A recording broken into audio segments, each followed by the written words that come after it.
Hello, Cybees! How is everyone today? I am trying some new things with my audio for this stream. I've got the music, the YouTube video, and the super chats all on separate tracks that I can control the volume of. To make it easier for me when I'm recording, which I should be recording in case this ends up being good. I don't know. I don't anticipate this being an edit later, but who knows?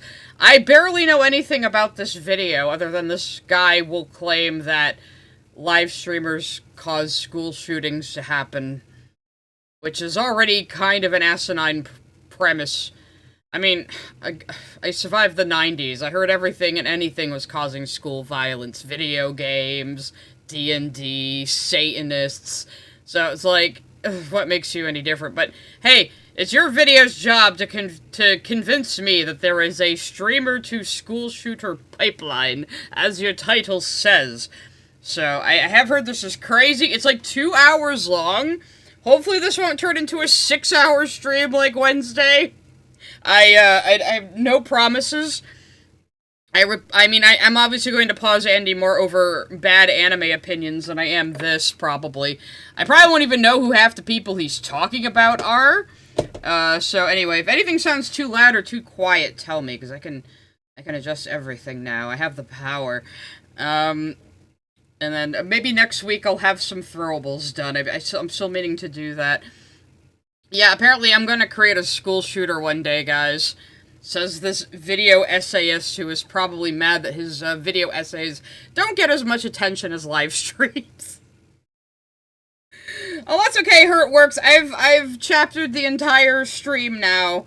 Lily Orchard did a video on Studio Ghibli movies, so we went over that on Wednesday, and I've chaptered the entire thing by movie, so you guys can find the parts you want.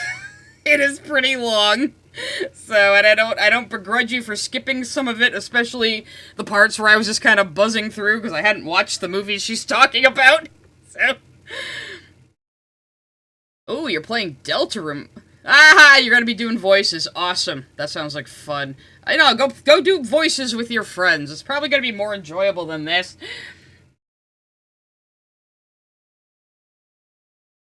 She ranked Earwig higher than Howl and Totoro. I mean, her rankings made no sense anyway, but like, she only liked Earwig because it's like, it's a bratty little girl standing up to abusive adults. I wish that was me. So, yeah. Anyway, so with this audio setup, if it works, Super Chat should also play with audio on the start screen now. We didn't get a chance to test that. But I was mucking around with it a bit before I went live, so just gonna let a few people shuffle their way on in before we begin. We tend to get right into it on Fridays, though. I have Discord closed, so don't even try contacting me right now. So I'm probably gonna play my music throughout the video. Oh, here we go.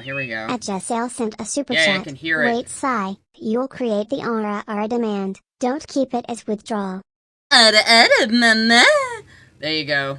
Unfortunately, a gooner like this might like that. He has all these feet pictures in the background, and apparently they're supposed to be there to, like, I don't know, moral check you or something, but a guy like this looks like he probably would just put his fetish in the background of his videos because he gets his jollies off making people be exposed to it against their will. So we're off to a great start there. Having your background look like a basement you're trapped in is kind of funny, but it also kind of looks like a serial killer's lair. So we're getting not a very good impression of this guy right off the bat. So let's see, I might turn down my music a little bit, but I am going to leave it on, and as always you can see what song is playing. No, you can't see what song's playing, because this is Ophelia right now, when this is Sayonara Rolling Star. Hang on, I'm going to have to recapture that. Something always has to fuck up, god damn it. Alright, hang on a second. This is gonna drive me crazy if I don't fix it.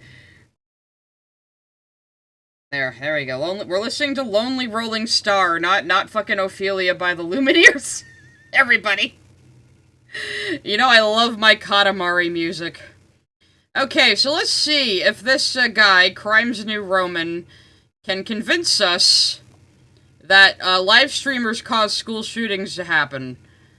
My theory that the internet far left are becoming like the secular version of the religious moral guardians of the 90s is, yeah, I'm not being dissuaded from that. I guess I'm not so worried about what the audience is going to do with the information because I think I have a responsible way of conveying it.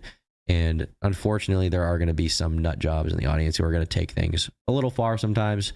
I avoid that. You know, I don't like those people. I don't support them in whatever they're going to do. Okay. I don't want anybody, you know, having a subscribe to PewDiePie situation in my name. But unfortunately, there are nut jobs out there that are going to, you know, take whatever you say and run with it and misinterpret whatever it is. Mm-hmm. Yeah, it's unfortunate. On January 22nd, 2025, a 17-year-old opened fire in the cafeteria of Antioch High School in Nashville, Tennessee. He killed one student, Jocelyn Correa Escalante, injured another, and then killed himself. His 51-page manifesto laid bare the life of an angry, abused, socially isolated teenager who wrote that he was ashamed to be black due to being immersed in accelerationist white supremacist ideology. Oh, that was a whole lot to just drop on me all at once there, buddy. So, he only killed one person and himself. Not really the kind of school shootings you tend to think of. Also, black? Very odd school shooter profile, so obviously this is someone who had a lot of problems, you know? Mental illness is a thing. People who are mentally ill will latch on to just about anything. So we should keep that in mind. So where are we going with this? He was affiliated with far-right cybercriminal networks like 764 and Telegram and spoke about Jews, Muslims, women, and LGBT people being targets. His manifesto, unsurprisingly, had a section listing people. Now, it's really funny you're talking about manifestos when you're sitting here with this background that looks like you would be feverishly writing a manifesto before you mail bombs to several politicians. So, I don't know, like, you know, people in glass houses maybe shouldn't throw stones. I just, yeah... I'm just pointing that out. The manifesto, unsurprisingly, had a section listing people who influenced him, and you find usual suspects there like Candace Owens and Nick Fuentes. I wonder if he's gonna come up again. But sitting right alongside the open white nationalists were names like Idubbz. Oh, Dire Trip made a video on that case? Cool, I like Dire Trip. Destiny, Hasan Piker, Ruben Sim, and Turkey Hard R Tom. Don't do it. Why are you focusing in on Turkey Tom when Hasan Piker is on that list? I know why, because you're gonna glaze Hasan Piker. You know, Hasan Piker who says, kill senators. Hasan Piker who says, let the streets run red with capitalist blood. Hasan Piker, who is constantly radicalizing his audience into violence and glorifying it. Hasan Piker, who supports terrorists. Hasan Piker, who has recently been subpoenaed by the U.S. federal government for potentially having done paid propaganda for a state sponsor of terrorism on his little Cuba trip there, where he acted in a completely disgusting manner, and I don't know how anyone can still believe that that man believes a single goddamn thing he says. I'm fucking serious about this. He has done more damage to the left than anybody, fucking Hasan Piker. And he doesn't believe a single fucking thing he says. Before all this shit, he was doing pickup artist shit. He's a rape apologist, he's an animal abuser, he's a fucking, you know, just douche bro, frat boy, dumbass, useful idiot. I don't know why people worship the guy. But of all the people on that list, you zero in on Turkey fucking Tom? What? He does, like, slightly more edgy documentary videos like June the King does, right? I barely watch him. I've maybe watched him a few times. Of all the people on here, you zoom in on Turkey fucking Tom. Chat's frozen? God damn it. Something always, it's this guy's fault. Hang on a second. And I know this video came out before Hasan was subpoenaed by the US government, but that's just kind of funny. Oh, why is Hasan Piker a rape apologist? I might actually have the clip in my stream materials still. Give me a second, actually. I'm looking at a secret window you guys can't see because it's not capturing. Do I have it? Or did I, like, delete my little folder of shit for that? I think I might have done it as a... Anyway, you can find the clip out there. Actually, you know what? I'll just find it. Fuck it. I'll find it.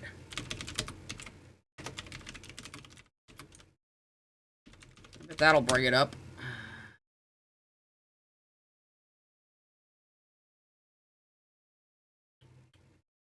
No, it's just somebody talking about it, but...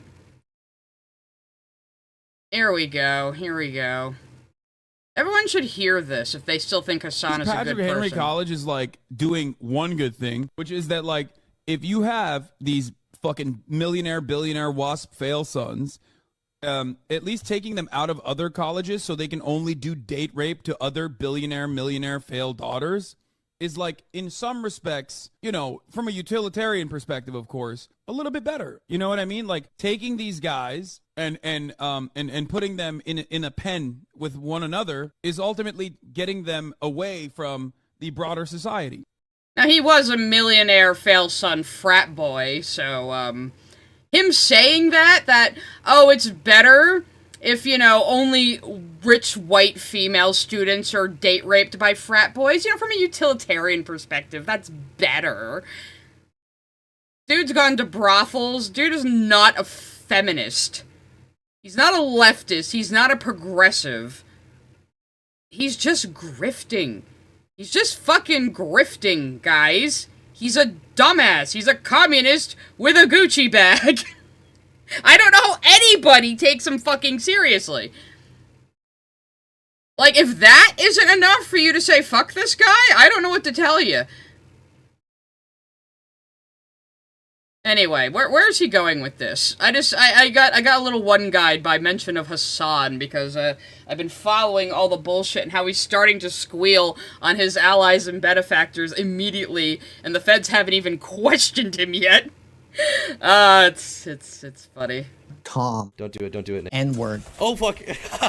A strange combination that Oh no, some edgy little fuckboy on the internet said the N-word once. So did your idol Idubbz, buddy. Aren't you gonna talk positively about him in this video? I've heard that much. At Invoicing Emu sent a super chat, not a side it's stream not. without tech difficulties tax. My voice is a little raw today too. I got a new weed whacker. I'm like so excited. This is me being a fucking middle-aged adult. It's like, yes, I got a new wireless weed whacker. I'm so excited. And I was like, there's a bunch of plants I wanted to get rid of so I can lay down like dirt and moss and have a little moss garden. But I forgot that, like, I'm allergic to grass now, so, like, all the grass oil. It's not even the weed I'm smoking, it's all the grass oil. It's got my allergies going. At Hurtworks sent a super chat, there's the saying I've been workshopping for years, there is no damage an enemy can inflict upon you that is worse than a stupid ally. Very good. Yeah, I think you could tighten that up a little bit, but that could be a saying. I'm hoping will make more sense by the end of this video. But to me, the most interesting inclusion is that of a guy who makes videos ostensibly about internet drama because he was named explicitly as one of two primary figures who pulled the shooter into the... What is the shooter saying here? Candace Owens has influenced me. Above all, each time she spoke, I was stunned by her insights and her own views. No punctuation. Helped push me further and further into the belief of violence over the Jewish question, along with Turkey Tom and Ruben Sim pushing me into the alt-right pipeline. I mean, who in the alt-right pipeline calls it that? Was this guy, like... Was he, like, autistic or something? I mean, I'm just saying. At Sawesomeness sent a super chat. Size grass tax. Thank you, yes. More grass. Actually, I got a strain today called Mandarin Dog. I see anything with ChemDog genetics, I get it. And it's really good. I've been feeling pretty mellow. But apparently I've got a little bit of fire burning in me today. At Dino Nuggy 22 sent a super chat. What is the crime streamers are committing? Well, apparently drama slop streamers cause school shooters because a very disturbed young man who shot one person in his school before shooting himself, said Turkey Tom influenced him. Like, You know, like how the guy who killed John Lennon was influenced by Catcher in the Rye? Does that mean Catcher in the Rye is teaching people to shoot world-famous musicians? No, that guy was fucking mentally ill, and he just latched onto that book of all things in his disordered thinking. You know, how seriously can you take that? Adbalonic111 sent a super chat. Yes, radicalizing the youth with videos of Andrew Ditch/S. Isn't he like a horror cow? I haven't really watched a lot of Andrew Ditch information. If you're getting buffering, it might be you. At Danny_Strava sent a super chat. Who is this?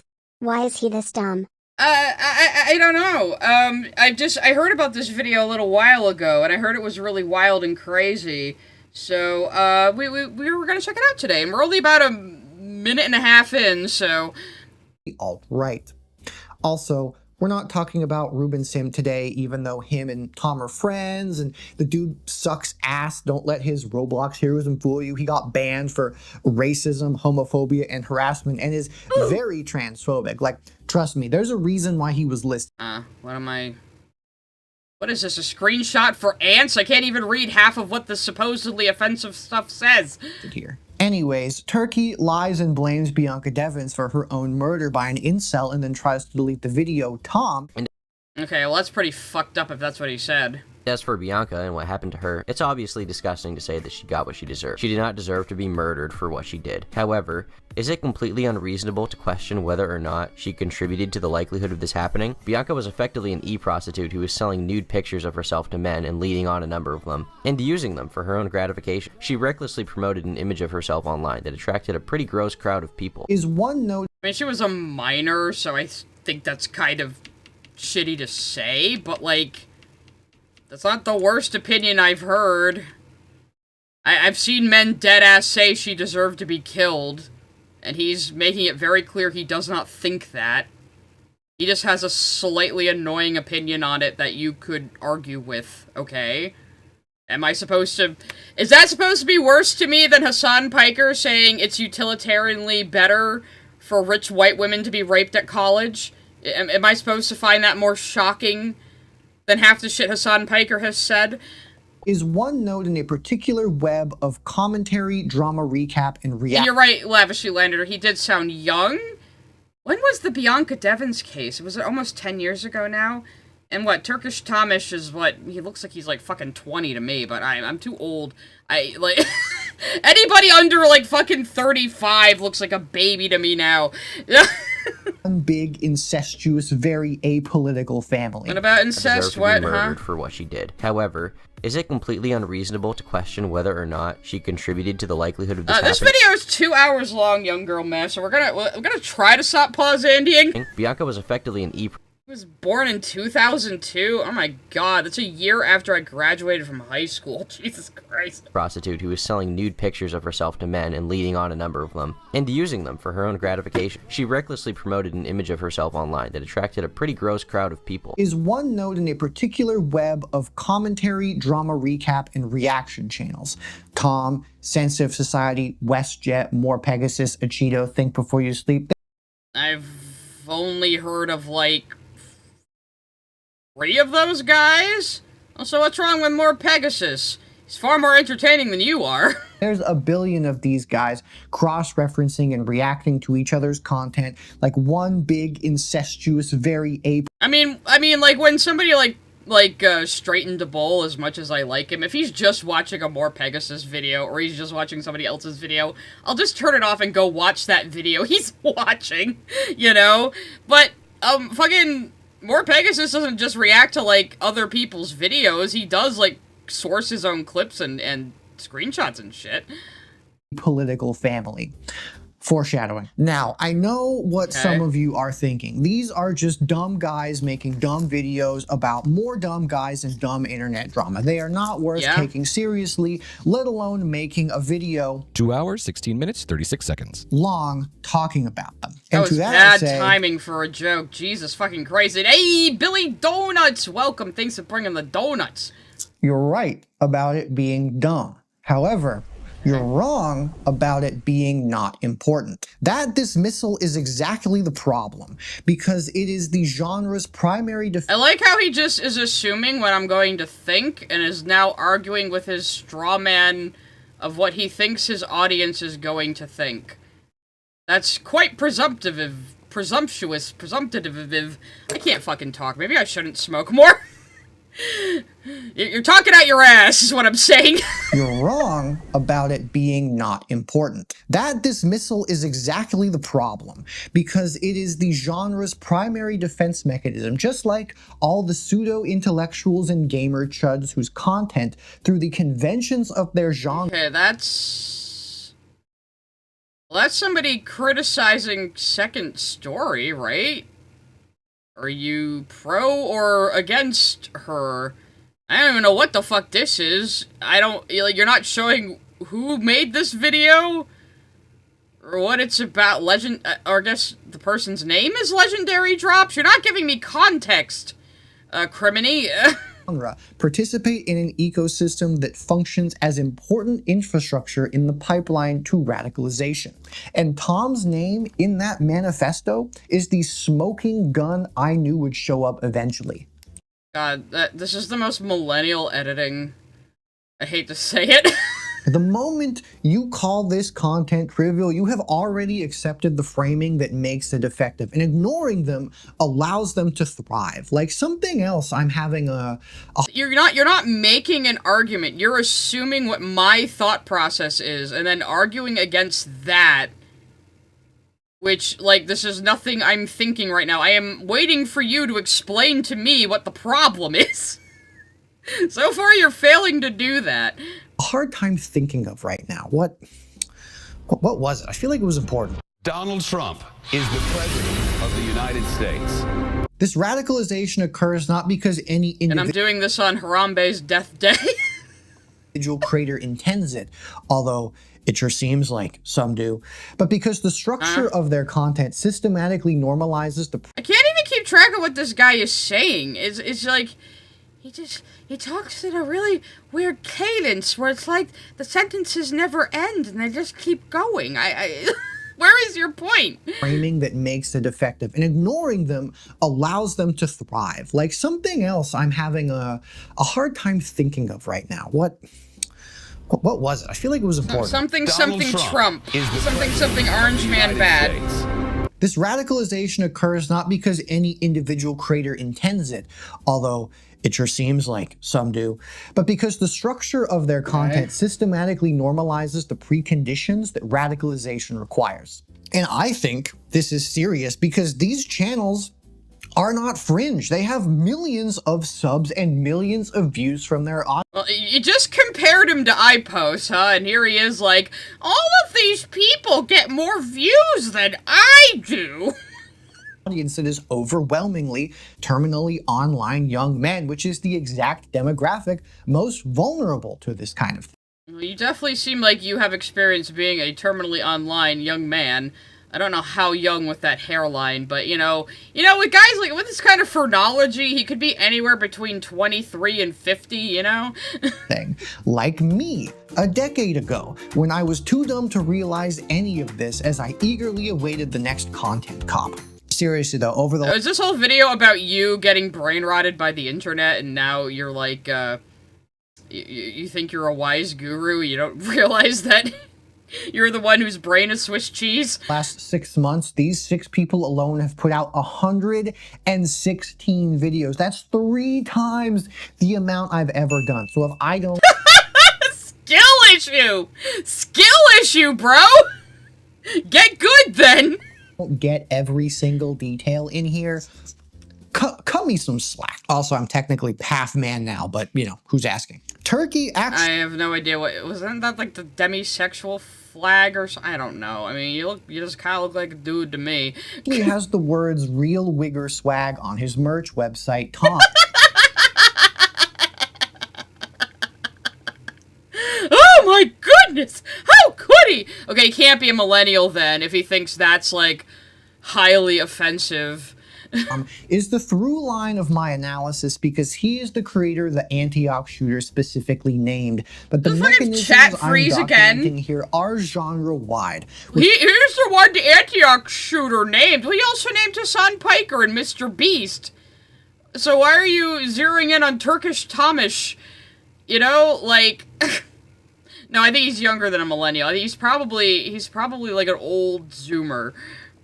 Which is why we're going to be hearing from all So old Zoomers have like some crossover with millennials, kind of like someone like me has a little bit of crossover with Gen X. You know, all right, shut up. sorts of spirited individuals along the way. And in case any of these guys happens to see this video, because I know they're constantly desperate for relevancy. Oh God, is he around my age? Please tell me. Let me give you some react faces for the unflattering thumbnail that you'll probably put me on. Oh, if only I knew about this part. I could have picked some of these. And I picked the one that made you look as crazy as your background makes you look.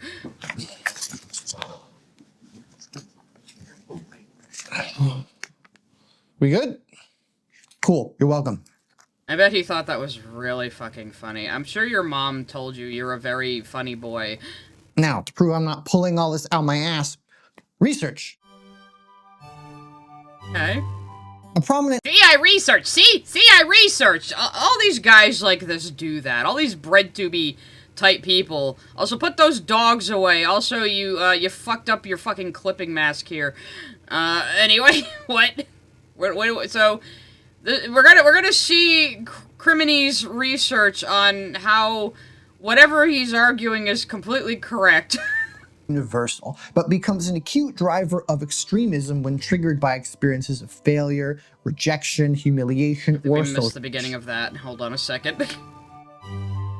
A prominent the academic dogs model out! for understanding radicalization is psychologist Ari Kruglanski's 3N framework, which identifies three converging factors. Need, the individual's quest for personal significance, the desire to matter and be respected.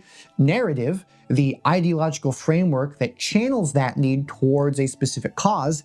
And network, the community that validates the narrative and rewards adherence to it. Kruglanski And you are probably not going to apply any of those concepts to the people around you and see that you are exactly the thing you're complaining about only when it comes to ostensibly progressive ideas. Because a lot of these fake progressive people, these far lefty internet people with brain rot, they tend to be some of the most prejudiced motherfuckers you've ever spoken to. Like, they always accidentally give themselves away. It's incredible.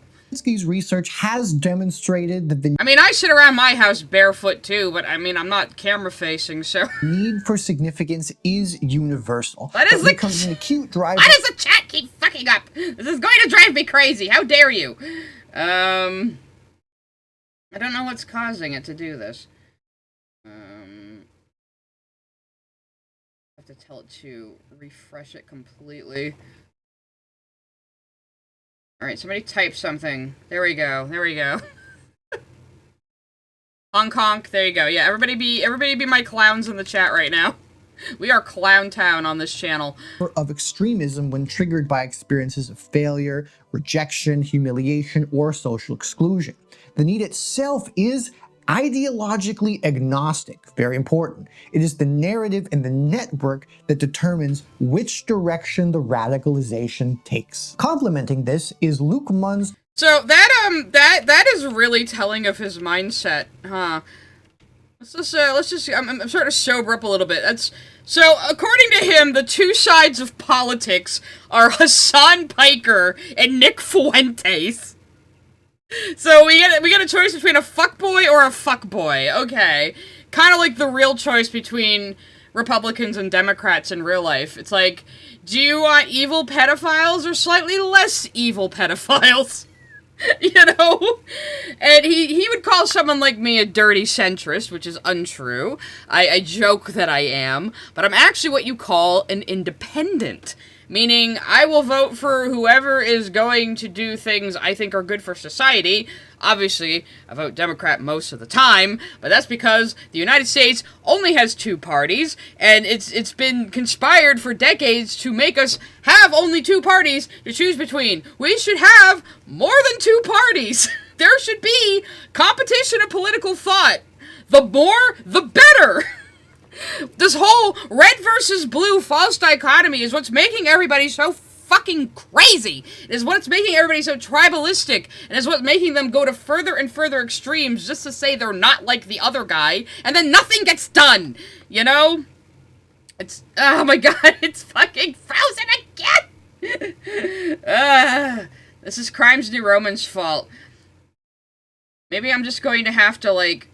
She's like, back in my day, like, you could get along with people who had different politics than you. You know? It wasn't like, oh, we have to... It wasn't like the old, like, lizard brain, we must bash the, other tribe in the head with a rock because they don't think like us.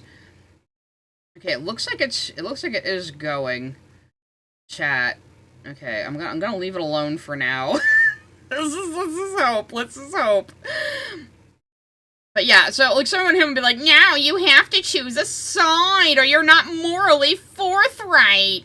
But, you know, this kind of shit, it's like religion for secular people. They think like fucking religious people. It's like, they've replaced religion where religion would have been in their lives with fucking politics and identity politics and all this other bullshit, you know? It's like, oh...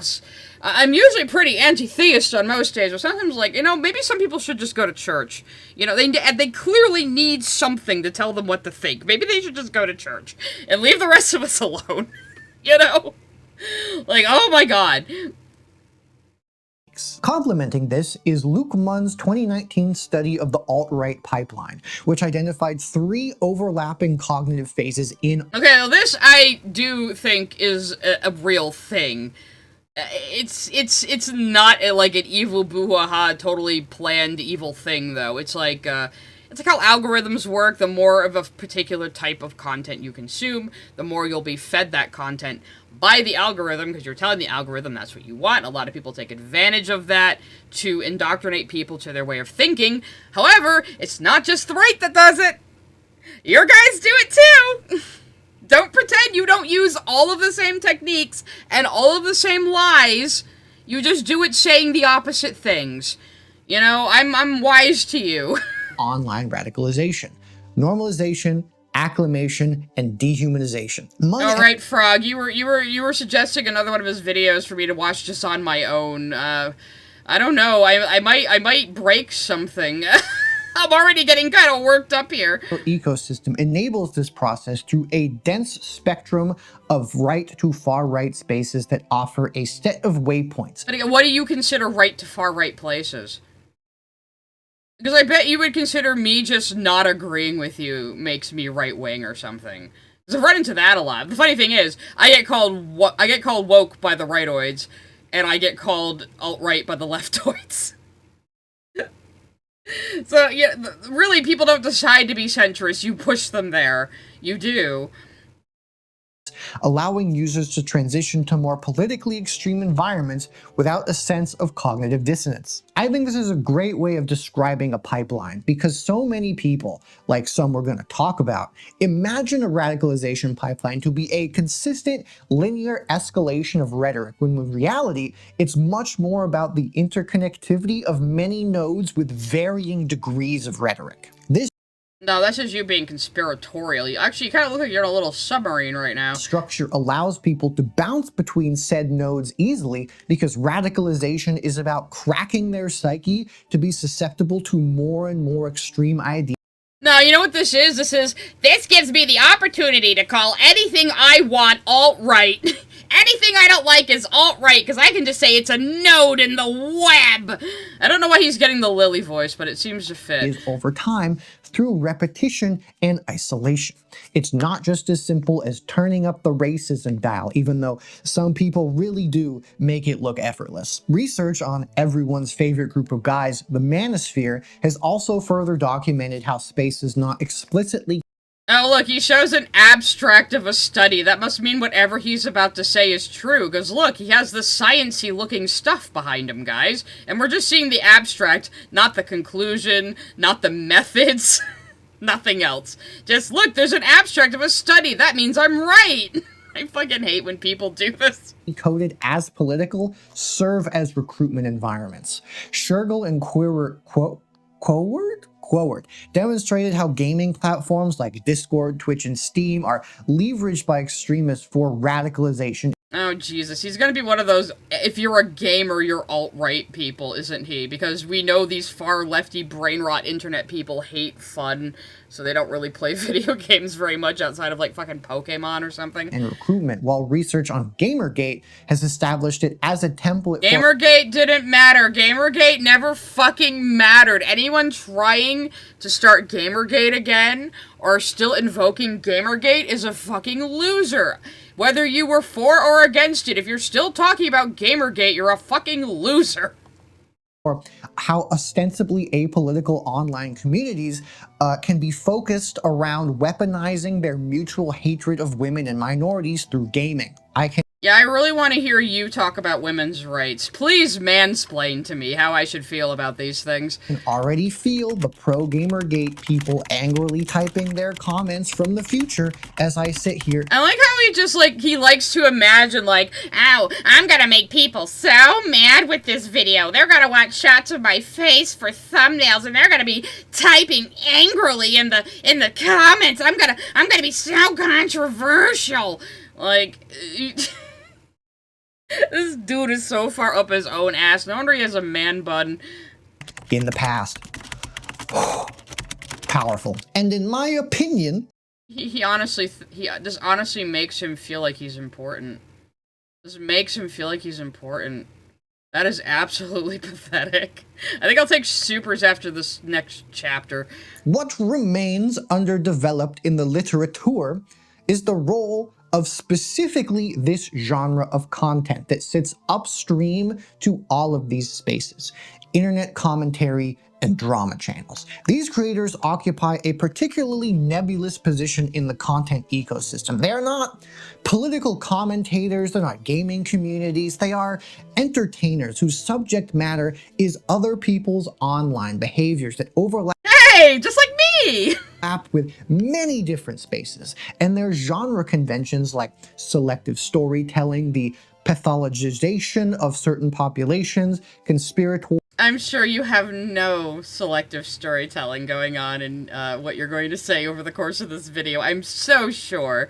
Framing presented as investigation and the normalization of cruelty as analysis may function as critical early-stage infrastructure in the radicalization pipeline, and I am here to talk for a very long time to prove it. I wonder what you're gonna prove, because that was just a fucking word salad. You're just saying words. At Danny_Strava send a super chat. Why is Tom bad now? I mean, Tom's like, he's kind of chuddish, but like, he's like definitely not the worst guy out there. Josiah sent a super chat. Temu Kappa. Oh my god, you're right! Fuck. I trained 0W Gawisha sent a super chat. I'm waiting for the nonsensical conspiracy board. I wonder if he will break out something like that. Oh, I see some gifted subs going off too, and I wish this stuttering thing would stop too, damn it. So I will warn you, the socks will come off. And the socks are already off. He's already had his dogs out. And he's got little lolly girls with bare feet all over the walls. Super chat. Latex. Crimes New Roman? I hardly know him. Ha, ha, ha. No, but seriously, who this dude? Nobody knew until he made this stupid-ass iPost level video, and that's what we're watching today. So, we're gonna find out, I guess. At the _space frog sent a super chat. LOL. Who is this dude is right XD.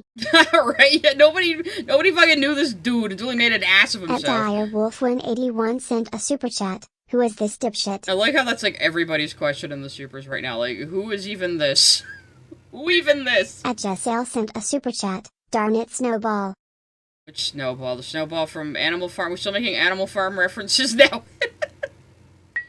At DireWolf181 sent a super chat. Absolute Fuentes, but Hasan was just bad vibes. mean, fucking Nick Fuentes and Hasan are the same kind of person. At DinoNuggy22 sent a super chat. No need to get too warped up to this. Take a dab. No, I want to be able to make smart mouth At words. Miss Jasmine305 sent a super chat. Here's $5. Can you please put him on 1.25 speed? I'm begging. Maybe, I mean, I'm already having trouble understanding him. Sent a super chat. When everybody is alt-right / woke left, no one is. Exactly. Somebody's gotta keep, like, fucking adult rationality At going. DireWolf181 sent a super chat. TBF, the right-wing chuts don't play games either. It's true, most of these people, like, arguing over the gaming industry don't even fucking play video games.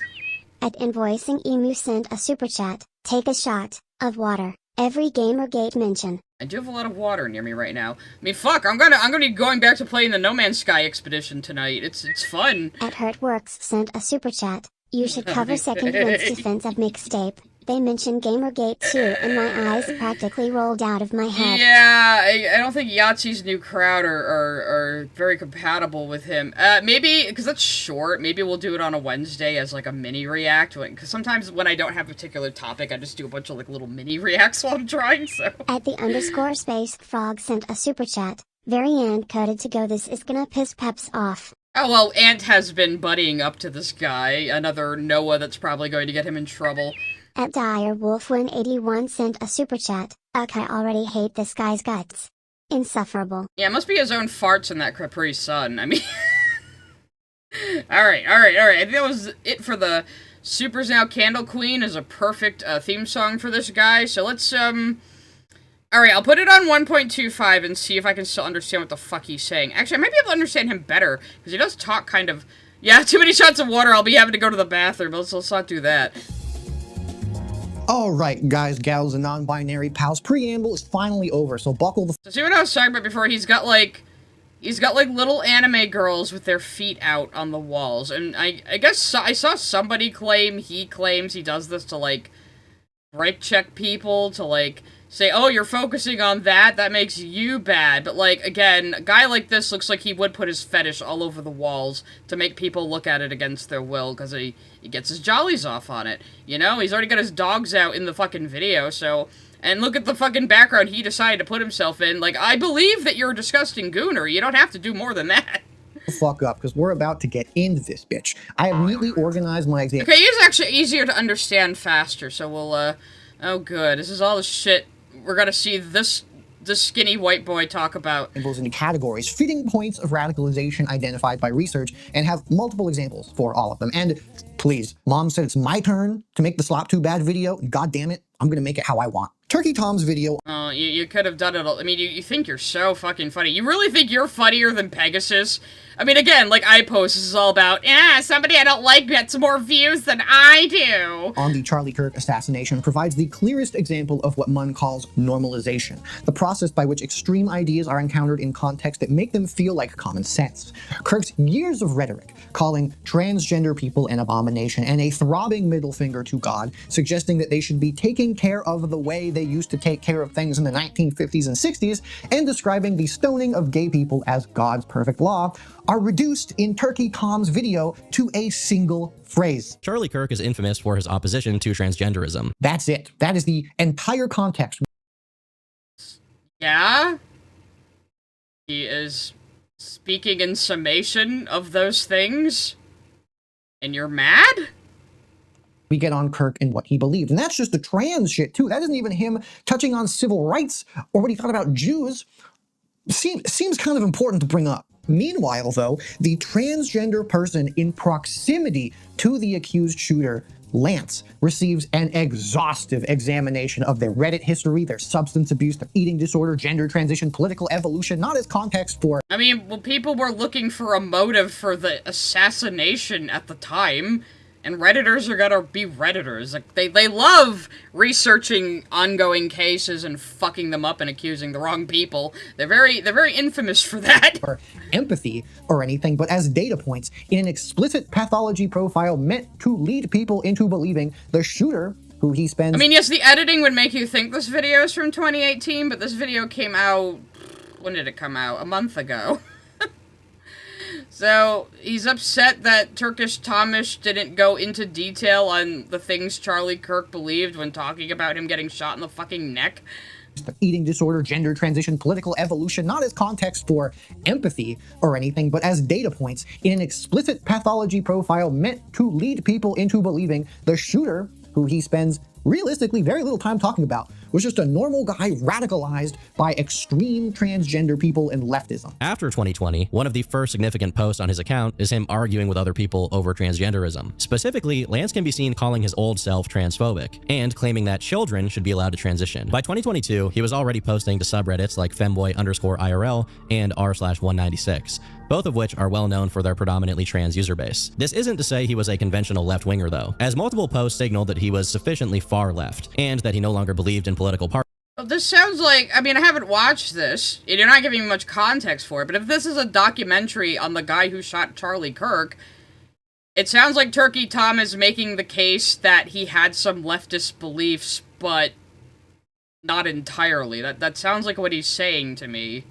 I'm still not seeing the problem. Parties altogether. To make a long story short, it's infamous for being full of rabid incels, transgender people, and combinations of the two, all of whom are bonding over feeling socially excluded or otherwise dysfunctional. If you've been listening to what I've been saying, then I think you're starting to get the idea. I could go on, but the asymmetry, the sanitization of one side's dehumanizing rhetoric, and the microscopic scrutiny of the other side's personal vulnerabilities is precisely the normalization mechanism that Munn describes. It makes I still am struggling to follow what he thinks the problem here is. You just showed me a snippet of a documentary on the shooter by Turkish Thomas that was just stating fairly neutral facts. And that's bad. I mean, it sounds like the video is not about Charlie Kirk himself, but the shooter. So, yeah, he would be focusing more on the shooter's life, which people would know less about. I don't think that's the shooter. I think that's somebody the shooter knows. I wasn't following this very closely, so... ideology frame feel like a neutral, common-sense retelling of events. The viewer does not feel like they are receiving an inaccurate, transphobic, right-wing narrative about the assassination. They feel like they are watching a documentary, and people in the comments are even praising Tom's perceived accuracy. Explaining who Kirk was and what he believed isn't endorsing that he became a victim of the radicalization machine he spent his life building. It is providing helpful context into understanding why it happened. The politics... Yeah, he is giving the context for why it happened. Are you mad because this guy believed in things you believe? And you don't like Tom stating that? I mean, either way, any rational adult should agree that you shouldn't just be shooting people to death for the things they say. We live in America. We have a thing called freedom of speech. It's not endorsing someone to say, yes, that person has freedom of speech. I'm very much I don't agree with what you say, but I will defend to the death your right to say it type of person, because I'm an American. I know being even slightly patriotic makes you alt-right these days, apparently, but this has been something I have believed since I was a child, so... And it's something I think is perfectly normal. So, again, he's just saying, oh, wow, when talking about the shooter, he didn't explain every single bad thing Charlie Kirk ever said, and then he went into detail on the shooter's life because the documentary was about the shooter. Why, and again, why Turkey Tom specifically of everybody else in this sphere? I mean, you got assholes like Asmongold and Tectone, and, Nick Fuentes, that Sneeko guy. Why are you zooming in on fucking Turkey Tom of all fucking people? Did he just piss you off some other way, and this is like your payback? I wouldn't be surprised. Are here in what Tom's video chooses. Yeah, like Charlie Kirk was an asshole. He believed a lot of harmful things. But, like, you can't just shoot people in the neck for saying something you don't like. You wouldn't like it if the shoe was on the other foot. That's not a good precedent to set. Because if you set that precedent, then it's a-okay for, like, a right-wing person to shoot you in the neck for saying something they don't like. You know? We have to have a baseline of civility in society, no matter how much you don't like somebody else. To investigate and what it chooses to gloss over. And the amount of trans slurs in the comment section proves my point that there was definitely something going on here. This matters because— Bro, internet's gonna internet, alright? People are gonna, like, you're gonna have, like, 13-year-olds saying offensive shit, so people like you will go, and clutch your pearls. So all you're saying is it works on you? As Tom's supposedly exhaustive evidence seems to brush aside things like the Washington Post investigation, which had interviews with 21 people who knew the accused shooter and found nothing to corroborate the narrative that he had been radicalized by left-wing extremists. But in the clip you showed, Turkey Tom was saying, yeah, even though he was, like, really pro-transgender, he didn't really have a lot of leftist beliefs. Like, is that not what he said in the clip that Crime showed? I'm pretty sure that's what I heard with my own ears. Let's go back to that real quick. Pathology profile meant to lead people into believing the shooter, who he children should be allowed to transition. By 2022, he was already posting to subreddits like femboy_IRL and r/196, both of which are well known for their predominantly trans user base. This isn't to say he was a conventional left-winger though, as multiple— This isn't to say he was a conventional left-winger though. So he's saying that saying the shooter is left-wing is not accurate, which you agree it's not accurate. So, what are you mad about? Yeah, it sounds like what he's saying is, yeah, he was into all, like, this pro-trans stuff in these trans communities online, but he wasn't really a leftist. Like, that is what's being communicated here, and you're trying to say it's something different. I'm confused. Where were we on what the fuck he's saying? Endorsing that he became a victim of the radicalization machine he spent his life building. This is way 2024. Far back. Both— Oh shit, that's way too far. Which had Damn it. interviews with 21 people who knew the accused shooter and found nothing to corroborate the narrative that he had been radicalized by left-wing extremists. Turkey Tom didn't say that in the clip you showed. So you show a clip from his documentary where he says the guy wasn't a typical left-winger, and now you're trying to pretend that clip said the guy was radicalized by left-wing extremists. Even though the clip didn't say that. The clip that you showed me to convince me of this. Like, you just put in evidence that doesn't back up what you say, and then just pretend it did anyway. What is this?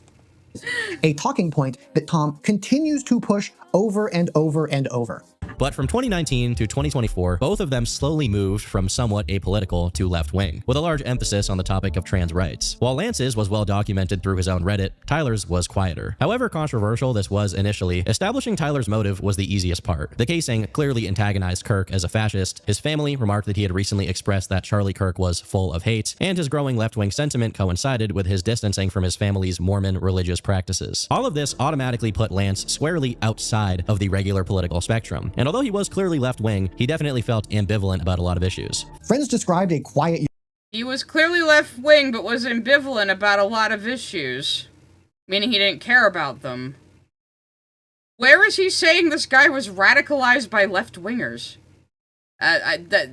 Nothing he's saying there sounds like that to me, so maybe I'd have to watch the entire video myself, but I'm not going to invest that time. It's your job in your video to convince me of your argument, and so far, you haven't. Young man disillusioned with both parties, and only one person recalled him ever mentioning trans issues at all. The SPLC documented how— Well, yeah, but there's a whole, string of, there's a whole internet footprint of him being into all this trans stuff, so— But even Turkey Tom was saying that doesn't make him a typical leftist, so, I don't know what your fucking problem is. In the wake of Kirk's killing, right-wing influencers promoted disinformation about trans people and the alleged purpose— Okay, but was that Turkey Tom? Now you're saying, well, there were other people in other places on the internet saying this, so him talking about the same topic means he agrees with that?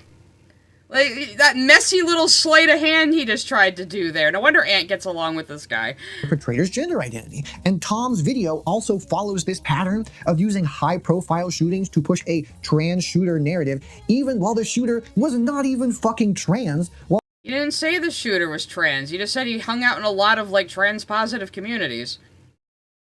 As a neutral statement about what this person's politics were. Like, again, like, I really don't know what I'm supposed to, like, see as sensationalized here. While maintaining the plausible deniability of just investigating. This selective empathy extends into plausible deniability of just, he was making a documentary on the shooter and his life. So of course you would include things from the shooter's life. Like, what do you mean? Like, if I assassinated somebody tomorrow, they'd be like, well, she had a Tumblr full of her YouTube videos and art of this weird pink character, you know? even fucking trans while maintaining the plausible deniability of just investigating. This selective empathy extends into just complete no-holds-barred conspiratorial. I mean, I only vaguely even know who Turkey Tom is, but I know he's not as, like, out there as some of these other streamers, especially streamers he likes, like Hasan fucking Piker. Framing, because a substantial portion of the same Kirk video is dedicated to people who had no demonstrated connection to the assassination. Twitter users who made provocative posts, a band with an edgy song title, connecting an LGBTQ. I mean, there were people, like, is that to establish how people were talking about the assassination at the time? I don't know, because I can't trust anything you say about the original video. Organization called Armed Queers SLC to an unrelated gun club shooting? Like, even the comments point out how much Tom avoids talking about the actual shooter himself to just fucking spew garbage like this. Even the fucking right-wing cesspit, the Daily Caller, said that that org has no connection to the assassination at all, but... Okay, so he made a mistake in his video? Okay. Tom really just can't help himself. Of course, everything I'm saying here is circumstantial, but still, it seems to be enough that the FBI is currently investigating Ermaya about her potentially having some relation, not just to the assassination of Charlie Kirk, but also to any other similar crimes that have occurred recently. Ultimately, it's impossible to know just how much sprawl this kind of thing has, but considering how massive organizations and cults like the Zizians or 764 have gotten, it's best to sort this out as early as possible. Remember that 764 is a cybercriminal child exploitation network that the Antioch shooter was connected to, that Tom is framing as having the same level of concerning activity to an unrelated queer gun club founded by a trans woman. I mean, he also mentioned, like, what was the other one he mentioned? That's, like, a real thing? What, I mean, all I can do is take his word for it that that's actually what the video says, after he showed 2 clips from the video and basically just tried to gaslight us about what they mean. So, I don't know. I mean, it's just going over every, like, potential connection, and maybe he fucked up and made some mistakes and misstated some things. Okay. Armed queers is pretty cringe, though, I'll say that. But you know how I feel about people who use the word queer. 764 is a cybercriminal child exploitation network that the Antioch shooter... Oh, the Zizians! Yeah, the Zizians! You're just ignoring, like, he's talking about how these groups can easily get out of control. Like, the Zizians are a legit murder cult. Was connected to, that Tom is framing as having the same level of concerning activity to an unrelated queer gun club founded by a trans woman. No, he was comparing them to the Zizians. He said groups like that can easily, like, kind of get out of control, which is not... The Zizians were, like, this weird fucking internet cult that, like, what were very graciously allowed to stay on land by this guy who owned a huge amount of land and had made up like a little commune for artists, and they got themselves staying there, and they treated this guy like shit, and when he tried to kick them out, they fucking killed him. And then they went on like a multi-state rampage. It's a crazy story. That chapter has a really good video on it. Very cool. As I said in the beginning, this isn't a one-off thing. In another of Tom's videos weaponizing tragedy, the terminally online Roblox murder is about the Tumbler Ridge school shooting, where the very troubled perpetrator happened to be trans this time. And Tom does the exact same shit of repeatedly bringing up transness of the shooter. But he made a major return to Reddit the next year. I mean, is that not, like, I mean, that's... bringing up, like, something about the person that was a big part of their life, in their identity? Yeah? I mean, why? I guess we'll have to see what he says and see if this is egregious or not. And Tom does the exact same put your fucking dogs away. Shit of repeatedly bringing up transness of the shooter. But he made a major return to Reddit the next year on the subreddit r/trans. Here, he says that he, a 15-year-old at this point, was about to begin his gender transition. Meanwhile, the profile picture was changed to a photo which read Jess01, with a picture of Hatsune Miku, the same SKS rifle which he often referenced, and a transgender flag as the backdrop. It appears that at some point, Jesse changed his username to @JustJessieGalUwu. In the currently wearing section of the profile, we can see that Jesse had a trans pride flag patch, while the I mean, that's really inappropriate for a 15-year-old. rest of the outfit is some kind of e-girl costume. In addition to this, one of Jesse's favorited Roblox items was a hoodie with a hammer and sickle on it, the flag of communist Russia. Oh, and if you're confused about who Tom is Okay, so the trans part ended pretty quick and he went on about the communist symbol. Okay, so he's like saying, hey, this is this person's activity online, which may relate back to why they did a shooting. Like, okay. talking about, he says he instead of she in reference to the shooter, so that's why. Anyway. We're also talking about a troubled 15-year-old who shot up a school, so, like, in that case, like, you could be a little bit more on the fence about how accurate their conception of themselves is. It's kind of like with Chris Chan, you know? Like, I'm not very familiar with this case. I watch a lot of true crime, but I don't like cases where, like, kids get hurt, you know? So... Anyways, the video follows the exact same template as the Kirk one targeting Lance. Trans identity documented to build a narrative in a pathology profile, an online paper trail going through post by post. When Matt Walsh comes up, Tom shows that a picture of the shooter that was posted on an anti-trans Twitter account was reshared by Matt Walsh, and Tom's only context here is Matt Walsh is a controversial figure in his own right due to the nature of his content. Another far-right dipshit given no context. Boy, I wonder if this... Well, he's not that relevant to the story. Some people actually, like, edit down their videos and chew the fat and make them as efficient as possible and stay on fucking topic. Clearly things you struggle with. He just doesn't understand. Like, making an efficient video that is easy to listen to and stays on fucking topic. I mean, what is the relevance of Matt Walsh in this conversation? He retweeted a tweet.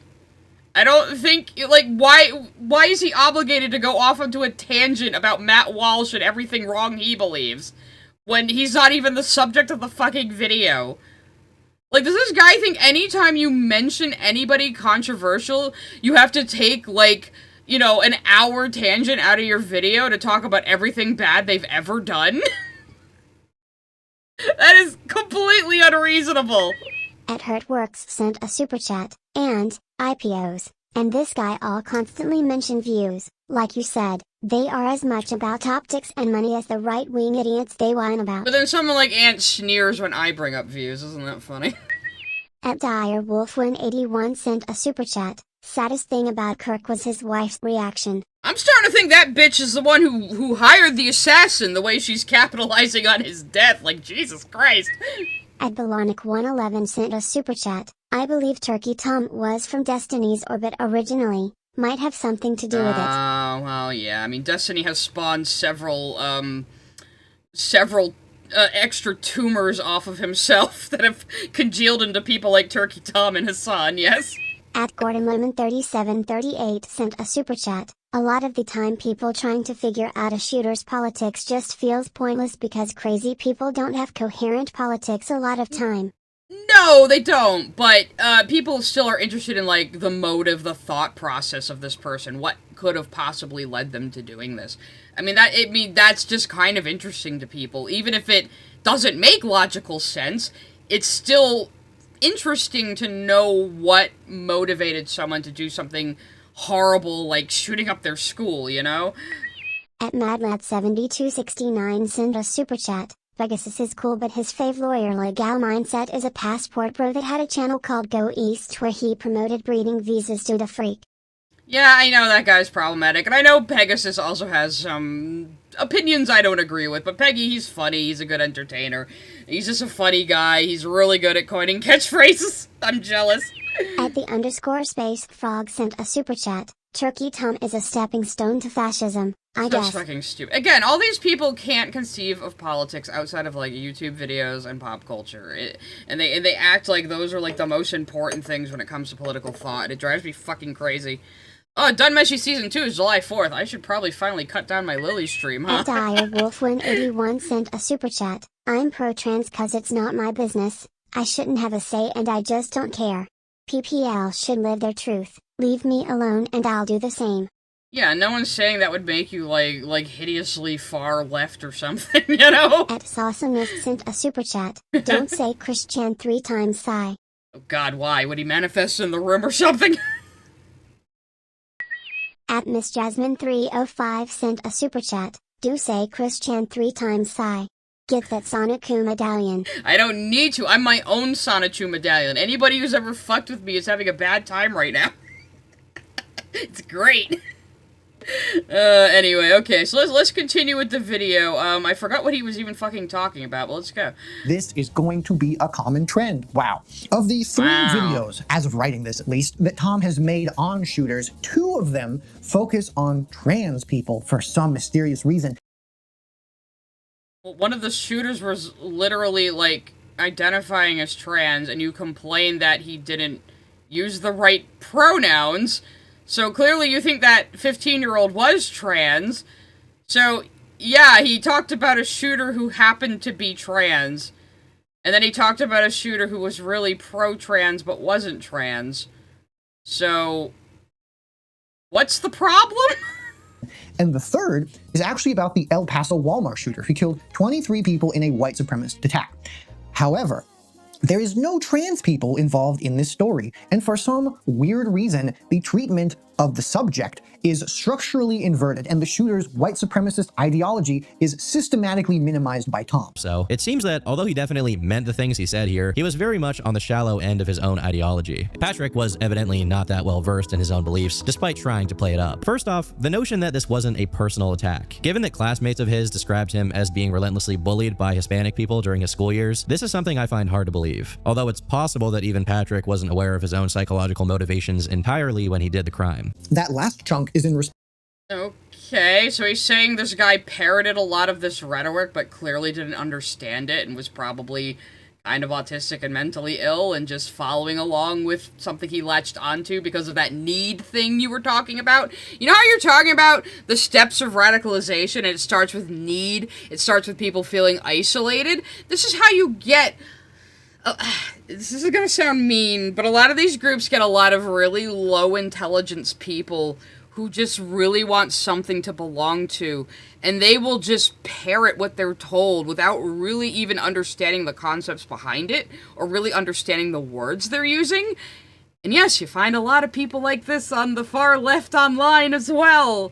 Just people who aren't very bright, who just really want somewhere to belong and really want someone to tell them what to think so they can feel smart, and they just spout these things when they clearly have no idea what they're even talking about.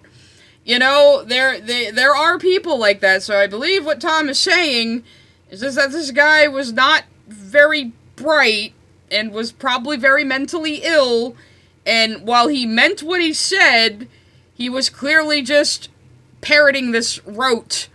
So again, but what do you mean it's inverted? He is following this guy's online activity and talking about the things in this guy's life that may have motivated his shooting, the same as he did in the other 2 videos. But for whatever reason, when it's somebody pro-trans or trans, you think that's a bad thing to do and people shouldn't even talk about it? Like, I mean, it sounds like it's the exact same process here. You know? I don't know. So this guy supported the I'm not familiar with this case either, so, again, I support the Christchurch shooter and his manifesto. This attack is a response to the Hispanic invasion of Texas.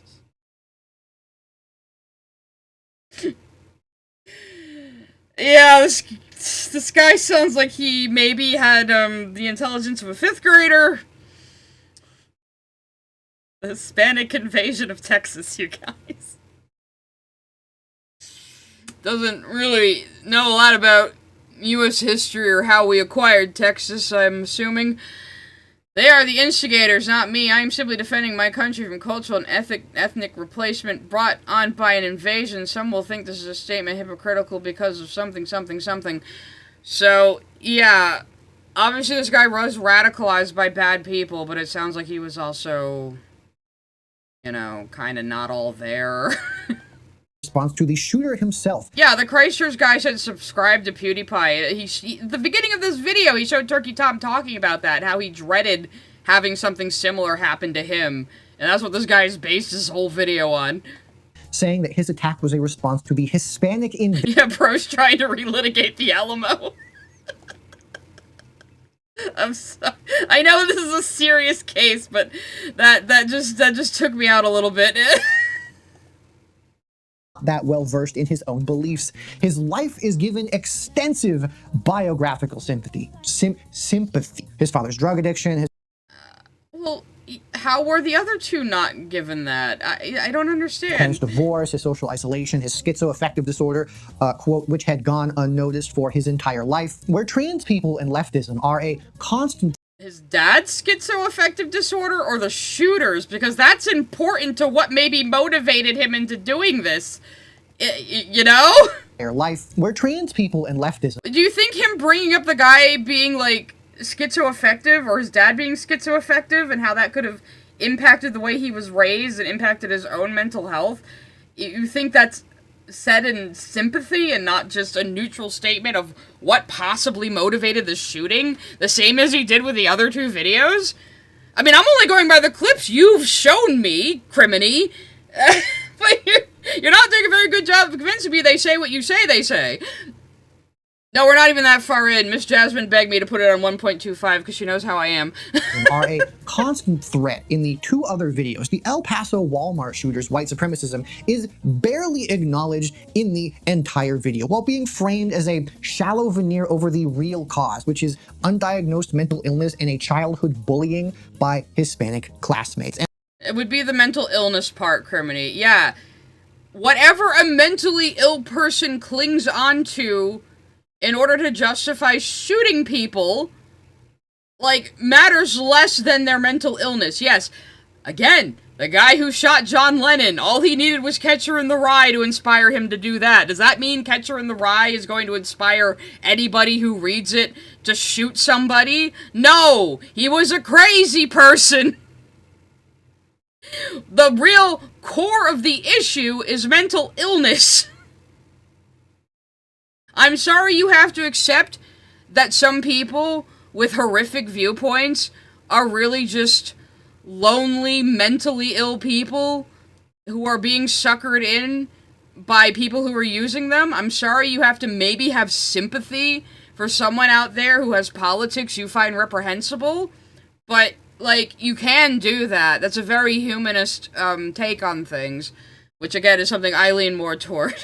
And on top of this, Tom offers a remarkably generous interpretation for mass murder in general. I made this same point in my Manifesto Iceberg video, but with most of these guys, it's not necessarily that they have an extremely intense obsession that drives them to kill. It's more so that in their minds, for whatever developmental or psychological reason, they feel that they have very few reasons not to kill people. There's just this weird double standard everywhere. Like, Tom mentions the El Paso Walmart shooter's extremely timid voice in his interrogation for some reason, compared to feeling the need to mention that he doesn't have proof the Tumbler Ridge shooter's stepfather beat her, despite showing a post on screen that says that. The empathy hierarchy in Tom's own Kirk video captures this dynamic in miniature. Whatever the case may I don't even know what point he was trying to make because I don't have enough context to either of these things he's showing on screen because he didn't give me any. So I'm not even gonna comment on that one. So let's see what he says about the Kirk video, I guess. Says that. The empathy hierarchy in Tom's own Kirk video captures this dynamic in miniature. Whatever the case may be, it's an absolute tragedy that Charlie Kirk lost his life. To a lesser degree, it's also a tragedy that people like Tyler got to the point of committing such a crime. Kirk's death is seen as an absolute tragedy, while his shooter's radicalization, that Tom incorrectly assesses the reason for, by the way, to the point of murder, is a tragedy only to a lesser degree. Yeah, because he's not dead, Crimes New Roman, because he's not fucking dead. He could still recover. He could still be de-radicalized. He can still be treated for his mental illnesses. Charlie Kirk is fucking dead. He died in front of his fucking children. You're talking about other people having, like bad priorities in their empathy when you're saying shit like that? One of these people is dead! That is the bigger tragedy, yes! I guess your empathy hierarchy as well. The person with the politics I agree with should have more focus than the person who died, whose politics I don't agree with. I mean, like I said, I disagree with what you say, but I will fight to the death for your right to say it type of person. I would rescue my worst enemy over my dog type of person. I wouldn't like it. I wouldn't be happy about it, but I do it because I value human life above most other things, as most of us should do. Most rational people. I have mental illness problems. I'm autistic. I can see how this happens to a lot of these people. I can feel sympathy on that front, even though they have been convinced to believe reprehensible things just to fit in, you know? Like, these things are nuanced. These things are complicated. You can't just go, well, he believed a red belief, so, you know, it's a less tragedy that he died than that this guy with the blue beliefs killed him, you see. Yeah, like, you have the mentality of a fucking child. Perpetrators of ideology receive full humanity selectively, determined not by the scale of their crimes, but by How did he dehumanize the other people by just stating facts about their online activity? They sit on the political spectrum. And because not what's in... Hasan Piker has literally had terrorists on his streams and has shown terrorist propaganda on his streams and has said he supports the Houthi 10 toes down, you know, the people whose fucking slogan is death to America, death to the Jews. So, like, yeah! People call him a terrorist for a reason, buddy! Any video, are actual shooter statistics ever mentioned, Tom is actively perpetuating the trans shooter... I would even save Hasan over my dog, but I definitely would hesitate for a few seconds. ...myth constantly, which is so prevalent, there is literally a section on the Tumblr Ridge Shooters Wikipedia about it. Of 201 mass shootings recorded by the Violence Prevention Project between 1966 and 2025, 196, or 97.5%, were perpetrated by cisgender men. Yes, men are overwhelmingly the perpetrators of shootings and violence. White men, too. So, I mean, I know you're saying you're only half a white man now, but, like, buddy, maybe you're not the one who should be commenting on this. A single 0.5%, one, was perpetrated by a transgender individual. As the project co-founder noted, transgender perpetrators are underrepresented in the data, not overrepresented. Okay. The overwhelming pattern is clear and consistent. Mass shootings are committed almost entirely by men. The gun violence archive, using a broader definition, counts 5 confirmed transgender perpetrators out of 5,748 mass shootings since 2013. Yeah, they're also a lower part of the population, you know, so they're statistically far less likely to commit these crimes because they make up a teeny tiny portion of the population. You know, that's kind of how statistics work. 0.09%. Trans people are, in fact, significantly more likely to be victims of violence than perpetrators. Yet, not just in Tom's video, but in this commentary genre in general, the pattern is structurally inverted. Oh, okay, so you're saying, well, in Tom's video, but also everybody around him on the internet that aren't him. So, again, he's doing this little sleight of hand, where he's deferring to, like, the wider spectrum of people saying this shit and attributing it to Tom's video. Or at least, you know, wording it in a way that he expects his audience to automatically do that. It's very snaky, very, very snaky.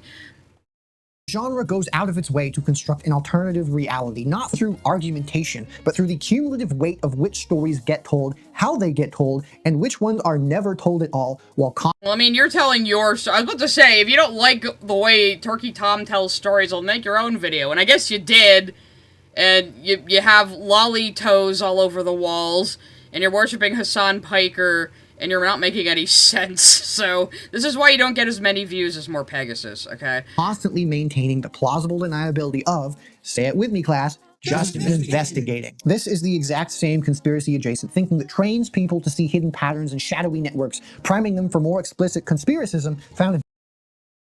And yet you won't apply that to yourself! Crimes New Robin, that's you! Maybe introspect, take a look around you, see how these patterns exist in your life, except with the opposite political views. Maybe, you know, maybe you could do that. I'm just saying, instead of blaming everything on Candace Owens and Nick Fuentes. Deeper in the pipeline. The drama genre is particularly effective at this because its core format is investigation, uncovering hidden connection, revealing what people said in private, mapping networks of association. When this investigative lens is applied selectively... Yeah, in Drama Slop, when people are talking about internet drama, but you were talking about Turkey Tom's true crime documentaries, which are a completely different genre of YouTube video. So you're equating his true crime documentaries to, like, typical Drama Slop, you know, oh, what stupid thing did Idubbz or, I don't know, Cutie Cinderella say this week or some bullshit, or, oh, Amberlynn Reed's Discord DMs leaked, woo! Like, you're putting that on the same level. Again, he's doing this, like, he's doing this snaky little sleight of hand to try to convince you of this point, because he doesn't have one. The genre trains its audience in a mode of pattern recognition that consistently produces right-wing conclusions while... Why can't everybody follow my pattern recognition and subscribe to my narratives? I'm so jealous that these people are better at propagandizing than I am. That's what this sounds like, you know? And like, now people should be brainwashed into my thinking. Networks, priming them for more explicit conspiracism found deeper in the pipeline. The drama genre is particularly effective at this because its core format is investigation, uncovering hidden connection, revealing what people... The super chats won't let you say whoopify? I don't know. I haven't blocked that word, so I don't know what it thinks it is. Said in private, mapping networks of association. When this investigative lens is applied... Mapping networks of association, says the guy at the very beginning of this video who said, it's not a pipeline, it's a network of nodes. So, brother, you did the same fucking thing at the beginning of this video that you're describing right now. This is unbelievable.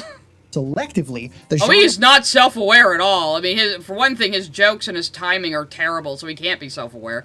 Trains his audience in a mode of pattern recognition that consistently produces right-wing conclusions while feeling like independent analysis. Define a right-wing conclusion. What was his right-wing conclusion?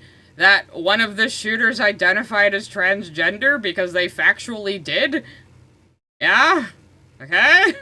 And a lot of the time, it does what Tom did with Kirk and Matt Walsh, which gives no context. You mean he didn't go into a tangent on Matt Walsh's beliefs when the only relevance Matt Walsh had to the video was he retweeted something once? Why was he supposed to go into, like, a big diversion on fucking Matt Walsh when he wasn't even relevant to what was being discussed? You're a moron. Or even worse, makes right-wing figures look cool. Okay. I promise we're going to talk about other people at some point, but God, there's just so much to talk about with Tom. Holy shit. A very point. Obviously, you have some kind of... Well, this would have been a good face for the fucking thumbnail. Obviously, you have some kind of beef with Tom. Like, again, this is iPost levels of I'm jealous of this other person who makes similar content to me, so I'm going to try to tear them down with absolutely zero self-awareness of what a gigantic fucking loser I am to everybody else in the world. And again, he's got fucking lolly feet in the background, probably because he wants us to look at his fetish. He looks like that kind of guy. poignant example of how drama channels normalize far-right figures appears in Turkey Tom's drama channels, but you were talking about his true crime videos, which are not internet drama. I mean, it might be related somewhat because these were people with internet presences, but having an internet presence is, like, way more common these days. So those weren't drama videos, those were true crime documentaries. Those are completely two different genres of YouTube video, you dumb fuck. Cool. I promise we're going to talk about other people at some point, but God, there's just so much. Is it a Genshin Impact character? I don't, it looked like a lolly to me, so. To talk about with Tom, holy shit. A very poignant example of how drama channels normalize far-right figures appears in Turkey Tom's documentary-length coverage of the former hero of these guys, Idubbz. A significant It's so interesting to see what you say about Idubbz. I never watched Idubbz. I have been following his downfall through Pegasus and Straightendable, just because it's something to watch in the background and it's funny, so. A portion of the disturbing downfall of Idubbz concerns his interactions with comedian Sam Hyde. Kitchen and bust a few chefs' heads together, you know what I'm saying? Knock a nigga out. Where's my shit spicy nigga? Oh. Nobody fucking likes Sam Hyde, who cares? During the period where Idubbz was making documentaries on different internet personalities. They were pretty good. I liked them. To give some context on who Sam Hyde is. Oh, he was a fan. I see. So, Crimes, you were a fan of the guy who went to a convention and said, say N-word when taking a picture, only he didn't say N-word, he said the actual hard R, because, you know, it was funny to say this. So you were complaining earlier about Tom saying the N-word, when fucking Idubbz was like king of white boys saying the N-word. So, but you were a fan of him, were you, in that era of Idubbz? I see. He is a longtime internet figure, and eventually got a show called $1 Million Extreme World Peace, which was canceled by Adult Swim in the wake of what multiple outlets report as He had an Adult Swim show? I never fucking heard that. ties to alt-right movements and white supremacist rhetoric. He donated $5,000 to the legal defense of Andrew Anglin, the founder of the neo-Nazi website The Daily Stormer. After Anglin, this is what he thought Turkey Tom should do. Just go on a big long tangent about Matt Walsh's like crimes, like the way he's doing for Sam Hyde now. You don't have to convince me to not like Sam Hyde. I don't think you're gonna convince most people to not like Sam Hyde. Most people watching this are already gonna know who fucking Sam Hyde is, and they're already gonna not like him, so why are you doing this? Was sued for organizing a targeted harassment campaign against a Jewish woman. Very cool. When a reporter contacted Hyde about this supposed donation, he asked if the reporter was Jewish and said, "Don't worry so much about the money. Worry about if people start deciding to kill reporters." He dedicated a victory speech in an influencer boxing event to threatening to go to Hasan Piker's house and kill him and wear And Hasan Piker still hasn't debated him or boxed him. What a pussy. his skin as a coach, and he has worked with and openly supported people like Alex Jones and Nick Fuentes. Oh boy, Nick Fuentes is back again. Isn't that cool? And if you think I'm just say you want to kiss Nick Fuentes already. Cherry picking, this is a video of his from like 5 months ago. Come on. And to give appropriate context on why Sam and Idubbz are in Tom's video, sorry, there's just a lot of relevant backstory here. When Idubbz— You didn't give backstory for anything fucking else, you just assumed I know what you're referring to. Doing this documentary on Hyde, Hyde effectively treated the entire thing as an opportunity to troll Idubbz, spending a reported 15— He did, and it is actually kind of funny. So what I'll explain it, because he's probably not going to explain well. So Idubbz used to do these documentary about internet figures, and he wanted to do one on Sam Hyde, and Sam Hyde trolled him by just having everyone act crazy the entire time Idubbz was there. He hired an actress to shave her head and act like a drug addict and say she was his girlfriend, and he was just giving Idubbz like a completely false image of his life that was so obviously over the top and so obviously a troll, and Idubbz fell for it. So, like the rare Sam Hyde W. grand to fake everything about his life, from his workplace to his team to his girlfriend, because he thought that Idubbz was going to do a content cop on him because he fell off. This was pure speculation on Sam's part, never confirmed by anybody. And since Idubbz had done 2 other documentaries before approaching Sam, I don't think it was a reasonable speculation that Idubbz wanted to dupe him. A while after their time together ended, Idubbz decided to not actually release anything about Hyde and their time together, presumably due to Sam trolling the whole time. However, Hyde and his team decided to cut and release their footage that they took. Yeah, he made his own content out of it. So, that's the game, buddy. Because, presumably, the time and resources investment was so much that they wanted to get something back. In this video, they framed it as revealing Idubbz was trying to capture Sam's fall-off. But then, a month later, Idubbz released his documentary, which was framed as him trying to get anything authentic out of Sam, to have a real interaction with him, to no avail, as was seen in Sam's video. But damage from Sam's video a month ago was already done, and the internet sided with Sam and saw Idubbz as a big old doofus. Yeah, sorry, no matter what a piece of shit Sam Hyde is, he won that. Like, you can't deny he won that conflict. Who got punked. Both of these videos are genuinely fascinating to watch, and if you ask me, watching these is kind of like a Rorschach test of whether you see Idubbz getting completely owned by Sam Hyde, or if you see Hyde being so deeply afraid of vulnerability that he fakes his life for a week.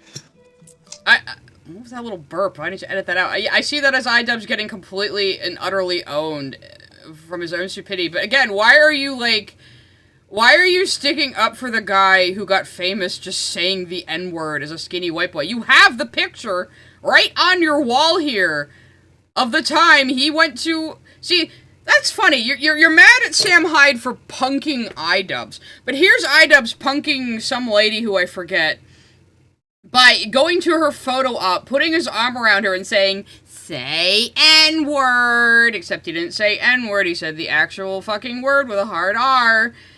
So when he punks somebody by, saying, like, the worst racist slur you can, that's fine, but when Sam Hyde punks him as he tries to make a shitty little documentary on him, that's bad.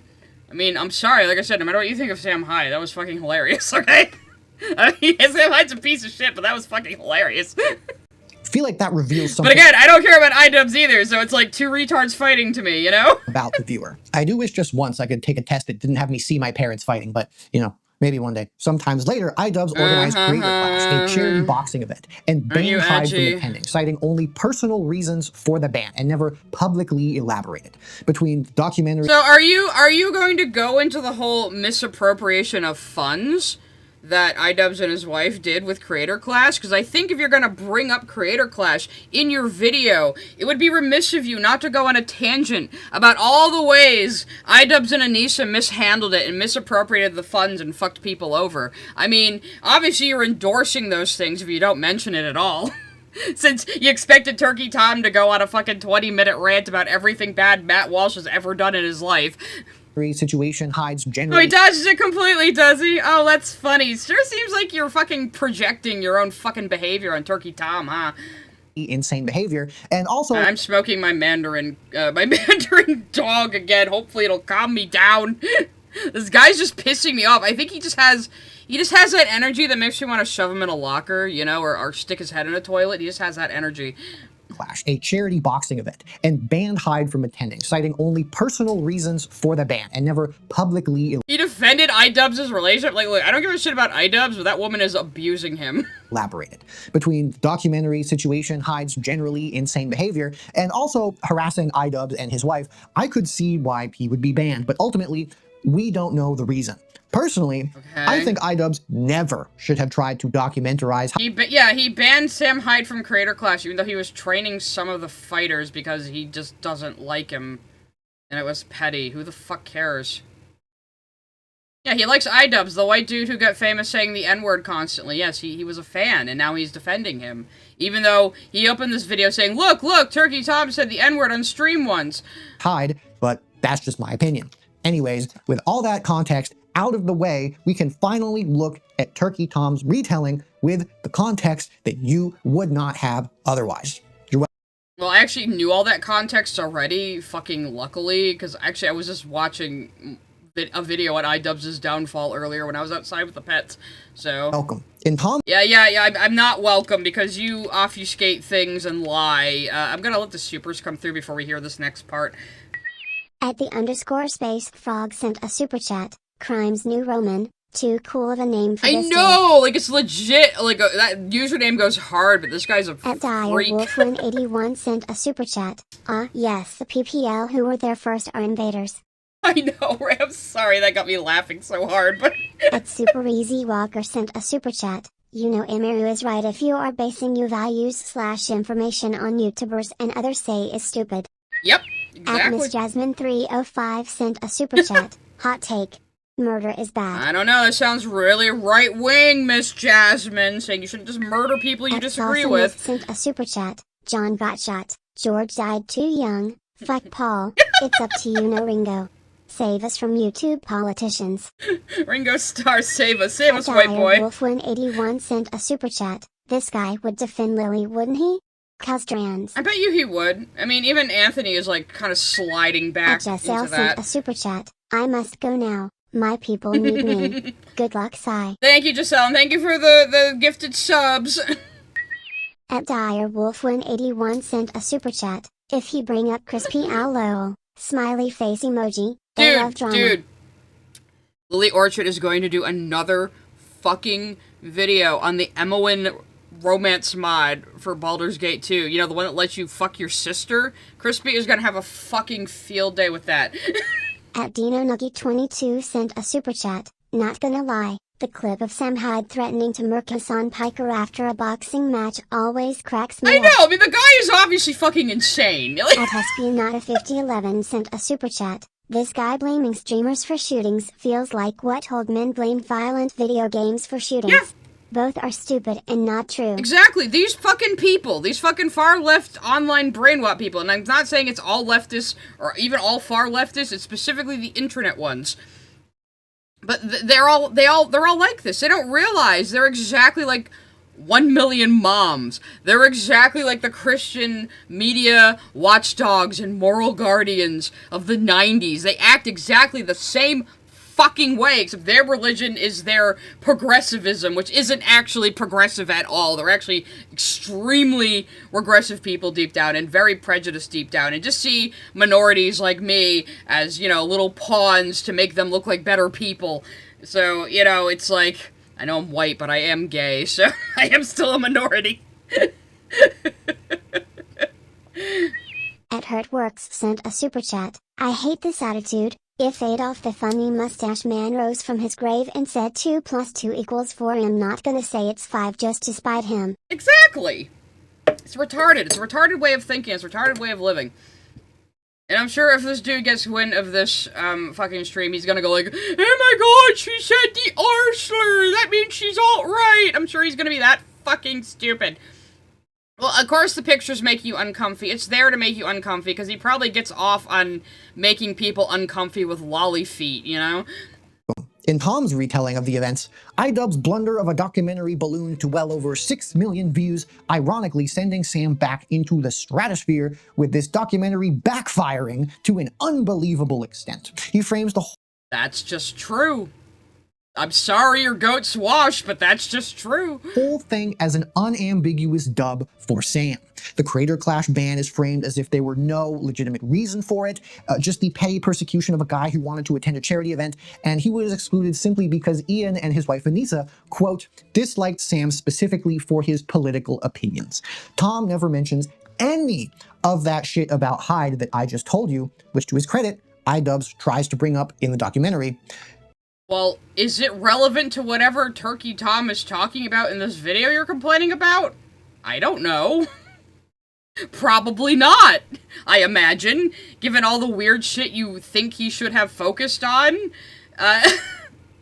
And then Tom proceeds to selectively tailor his retelling of all of these events in order to paint Idubbz as wanting to film a hit piece on Sam the entire time. Ian's approach to the documentary was clearly meant to be uncharitable. He wasn't making some unbiased gonzo journalism attempt to capture the strange life of a controversial alternative comedian. He was, in his own way, trying to make Sam look bad. Well, I mean, didn't Idubbz have a grudge against Sam Hyde because he copyright struck him over some MLP parody, like, years before that. So yeah, that very well could be that sniveling little rat's motivation. Do you honestly think Idubbz is a good person? I mean, probably, because he's exactly the same kind of person as you. A fake, progressive guy who claims he learned to be so empathetic in his 30s when him and his wife were illegally watching 90 Day Fiancé on Twitch, so just making money off of other people's content. And making fun of a guy from Iran who was experiencing culture shock at the differences between Iran and America and laughing at him for acting like Iran is not as free as America, which it fucking isn't, you know? And they're just mocking him and mocking his accent. This is your goat? Of when people do shit like this. Oh, you're trying to make a racist anti-Semite who's so afraid of vulnerability look bad because you're being biased against him. Hey, wait a minute, didn't... Or he just had a motive and Turkey Tom is pointing that out. I mean, he didn't... Again, he didn't say what you're saying he said in the clip that you showed. Didn't people do that to somebody else recently? Yeah, I'm getting a little crazy, Garbo, and I'm sure there's gonna be some people who are gonna be like, on any political takes I have, but like on my channel, I don't care if you agree with me or not. We can still get along. We can still have fun about other things. You can question me in the comments. We can talk about it. I don't care. That's a good thing. People should have discourse about these things. It shouldn't be, I draw my line in the sand and nothing will budge me from this ever, no matter what circumstance, no matter what nuance, no matter what changes. That's a terrible way to behave. Weird. It's probably nothing. Also, more context for more stuff. Sorry, holy fuck. One of the main reasons people like Tom assume Idubbz is being disingenuous is because he revealed when talking with Sam in the only one-on-one interview they had that Sam copy striking one of Idubbz's videos 6 years ago was their very first interaction. He played. Yeah, exactly. Exactly, dude. He's still thinking about this 6 years later. That's why people think it's a motivation, and he was being vindictive, and he still wasn't over it. Because, why would you bring that up? I mean, as a funny little haha story, you probably don't remember this, but we actually had an encounter before. But no, I think he actually expected Sam Hyde to fucking remember this, and think that they're, like, rivals or something.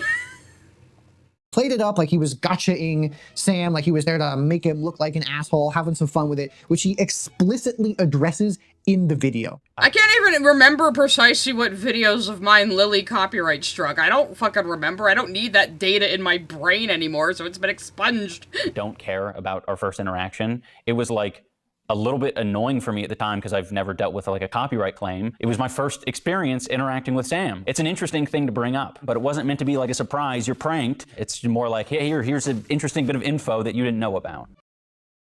That's not funny story. It's like, well, I was kind of annoyed at the time because I'd never dealt with a copyright strike before. Yeah, why are you even still thinking about this? Do you have nothing else to do in your fucking life? Tom takes issue, however, with Idubbz's attempts to analyze Sam's use of ironic bigotry as a shield to hide his beliefs, as a waste of time. What the fuck is this and Tom filming? claims that Sam has no issues copying to being genuinely right-wing and that Ian was terminally negligent, so he didn't realize that Sam was just messing with him, despite the theme. Yeah, it was his fault for not realizing Sam was messing with him, even though it was, like, so over the fucking top, and just knowing what kind of guy Sam Hyde is. He looked a little pathetic, getting fooled so easily, yes. Sorry. Of the documentary being about him trying to unravel why Sam chose to mess with him. But going back to Ian's negligence... Well, I mean, that's a perfectly good angle for Idubbz to take with his half of the documentary. Like, say, okay, so he did this, but let's examine why and what that says about his mentality. That's perfectly valid, I think. He probably didn't do a good job of it, but I think that's a perfectly valid angle to take, so, I don't know. I just chose to mess with him. But going back to Ian's negligent approach to all of this, if he had simply taken the time to do his due diligence, this would become obvious to the point where asking Sam, or even trying to structure the documentary around it, is a complete waste of time, especially if his objective was to make an entertaining video. First, despite doing this, Okay, that was Turkey Tom's opinion. So, in his opinion, he thinks Idubbz shouldn't have done it that way. In my opinion, it sounds like a sound premise, but I don't think Idubbz would have been able to pull it off, so... Okay? So? What? Again, why are you, like, such a fan of the guy who got famous saying the N-word online? Documentaries are about piecing narratives together from footage, which can change and evolve the more you get. This was the Sam Hyde experience Idubbz got, and that influenced what he made, regardless of the intentions that he went in with. Secondly, shit like this that Tom is doing simultaneously acknowledges that Sam is a genuinely far-right racist and anti-Semite, and dismisses anybody who treats that fact as concerning. The message to the audience with this is, yes, Sam's politics are real, but taking them seriously makes you the loser. Far-right. That's not what he's saying at all. He's just saying Idubbz made an ass of himself, which he did. It has nothing to do with the political stances of either of them. Idubbz got soundly punked. Like, that's just facts, man. Right figures are normalized a lot in these kinds of spaces, not by explicitly denying what they believe, but by making concern about what they believe seem naive and uncool. More on that later. Now, whether— Why shouldn't we make what these disgusting, like, racist people think uncool? Why shouldn't we depict that? It's like the problem today where people are like, oh, you can't make fun of Nazis. They're a very serious and scary subject. And it's like, if you make fun of Nazis, if you make being a Nazi the most clown-ass loser thing possible, less people are gonna want to be Nazis. It's pretty simple. We should be mocking the fuck out of these people and calling them losers because they are. Or not, Idubbz had all— You're also a loser, but for different reasons. Of this in mind when he said personal reasons for banning Hyde from his event. Who fucking knows? But what the audience actually needs to know is who Sam Hyde is. And Turkey Tom— Why do we lots of people know who Sam Hyde is. Turkey Tom was talking specifically about Idubbz making an idiot of himself. Trying to do a documentary on Sam Hyde. Sam Hyde's politics have nothing to do with that situation. Ensures that they don't. Collapsing the entire complicated record of everything I just fucking told you into political opinions. And presenting the ban as an inexplicable— Yes, because it's not fucking... It's not fucking relevant to what is being discussed, so why should he go off into a 20-minute tangent about everything wrong Sam Hyde believes that most people are gonna fucking skip? Because it's not what they're there for! Oh my god, he makes good, efficient videos that are edited well and stay on topic. Again, something you wouldn't understand because you are incapable of it. Act of censorship against a guy who was just being funny. When Sam harasses other creators, including— I mean, yeah, Sam Hyde is a piece of shit. What Sam Hyde did to Idubbz is funny. Those two things can exist simultaneously. Idubbz' wife, like a lot, it's presented as entertaining antagonism, but when people like Idubbz try to do something about it, it's seen as a problem. Remember this trend. It's gonna come back. It'll be on the test. If any— He keeps saying things are gonna come back, and then he just goes off into some completely different ass-brain topic. Yeah, that sounds familiar. It's because I did a video a while ago on the weird obsessive hate thing on Idubbz. And doing that really made me think more and more about just how much more I had to talk about this entire space. And you spend a lot of time thinking about Idubbz, huh? Voila. This— Did you see the recent video he and Anisha put out on OnlyFans? This video was born. You're welcome. More content. Mwah. Anyways, moving on from this shit show, my favorite example that I want to bring up is a Turkey Tom video titled The Alex Jones Story. This is the info war, which he apparently deleted because, quote, YouTube wouldn't like it, if the comment is to be believed. To be transparent, this video is from 2020, and normally I don't like to go back into someone's history if it doesn't seem relevant, but this serves as proof that Tom is— I don't like to go back into someone's history if it doesn't seem relevant, yet here you are saying— at the mere mention of Matt Walsh, Turkey Tom should have gone off into an hour-long tangent about everything wrong Matt Walsh thinks. Oh, if you know, you know kind of thing, Dino Nuggy, don't worry about it. Still doing the exact same conspiracizing and— I should maybe stop smoking, my jokes are getting a little spicy. Narrative building he was doing 6 years ago. Just like saying the N-word. Shout out to that D'Angelo Wallace video calling him out on that 6 years ago. Yeah, and what about Idubbz saying the N-word, dumbass? His video opens with an extended montage of Jones' most intense rhetoric, which I am not playing here because YouTube will ban me again, so use your— Her the frickin' frog's gay! Is that song copyrighted? I don't know. Imagination. Tom then spends— No, fuck it. We're gonna talk about Alex Jones. We have to play it. Hang on. So, before we get to any discussion of Alex Jones, let's have a little break to reset our brains. Yeah, there it is, the gay bomb. No, that's not the one. I want the song. Damn it. I want the one with the animation. Here we go. I don't like them putting chemicals in the water that turn the friggin' frogs gay. Hell yeah, this is a jam. Turn the friggin' frogs gay. Serious crap. Gay. Frogs, friggin' frogs. It's not funny. I'm gonna say it real slow for you. Gay. Frogs. Everybody rave!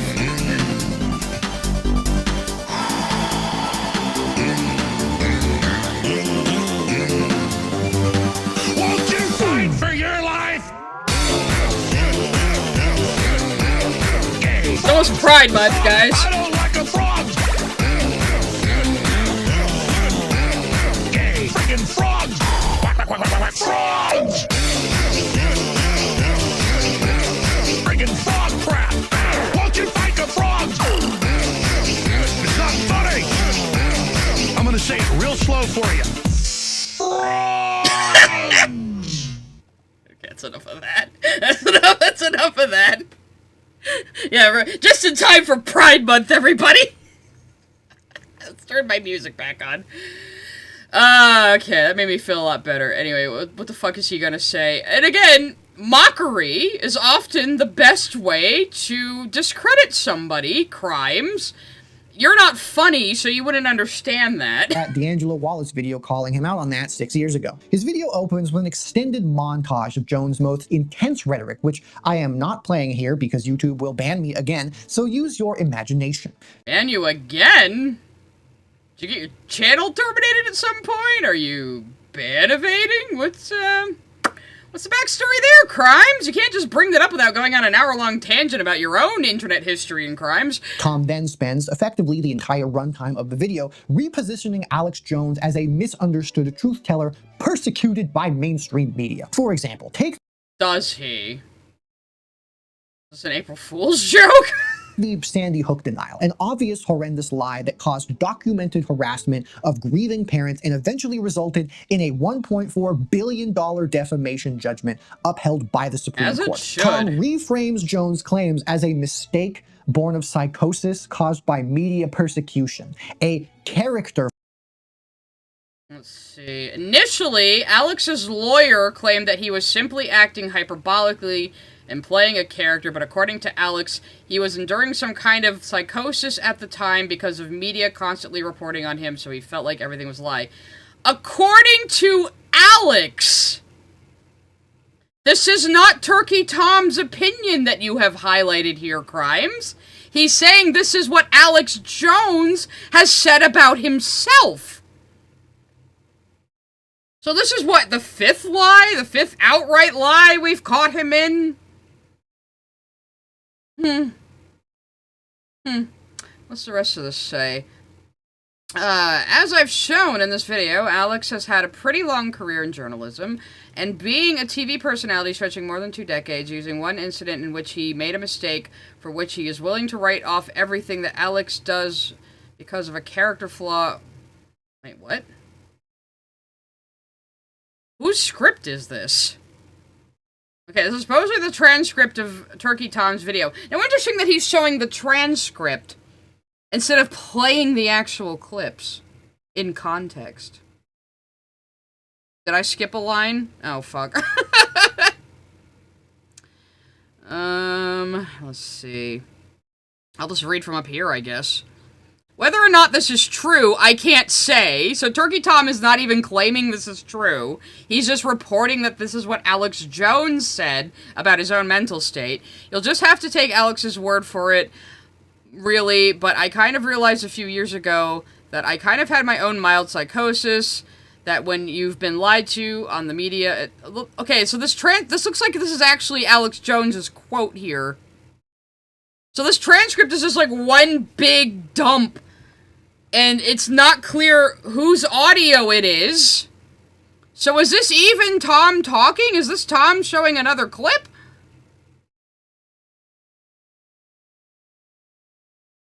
Yeah, so it looks like, but I kind of realized a few years ago that I kind of had my own mild psychosis. So this looks like this is an actual, like, quote from Jones here. That's just not separated in the transcript.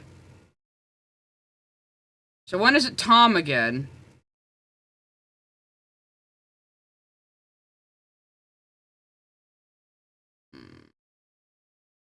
Unless this is... I can't tell what this text is supposed to be of. You'd have to show me the actual video. So, he's not showing clips for a reason, but we've already caught him on this one. This is not Turkey Tom's opinion. This is him saying Alex Jones says he was suffering psychosis. So, just liar.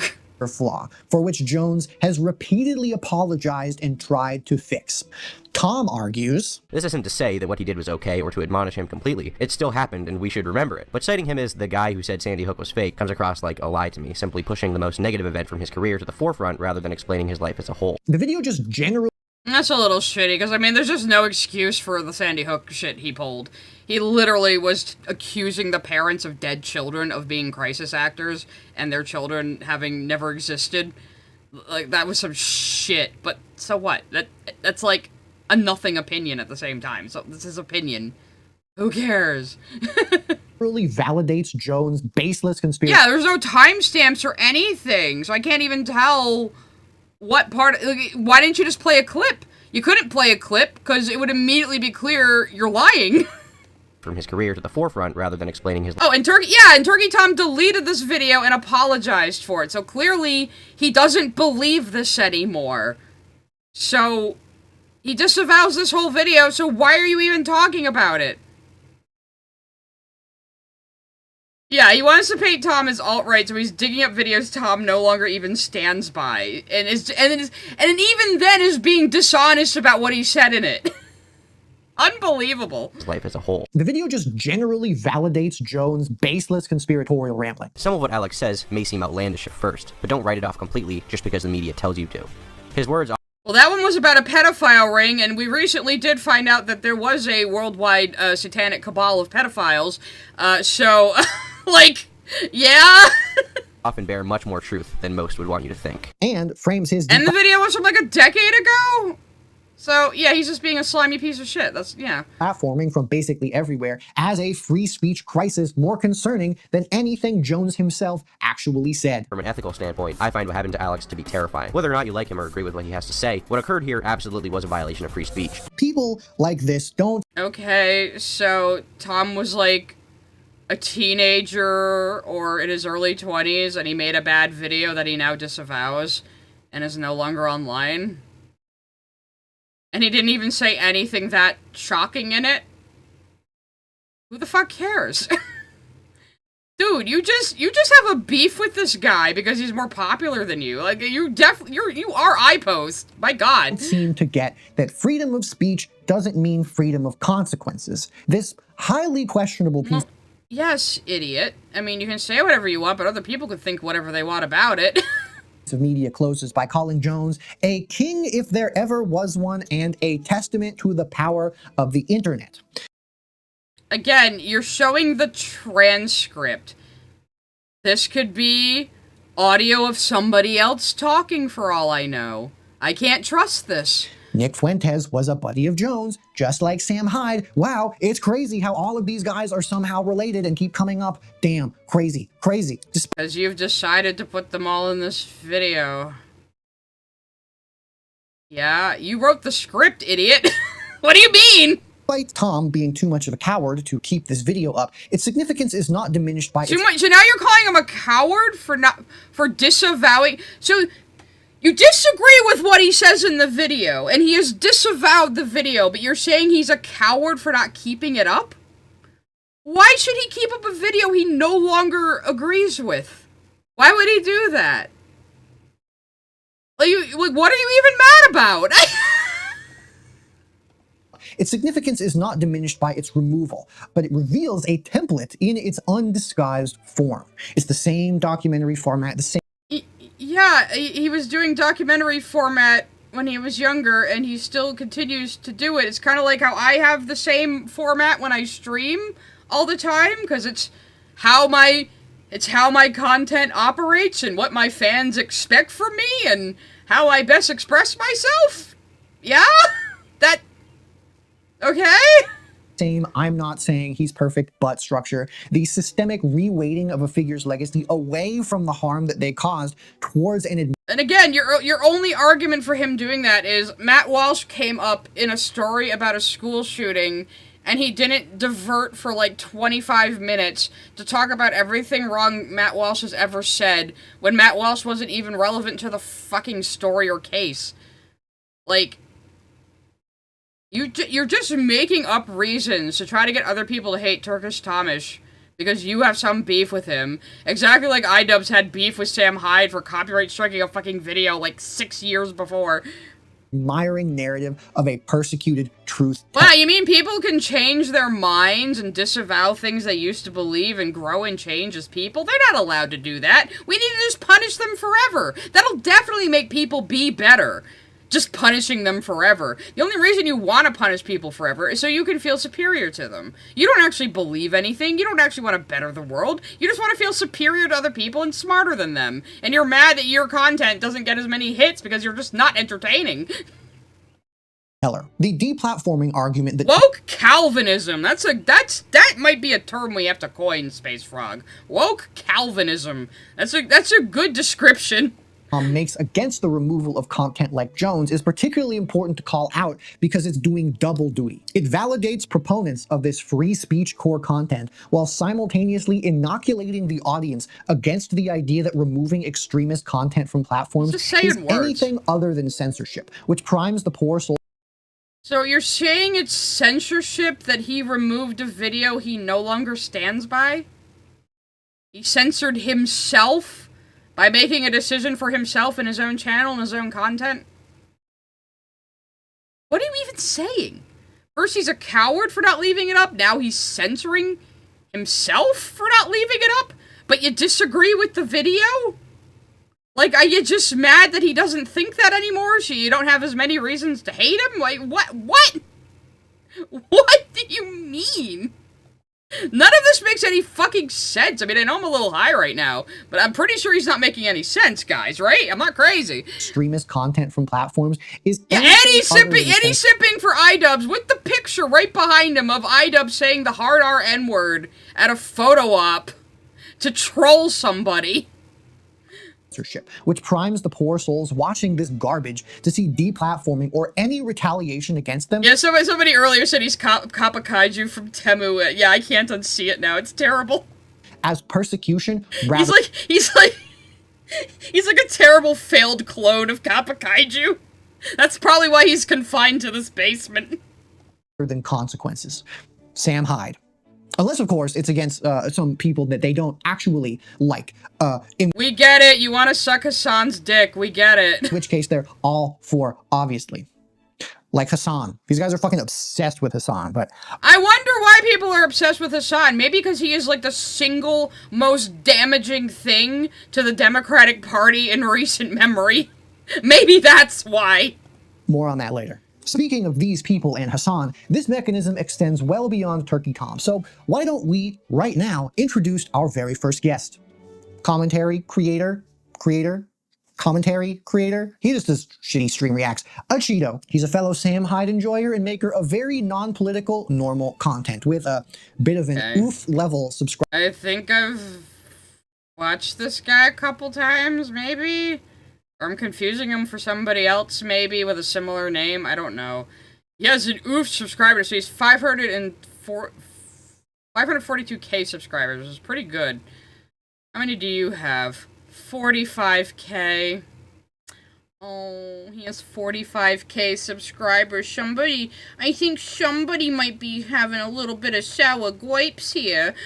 I'm probably gonna hit that by the end of the year, pal.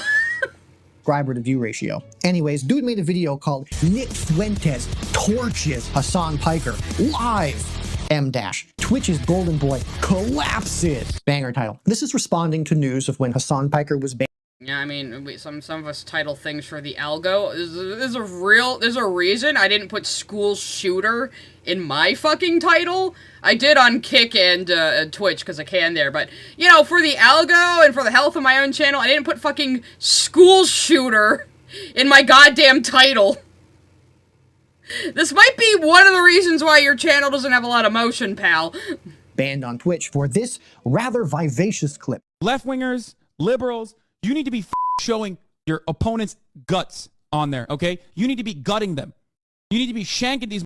How about the one we watched earlier, huh? How about the one we watched earlier, guys? How about that statement? I wonder what this guy thinks about that statement. Let's play it again just to make sure we really understand this.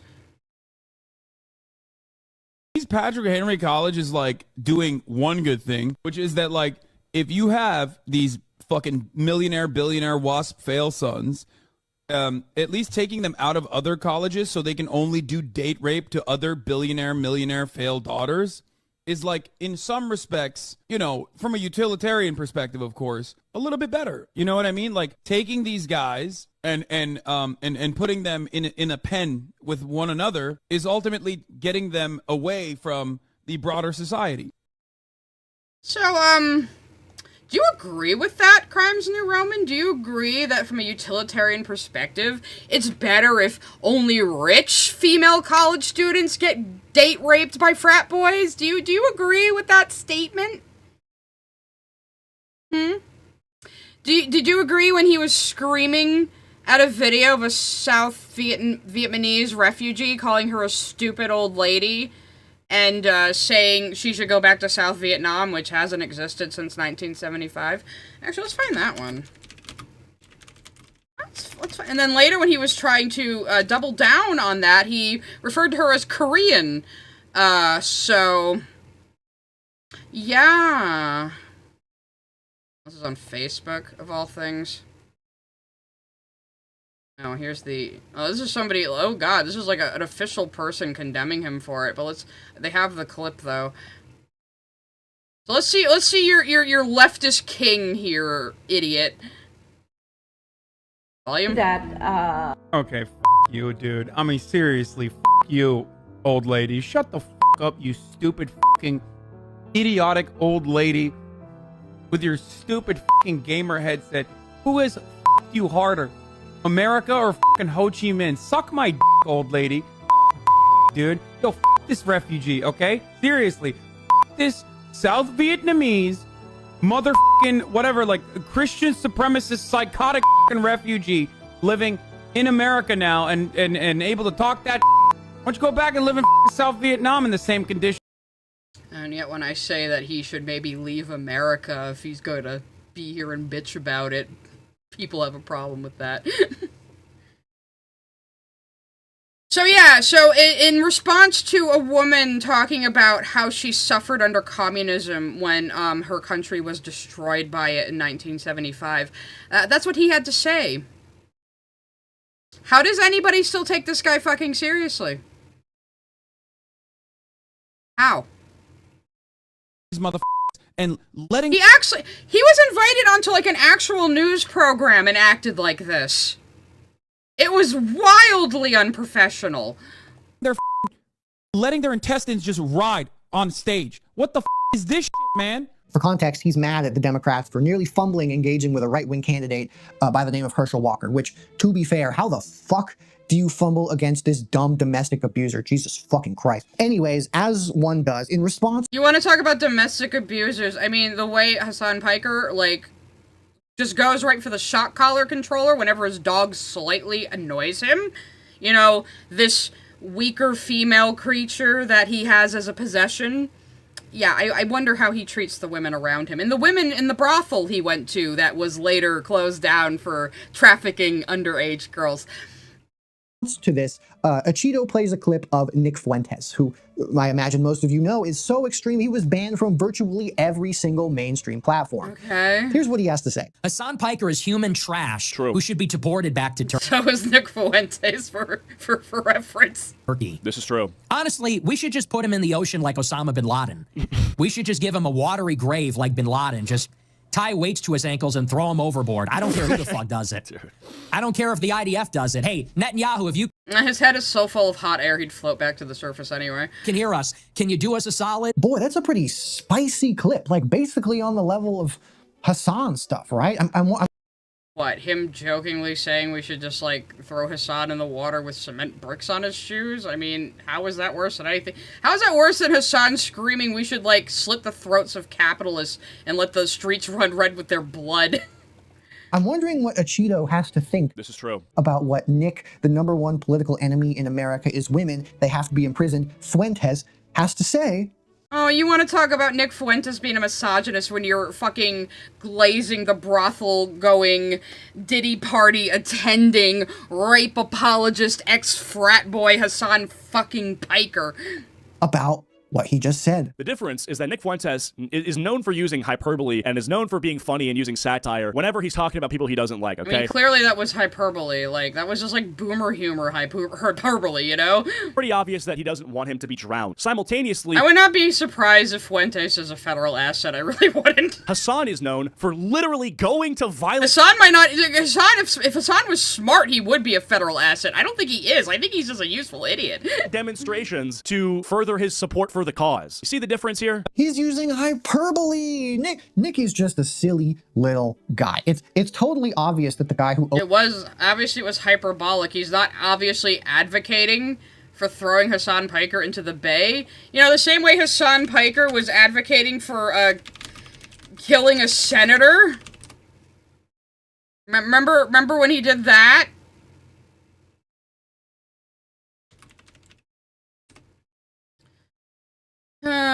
Do we have a video of that? Hasan Piker, the big political commentator. Okay, I don't care about you, Philip DeFranco. I just want the clip. Just in fraud alone. If you cared about Medicare fraud or Medicaid fraud, you would kill Rick Scott.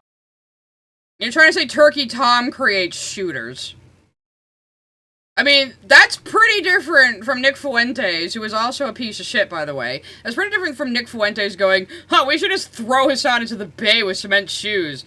He is literally saying, if you care about Medicaid fraud, you should kill Rick Scott. He's constantly hinting, someone should do something, someone should do something, hey guys, someone should do something. Okay? The reason why I'm saying if you cared about Medicare or Medicaid fraud, you would kill Rick Scott is because, and not make him a prominent part of the Republican Party, is because he, to this day, is still also known as committing the largest Medicare fraud in U.S. history. That says the fraud. That's funny. That's a good pause face right there. Openly loves Hitler is using hyperbole, but of course Hasan is definitely not. Yeah, that was definitely not hyperbolic of Hasan, and Hasan is pretty anti-Semitic, if you remember. He says Israel to cover it up, but he barely hides it anymore. Definitely not. In the same video, by the way, he describes Hasan Piker's aggressive political rhetoric. Hasan hasn't been banned on Twitch because he makes them a shit ton of money, and the CEO of Twitch likes him. That's the only reason he hasn't been banned. As genuinely dangerous stochastic terrorism, as well as advocating for Hasan to also be, understandably, deported. He has like 80,000, 60,000. Yeah, you're glazing the fucking millionaire bro who hates America. 1,000 concurrent viewers listening to the rhetoric, and that rhetoric, whether they hear it directly from Hasan or someone hears it from someone who watches Hasan, it spreads. Besides, he can't be deported. Even Hasan says he's an anchor baby. His parents made sure he was born in the United States so he could have the privilege of dual citizenship. Someone who would immigrate to the U.S. from Turkey wouldn't have. So he's extremely privileged. Born into a rich family, uncle is a millionaire media mogul who gave him his career, mom is a landlord. I mean, he's so full of shit. Normalizes this sort of behavior. Like, I get that he is born in New Jersey, I get he's a legal American, he needs to get the fuck out of my country immediately. And whether that is done through, himself deporting, which you'd think he'd do by now, for someone who hates the country so much, he seems...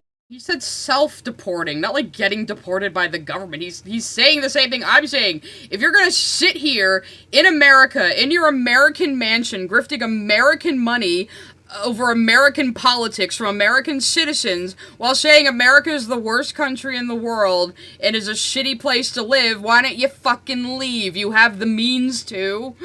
So get the fuck out of here. Seems to be pretty cozy here, or through him getting denaturalized or something. You know, maybe the next time he takes a trip abroad and he comes back, immigration. I mean, this whole thing with the federal government might get him denaturalized if he, if he has been found to be getting money from a state sponsor of terrorism, yeah. Customs, you know, they press him a little harder. However, it's done. Oh yeah, and you used to watch The Young Turks, huh? Yeah, The Young Turks is the show Hasan started on that his uncle got him on. And the Young Turks, oh, what a funny name, because they're all a bunch of young Turkish people, right? Well, the Young Turks are also the name of the people who perpetuated the Armenian genocide. Isn't that so funny that we're named after the atrocity that Turkey committed that they really don't like you talking about? Isn't that so funny that we're named as the perpetuators of a genocide? That's where Hasan started, but he says he cares so much about genocide, you guys. But only when Israel's doing it, because he was happy to go to China and just tacitly didn't mention the Uyghur genocide. How the Chinese are, right as we speak, putting Uyghur Muslims, who are Turkic, in concentration camps. Hasan had nothing to say about that. No, he went to China. He said China's so much better than America. He was pog-facing at Mao's Little Red Book. Yeah, sure, Hasan is a communist because he wants to be Mao. He wants to be Pol Pot. He wants to be Stalin. All of these fucking people advocating for communism in the United States want to be the asshole who takes it over and oppresses everybody. That's what they want. They're the pigs in Animal Farm. He needs to leave. The Young Turks denied the Armenian genocide. I'm not surprised, and yet they name themselves after the very perpetrators of it. Fuck them. Very curious that a white nationalist calling for illegal Americans' death and deportation is something that you agree. You know what's really wild is naming yourself after a bunch of genocidal maniacs who did a major genocide that the country they're from denies entirely. But is also satire simultaneously, but a left-wing streamer using aggressive metaphors is... Yeah, exactly. He can't even get denaturalized because, again, his rich parents made sure that he had the privilege of dual citizenship from the beginning. Something that you agree with, but is also satire simultaneously, but a left-wing streamer using aggressive... He's so quirky, he's got a Capri Sun. ...metaphors is genuine incitement to violence and deserves to be censored. I'm not even paying attention anymore. I got ranting about Hasan again. Curious patterns we are noticing, I'm sure. Also, this is unrelated, but I found this... I am certainly noticing some patterns in this video, sir, and it's how much you fucking lie and obfuscate.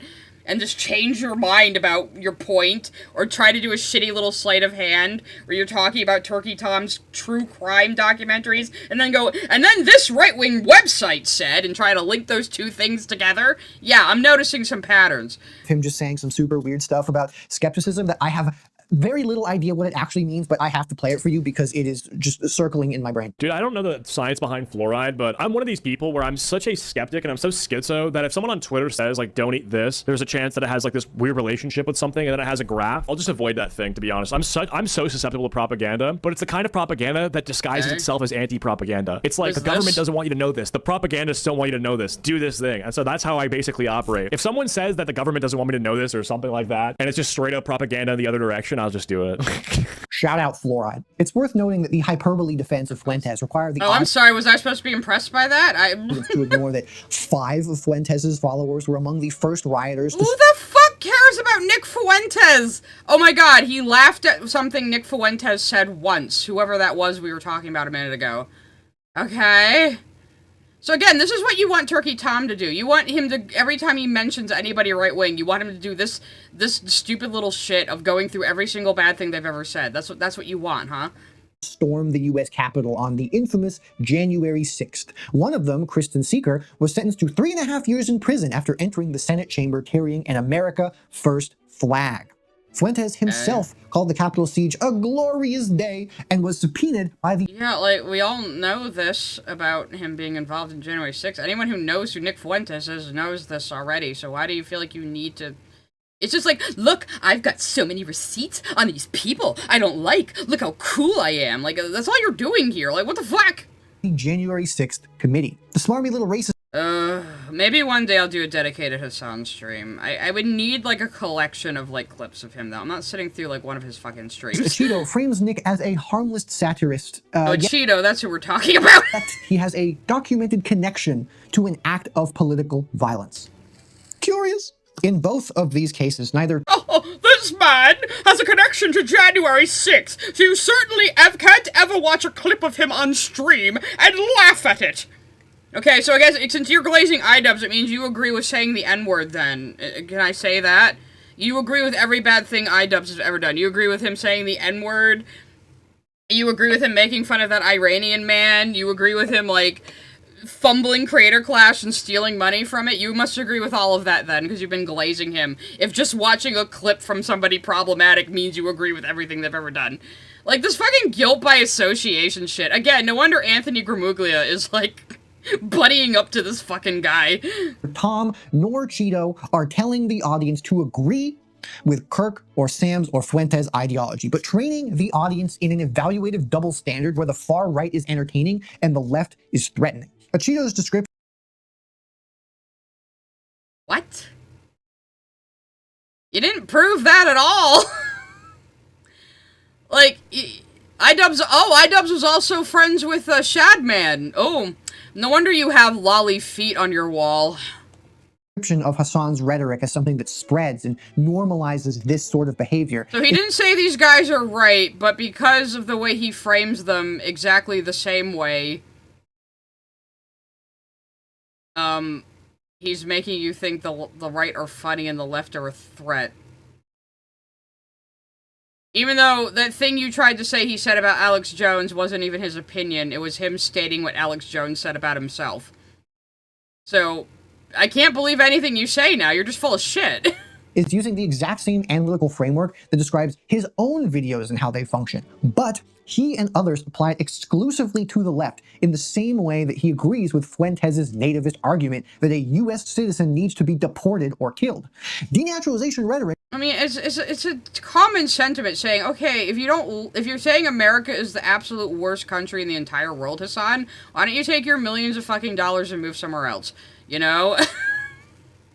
Like, it's just calling out how disingenuous he is. Is not a satire to be enjoyed. It is a conclusion to be endorsed. But this genre of content frames it as both simultaneously, and the audience absorbs the endorsement while believing they are enjoying the satire. Again, he wishes this is how his content works. I think this guy wants to brainwash people. That's the impression I get. Man. He's just not very good at it, so he's just really bitter and taking it out on Turkey Tom. Goodbye. Anyway, let's have some, Fuentes is Mexican, but he's also very MAGA and very anti-Semitic and just, like, you know, he's one of those. At Sawesomeness sent a super chat. I actually watched Sam's show when I was 12. Did you? It's probably not the best thing you could have been watching when you were 12. At Bladed Fox 14 sent a super chat. You said this mean thing as a dumb teen years ago. Mind explaining yourself even though you don't agree with it anymore. I know, right? And like I said, Turkey Tom looks really young to me, so, like, he can't be...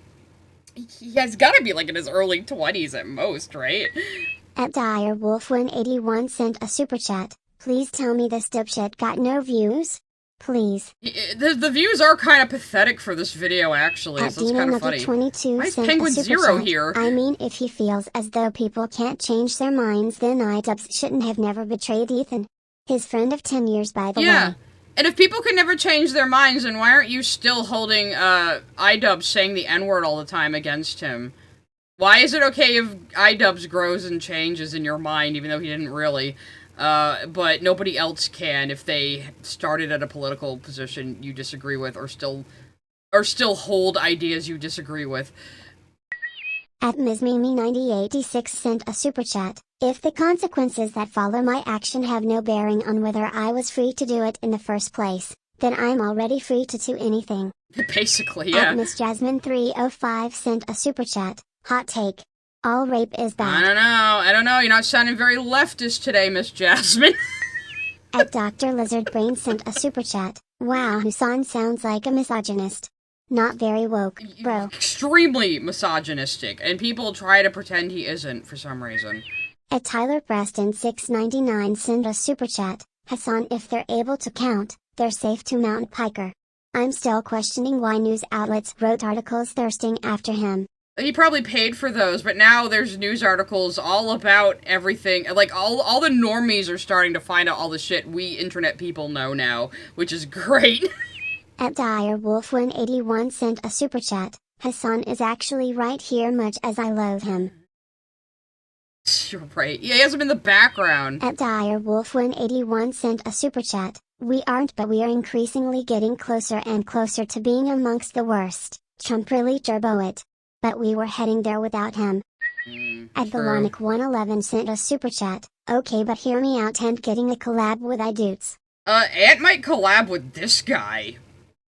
And I'll probably be there for it if he does. So that's a threat. That's a threat, Anthony. Or any of his little minions who are watching. Any of the gabagools. Anyway, so what's the next... This was supposed to be... Rehabilitating the Extreme is the name of this chapter. This chapter where you made it clear you don't believe in rehabilitation from extremist ideas. And once somebody has wrongthink, you hate them forever.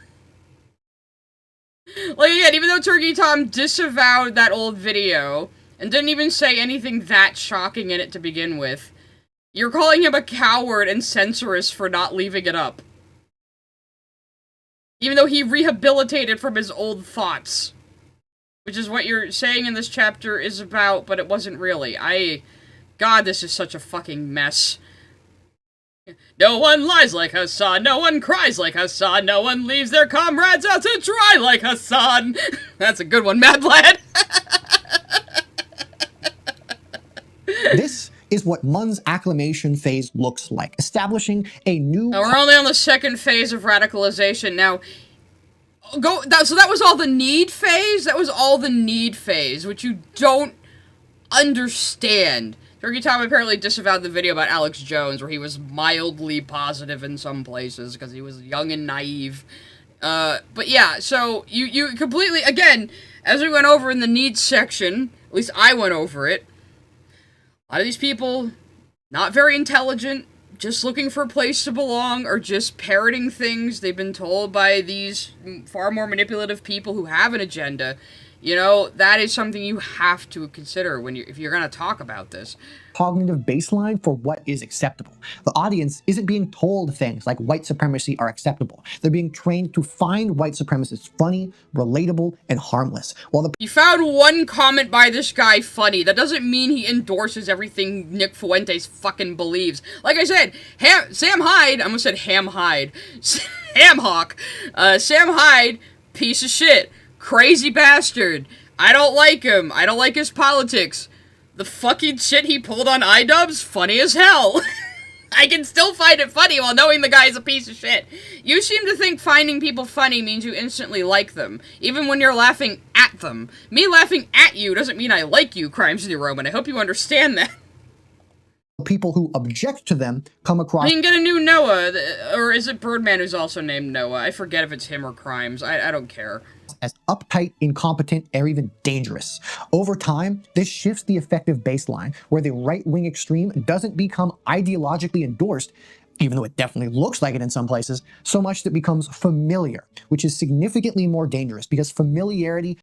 You should be familiar with your opponent's rhetoric. How else are you going to counter it effectively? You don't even know how to debate, do you?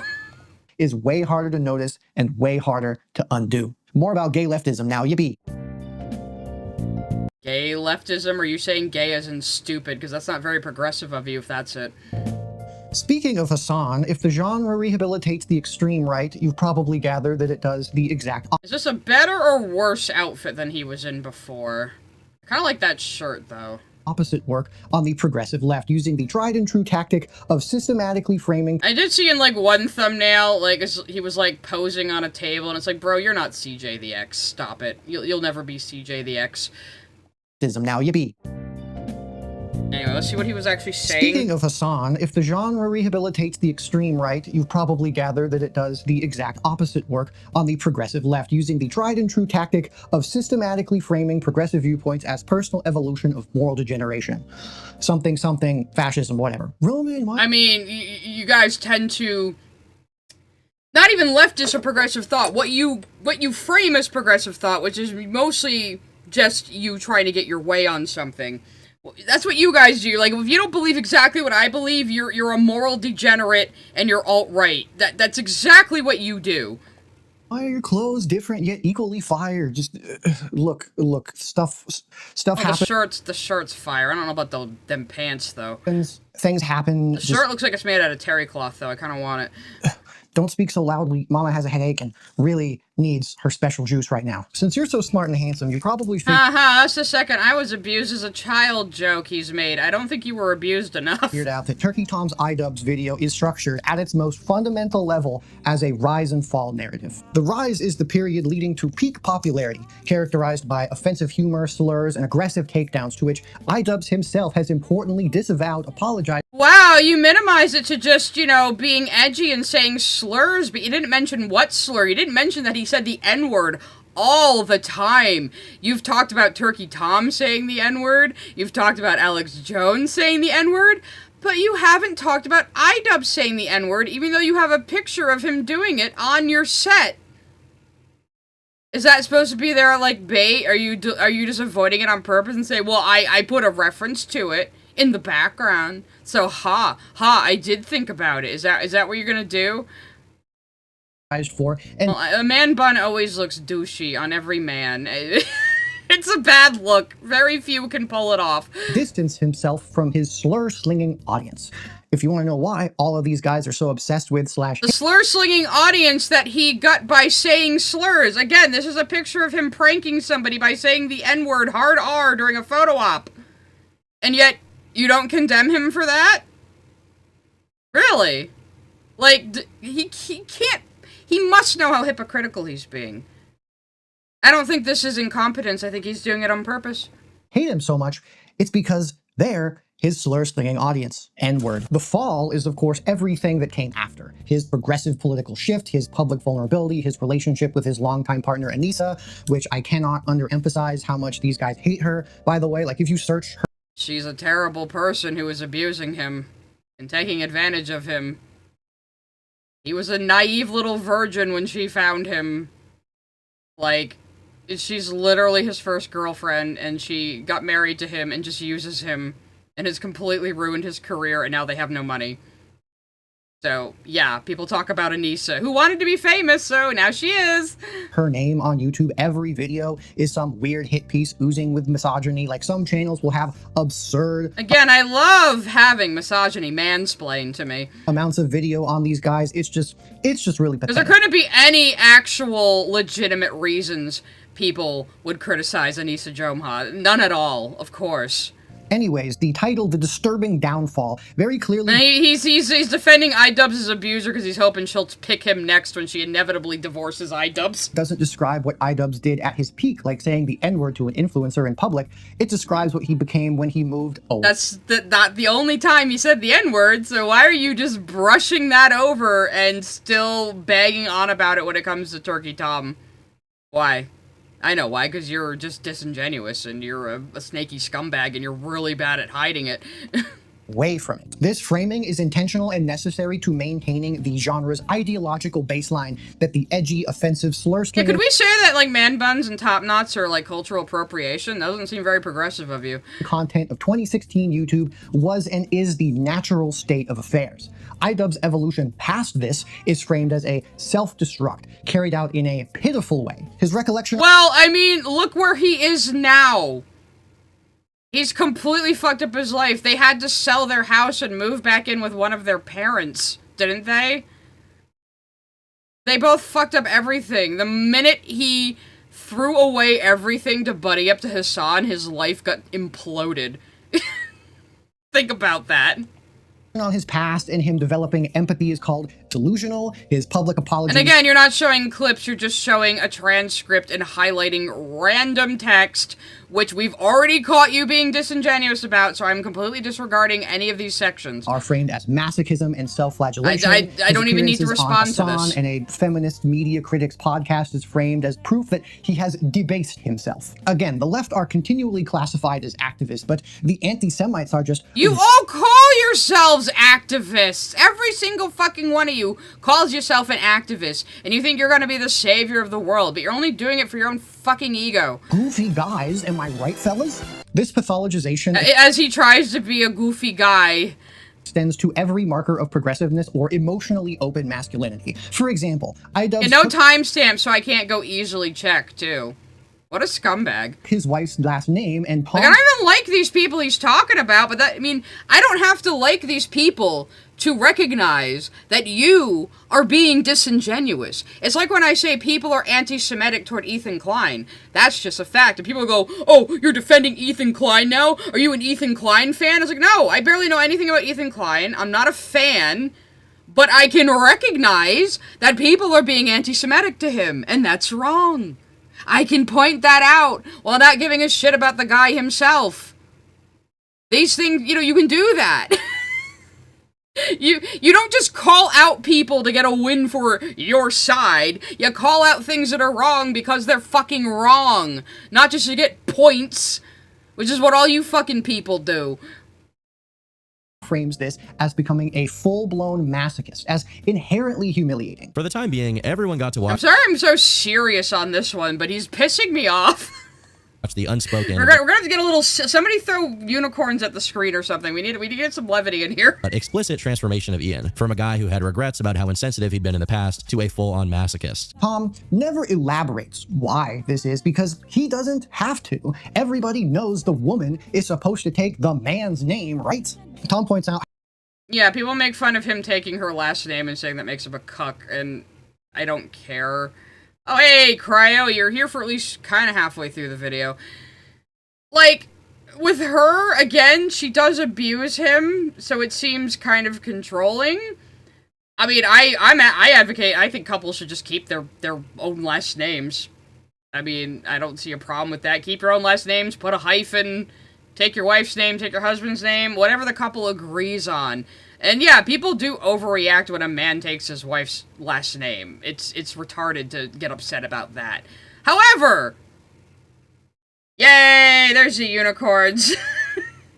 And a chicken. Okay, we're back, guys, we're back. I got a little too serious. We had to goof things up a bit. We had to be some goofy goobas. See, I'm a funny little guy too, Crimes. Yay, thank you, Miss Jasmine. You spoil me. Anyway. Ever since Miss Jasmine jump scared me with those fucking unicorns, man. Oh, I'm sorry, I forgot chickens weren't real for a minute. I got too serious and forgot chickens aren't real. You didn't miss much. We caught this guy lying like 5 times, so I'm not even taking anything he says seriously anymore. We're just kind of seeing what crazy shit he says now. How Idubbz making an appearance on Hasan's stream is problematic due to Hasan's overtly political online presence. Yet curiously doesn't have a problem with him associating with the, again, anti-Semite who gave a Nazi $5,000. I'd say probably the most... Does Sam Hyde make politics as content, though? Because, like, just because you believe something doesn't mean you make that your content or the things you discuss online. I have no idea what Sam Hyde's content is, that's why I'm asking. Deranged clip in this entire thing, and there are a lot of them, is when Tom pulls a clip of Idubbz crying during a live stream with a therapist while expressing sympathy for another couple's experiences due to the realities of having a public-facing relationship. Same person. Okay, so the reason why people laughed at this, I'm gonna give you the concept. I don't remember that one. Thank you. Now we're throwing fruit at me. We're all fruits here. It's almost Pride Month. Anyway, so what actually happened was this psychiatrist guy, he gives like YouTubers grades on their mental state or something. It's something like that. And Idubbz went to him and asked him to change Ethan Klein's grade. And the guy said no. And then he started talking to Idubbz, and Idubbz just started crying like a little baby, getting therapy for the first time in his life. And then Idubbz uploaded that to the internet, and people laughed at it. Yeah, so, it's kind of funny. The funny part is he was trying to get this guy to, like, agree with him that Ethan bad, and ended up creating an embarrassing clip of himself, and didn't get what he wanted in the end. That's why people laugh at it. Not just because he's crying. Live streamed his own therapy session where he actually cried. And honestly, any YouTuber who's gonna get on camera and cry, people are gonna laugh at you for it. They will. So don't, like, unless it's like, I don't know, unless you're like announcing like somebody on the channel died or something, just, it's inadvisable. Expressing he wished he had the relationship that Ethan Yay, and now Ela we have You know, I also sushi. see the dynamic of Ethan and Ela. I'm like, fuck, like, Just good ASMR for this. it's just really, it's really hard to be, I mean, I believe he's actually getting emotional. Like, again, I feel like he's never had therapy ever. And he wasn't prepared. Like, I believe he's actually getting emotional. But the fact that he was, like, specifically here with this guy to try to fuck over somebody else and it backfired on him, yeah, people find that funny. a couple online and see people. And why did he upload it? Just so people would go, oh my god, he's so empathetic.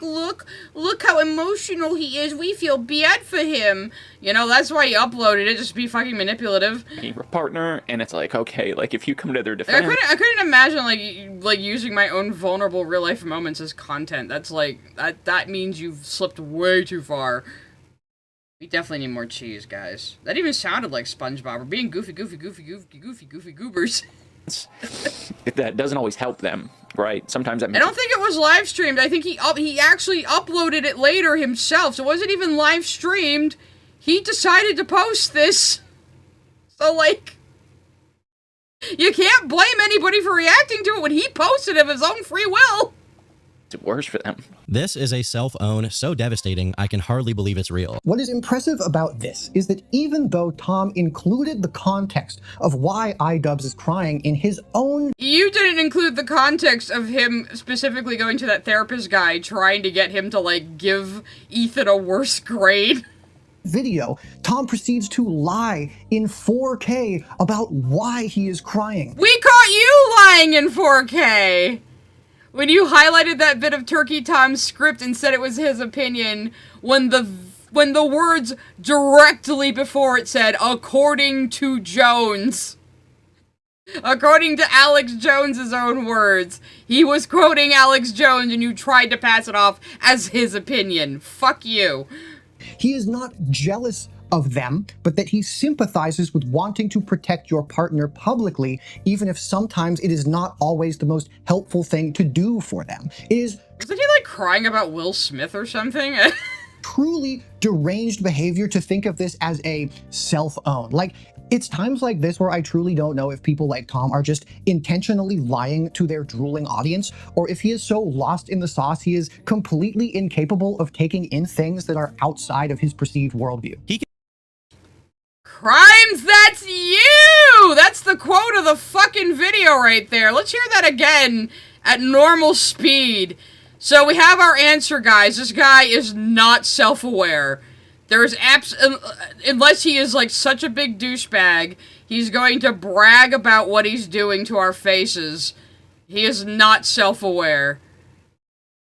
Message. He was just being offensive for the sake of entertainment. Why he is crying. He is not jealous of them, but that he sympathizes with wanting to protect your partner publicly, even if sometimes it is not always the most helpful thing to do for them. It is truly deranged behavior to think of this as a self-own. Like, it's times like this where I truly don't know if people like Tom are just intentionally lying to their drooling audience, or if he is so lost in the sauce he is completely incapable of taking in things that are outside of his perceived worldview. Can you believe he fucking said that? Can you believe he fucking said that? Like, dude, that is exactly what you are doing in this entire fucking video. That's you! That's fucking you! you! You are doing that right now! How can you be that unself-aware? Incredible. It's getting kind of late. Like, damn, we've already been going for almost 3 hours. So let's try to get through more of this. I'm gonna try not to pause as much, but Jesus fucking Christ, that needed a replay. He can claim his intentions were irrelevant all he wants, but at the end of the day, it's clear that he wasn't indoctrinating his audience or sending a message. He was just being offensive for the sake of entertainment. If at any point he was morally grandstanding, that point is right now, as he tells the people who liked his old content that they need to acknowledge that it's irresponsible. In fact, large parts of the content sphere mobilized to overrule his own self-assessment when he apologized initially, and large swaths of people still do this to this day. For example, the next guest we have here, Sensitive Society, who takes the award for probably the most obnoxious titles of all time, and also made a video on how people should be able to say the R word, frames Idubbz. Oh, yeah, so if he does watch this stream, he's gonna be like, oh my god, she said retard, oh my god, ree! Yeah, him and Rev Says Desu are similar, they just do daily drama slop. Rev is kind of a scumbag, I don't know that much about sense, who cares? Self-reflection as evidence of brainwashing. Here, I do think Idubbz has been brainwashed into thinking that he was like the 2010s Hitler, and he was killing puppies and, you know, people and saying the N-word every 2 seconds and just being a terrorist, and Idubbz also did 9/11. No, it was never that deep. This shit was never that serious. Shout out to my favorite least political word, the N-word. Say the N-word. He then proceeds to excavate Moist Critical's terrible video. Okay, so again, why are you not condemning Idubbz for building his content on saying the N-word? So you're saying, oh, well, he reformed, so now the people who used to like him are bad, which you said you were a fan when he was in that era of content. So that would include you. I guess you would be one of his slur-slinging audience, right? That he had before, right? That would be you. You said you watched him. So, like, he's basically saying, well, Idubbz now agrees with my politics, so now he must be protected at all costs. But fuck anyone else who says, he ruined his own career. So they're bad now. So, people can grow and change except when they don't. You don't allow that for anybody else. But with Idubbz, because he agrees with whatever you think is important, even though he's probably just as disingenuous as you are, because he's on your team. Now he must be protected, even though he built his career saying the N-word. But okay. Also disagreeing with Idubbz's assessment as an authority against Idubbz's interpretation of his own work. Because obviously, you gotta pull out the heavyweights for something like this, right? The way he talks about this content. Well, he was like super fucking popular. I mean, I never watched him. You said you watched him, but I guess this is why Penguin Zeros and the fucking hashtags. It makes it sound like he used to fucking murder puppies for these videos, which it was never that extreme. I very much would consider it edgy. It was 2016 edginess in all of its glory. The point of his content wasn't to be hateful or hurtful. He really was just trying to entertain. At least that's how I and the majority of people viewed it. This is one of many examples of the genre manufacturing consent, literally telling a person that their own reflection on their past behavior is wrong and that growth is a That was his opinion, and also you were a fan of Idubbz during that time period, so what? Illusion, which is ironic when a lot of these guys' channels looks like this. The framework that we see from these guys is exceptionally simple. A man who cries. I mean, get good and do daily content then, man. I don't know what to tell you. Is weak. A man who apologizes has been broken. A man who takes his wife's name has been emasculated. A man who moves politically left has been corrupted. I mean, Anissa is abusing him. I believe that. She is abusive toward him. But, you know, you gotta, because the Chuds say she's bad, you have to defend Milady, I guess. But a man who was dropping slurs and bullying creators for entertainment, that man had integrity.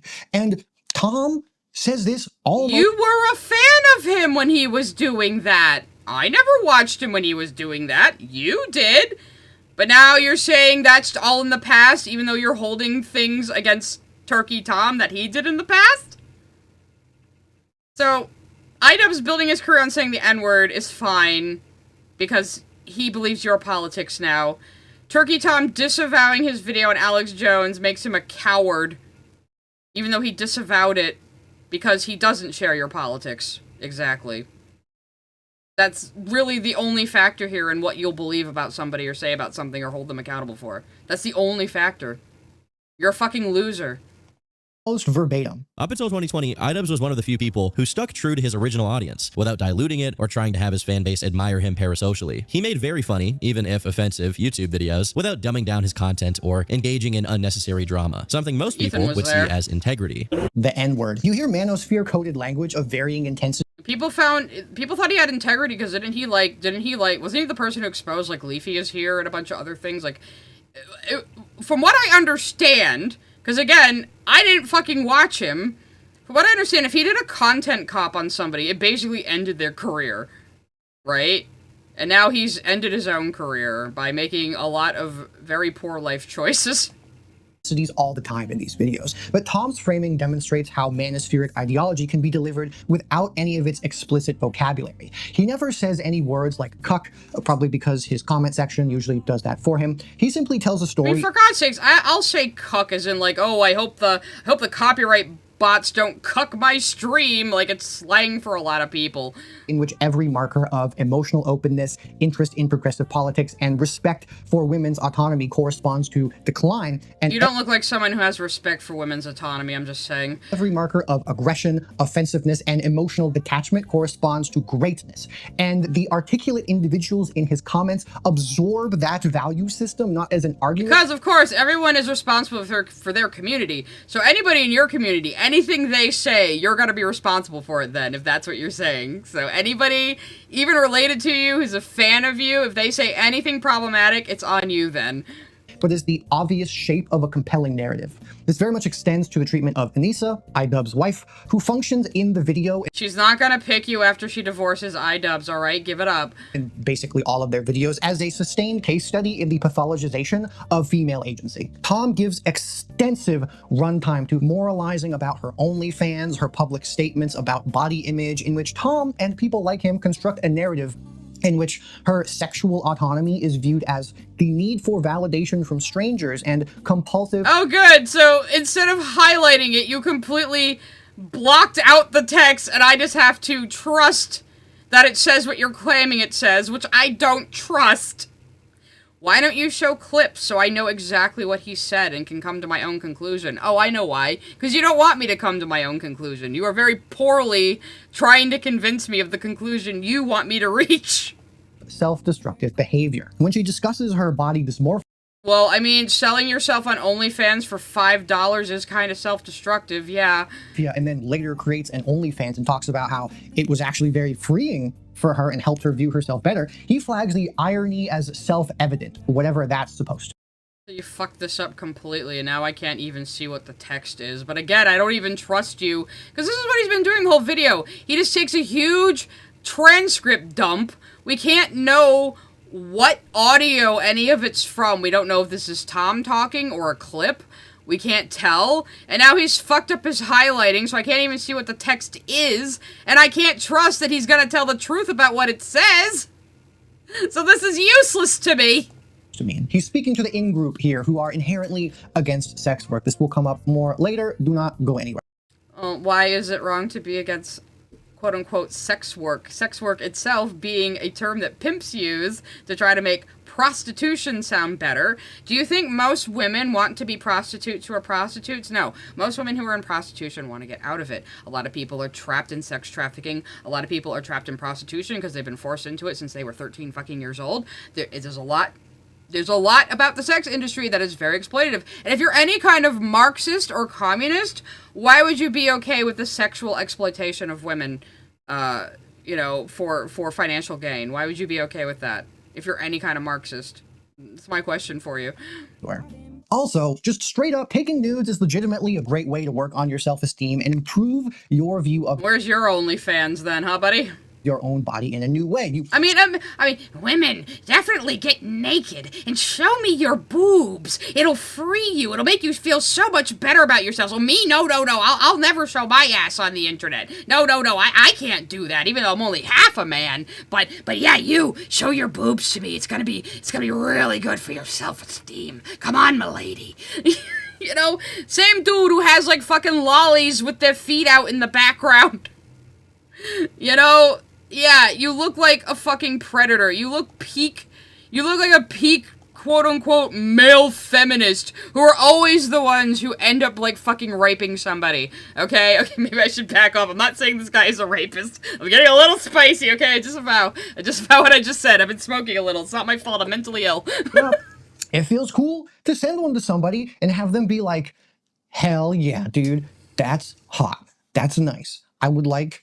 Okay, where's your OnlyFans? It is in your description. You must have one, right? Because, I mean, sex work is just work. So why don't you make a living on OnlyFans on the side? Why don't you go to a brothel and suck 70 dicks a day? I mean, it's just work. It's just like working at McDonald's, right? It's completely the same as that, right? Everybody sells their body for labor, right?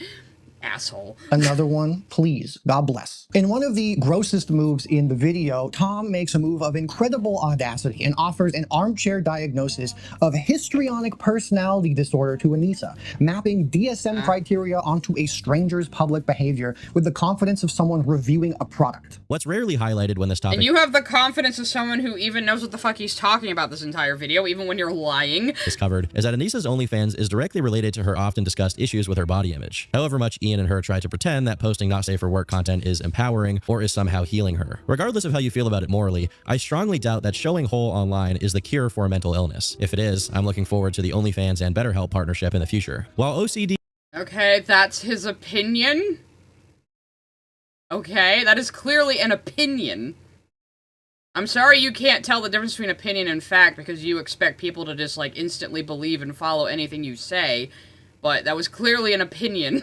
and BDD aren't necessarily tied to sexualizing yourself. There is a condition called histrionic disorder, which is. Other symptoms include compulsive oversharing about one's private life, even to the point of embarrassing friends or family, dressing in a provocative manner for attention, being strongly opinionated about things they don't know much about, being easily influenced by peers and emulating them, and the list goes on. Given that this condition— Well, that sounds like describes Crimes New Roman. —typically manifests in girls in their early 20s, right around the time Anissa became a booby streamer, there may be some reason for concern. Genuinely fucking— He didn't even say she had it. He just put it out there as a speculative possibility. Yeah, you could call it inappropriate, but he wasn't diagnosing her. So again, you have shown a clip that doesn't back up what you're claiming it says.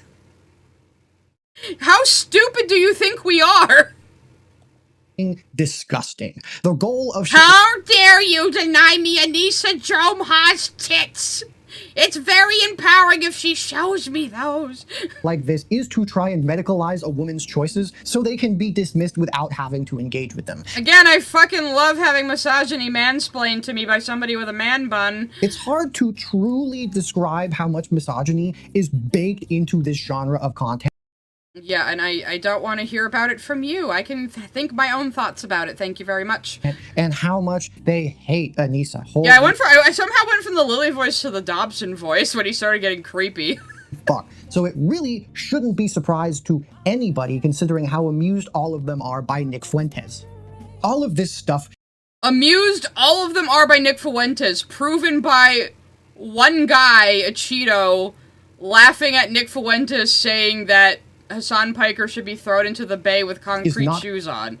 So you showed one guy snickering at one clip of Nick Fuentes, not even saying anything political, and now you have taken that and are acting like you've proven that every single person in this commentary sphere thinks Nick Fuentes is funny. When it was, like, literally just a Cheeto. You haven't proven anything. But I don't even get what the point of this fucking video is. I think he's just stroking his own ego.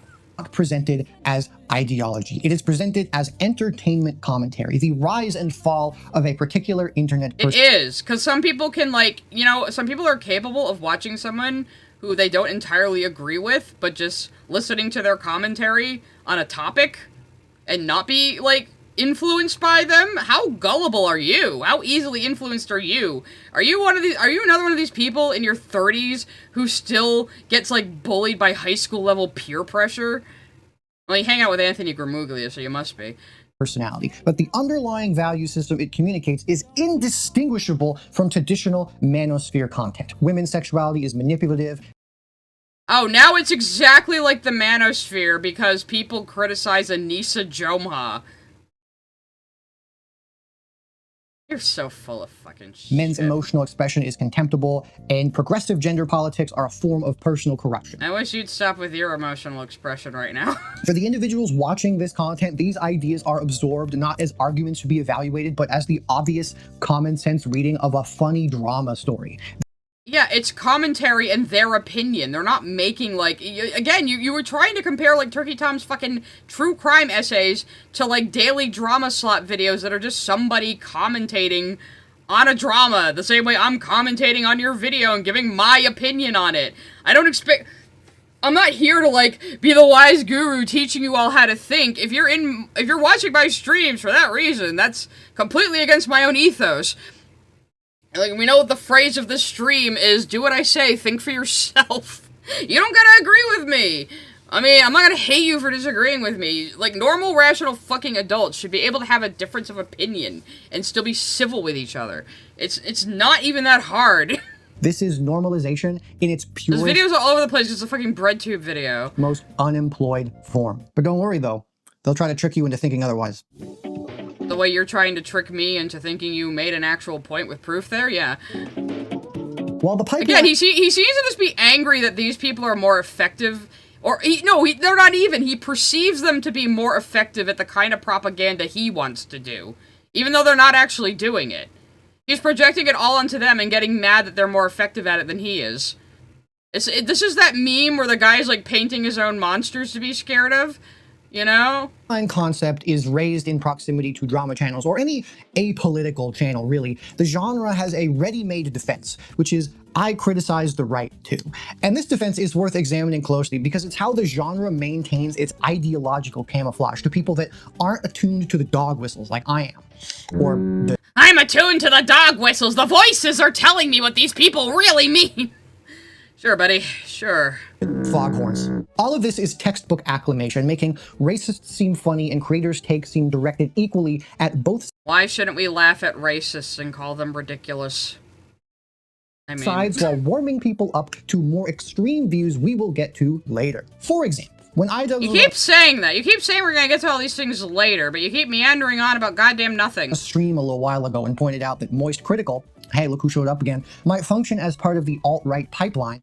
So he is gonna try to say Moisty just because he's like one of the most popular YouTubers on the platform and isn't like, doesn't have far left online brain rot. He's gonna say he's alt-right, isn't he? Because anyone who isn't like this fucking cult of brain rot is just a rightist to them. It's completely fucking stupid. It's part of the pipeline, though. It's the same reason people wouldn't say Charlie, Moist Critical, is right-wing. Oh, look, you took this from a more Pegasus video. You couldn't source this yourself? Or, like, as ideologically fucked out there as, like, a Nick Fuentes or even Asmongold, right? Like, these guys kind of collectively lost their... Charlie just mogs him too much, and that makes him upset. ...minds about it. He's been extremely critical of ICE multiple times. He's against it. And, like, do you think someone who's a path into the alt-right pipeline, do you think someone's gonna see these videos and be like, yeah, Charlie is a Nazi. Charlie is a right-wing... He's made videos shitting on Elon Musk, shitting on ICE, shitting on right-wing people in general. You know, that's not something that a right-wing... Yeah, I mean, that's just what Charlie do. He turns on his camera and says, hey guys, I heard about this thing happening. Isn't that wild? Anyway, see you next time, and then turns off his camera. That's his entire content, because he doesn't even have to do anything anymore. sycophant grifter would do. Oh, yeah, I completely forgot about that. He literally goes after ICE, and he talked about the whole situation in Minneapolis, and he was actually very critical of the police officers as well. So how the hell are you calling him right-wing? You can see what's going on here. They have a very simple, uncomplicated view of what they think not only radicalization... Oh, right. You went on saying that somebody thinking something is like a whole network web is conspiratorial, but that's what you say the pipeline is. So again, you are completely contradicting yourself, and you can't see that you are everything you are criticizing. It's astounding. ...is, but what political alignment means in general. And if I may, which it's my video, of course I may, Cause Gamergate. So anyone who enjoys video games is right-wing. Anyone who doesn't want video games shitted up by fucking politics is right-wing now. Critical's video on the Charlie Kirk assassination is a perfect little microcosm on how this both sides ally. Did he show extra credits? I think I was looking at chat. Dear God, don't take extra credits fucking seriously. Operates through omission, and I think validates Idubb's assertion. I don't know. You lie through omission, asshole. Much about Charlie Kirk. And I've seen a lot of people saying that now when, like, giving their take on this, and I think a lot of them are just making that shit up because they don't want to get, like, too deep into the nitty-gritty or anything. But truly, I have been very offline over the last year and some change, so I haven't seen a whole lot of Charlie Kirk. First off, why the fuck would you say you've been offline for like a year when you're saying this? That makes it sound even worse because Kirk has been relevant for years and years. Not everybody is gonna follow this shit, asshole. You can't assume everybody, like, voraciously reads about politics all day like you do. Like, Charlie is one of the most normie fucking people on YouTube. Holy shit. Secondly, this is how average people who aren't terminally online are, my guy. They don't follow this stuff as closely as me or you. If you, I could go out on the street and ask 5 random people if they know who Hasan Piker is, and none of them would know, I bet you. This is very online focused. You have to understand, this is our culture. This is online culture. Normies do not share the same culture as us. His video, he superficially condemns violence, but never engages with what Kirk's positions were, why he was controversial, which led to varying reactions. He doesn't need to. You don't need to say anything about Charlie Kirk's views to say shooting somebody in the fucking neck for saying something you don't like is not a precedent we want to set as a society.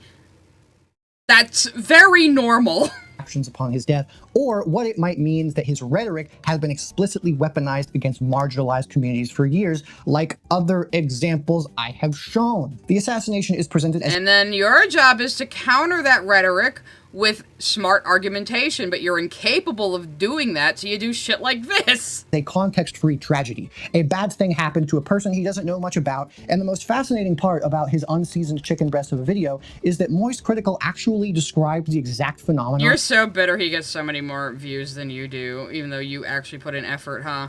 Though your pacing is terrible and your editing is bad and your jokes aren't funny. I'm talking about inside of it. Politics has become turbocharged over just the last handful of years to the point where people can go from, like, not really being involved or only dipping their toes in to being just full-blown fucking radicalized and just, you know, off their rocker, off their fucking gourd in politics. Like, it is, everything is just accelerating at such a scary, alarming rate. Yes. He notices a problem, but he frames it as an ambient Isn't noticing a dog whistle? I thought noticing was a dog whistle. Why do you keep saying it? Atmospheric condition rather than something with identifiable infrastructure. He can see that radicalization is accelerating, but he cannot ask what is facilitating that acceleration, let alone have the integrity to do 5 minutes of fucking— He doesn't need to.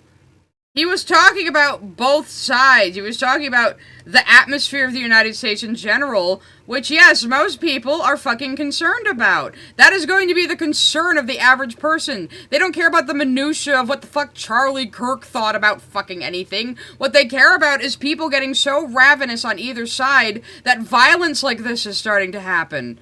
That's what people are concerned about, rightfully so. Research on Charlie Kirk before he poops out a video for clicks in the wake of a tragedy. I was saying earlier, I'm starting to think Charlie Kirk's wife, like, called the hit out on him to profit off of it, because Jesus fucking Christ. Precisely what Idubbz was describing. The studied non-engagement, the refusal to acknowledge political dimensions, the violence is bad take that sounds reasonable. That's not his content. Motivated assassin. That's not his fucking content. That's not what people go to him for. People, I know you don't understand this, because you make everything in your life about politics because you have online brain rot. You don't understand this, but most people don't obsess about politics 24/7.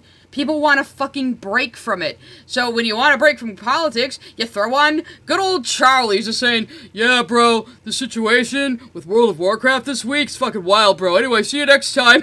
You know? Nobody goes to Charlie for politics. It's okay to be apolitical. I know you think that's a dirty fucking word, but some people are just out there to fucking entertain. I mean, I'm usually apolitical, but he's talking about political shit, so I'm going to talk about it a little bit too. But just talking about political topics doesn't make you an expert in them, doesn't mean you're an activist, doesn't mean fucking anything.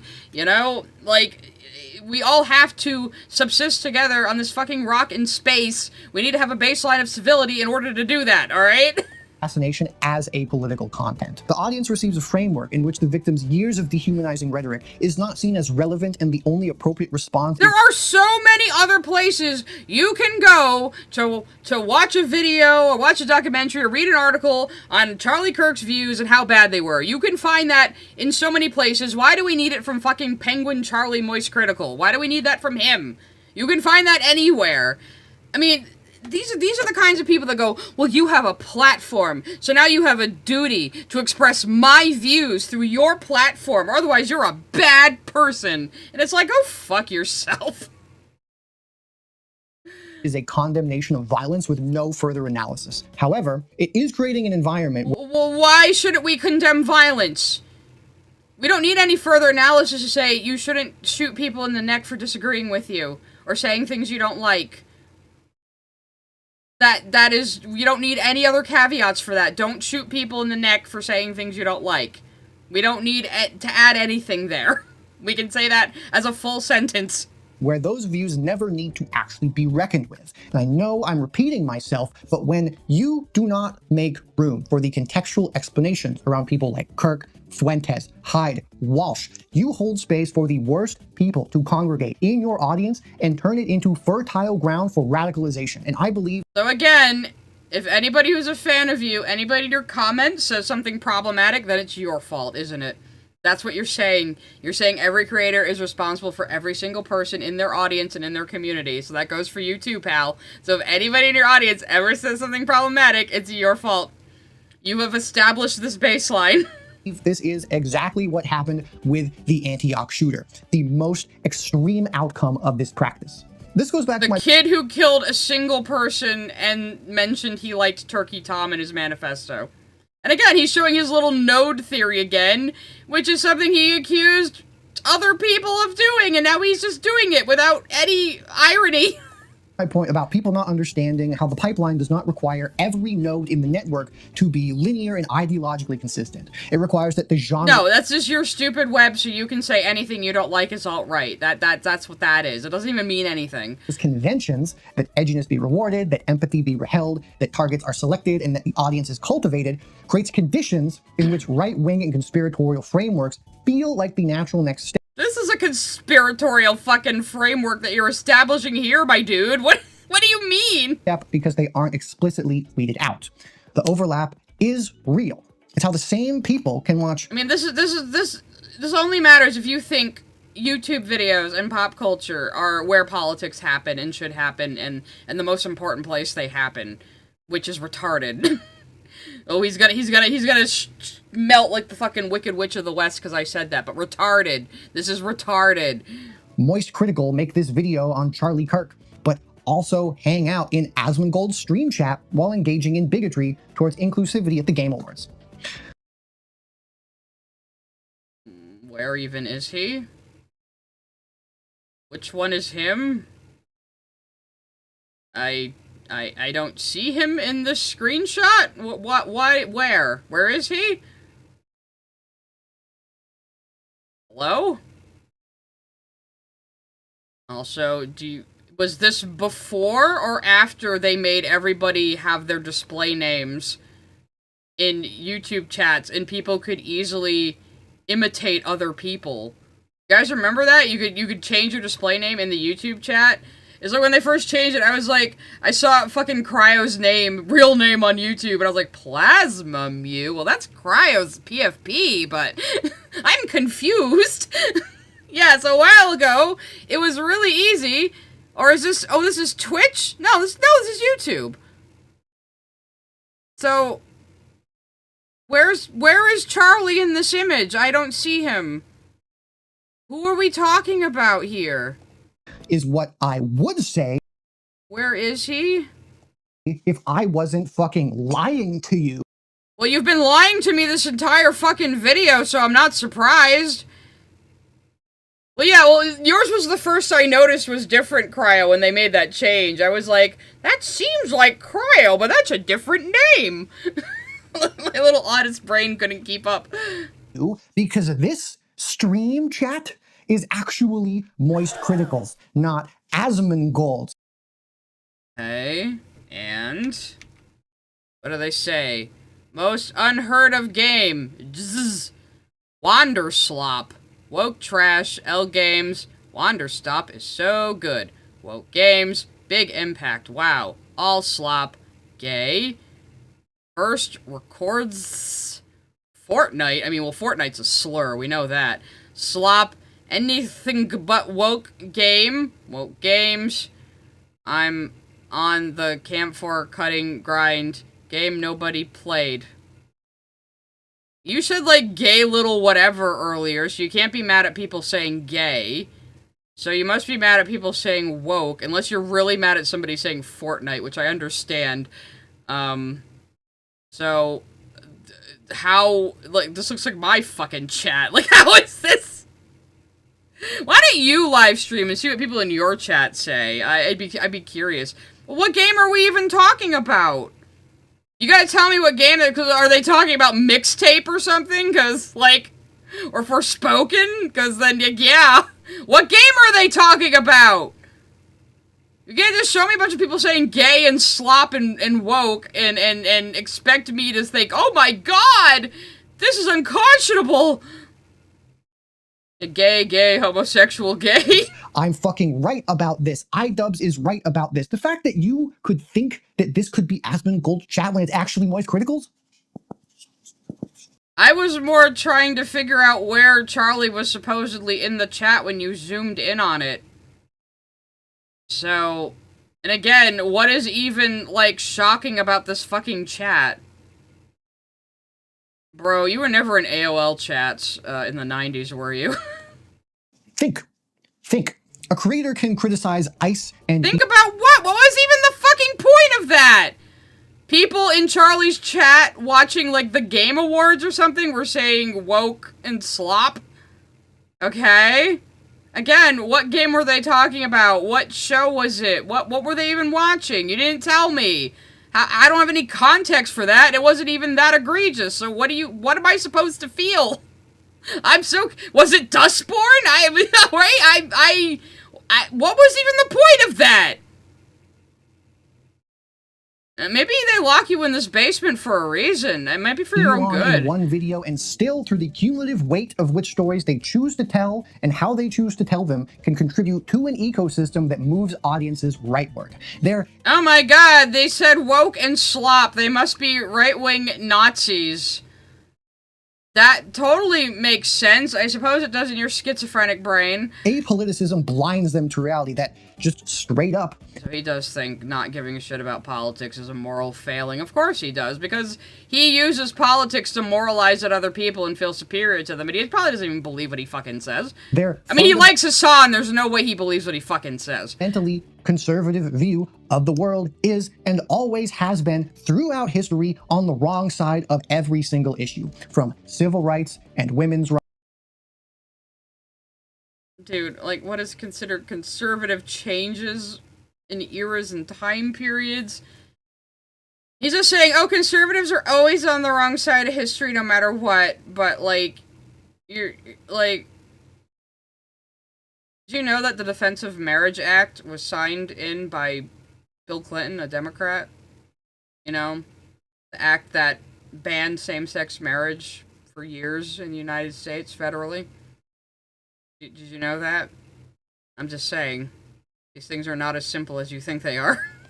Rights and gay and trans rights, to child labor laws, to workers' rights, to age of consent laws. Yeah, again, Democrat who signed in the Defense of Marriage Act that banned same-sex marriage federally for years until the case that struck it down. Marital rape laws, access to education, freedom of speech, and... So you're just full of shit again. Not only you're full of shit, but you're just a midwit with a very childlike mentality of how the world works. isn't just about deflecting criticism, because it functions as active inoculation against the audience's ability to recognize this pattern I have talked about. When sensitive society tells his this pattern you haven't even fucking established that accusing someone of being in a pipeline is Twitter talk, blue sky talk, Tumblr and talk. again, I can't even trust any time he does this highlighting fucking transcripts, so I'm not even going to engage with it. And citing his anti-Elon videos as proof that he's telling These also, where is he getting these from? Because there's like, this one has spelling mistakes? Hold on a second. So they're not AI generated, I guess, but like, the buttons always lag on me.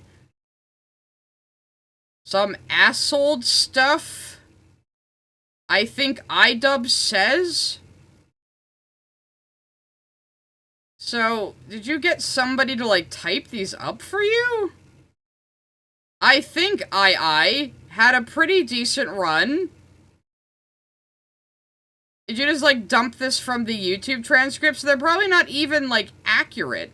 He just keeps highlighting text in the transcripts of other people's videos instead of showing the clip itself, which is really scummy because he already lied about what one of them said.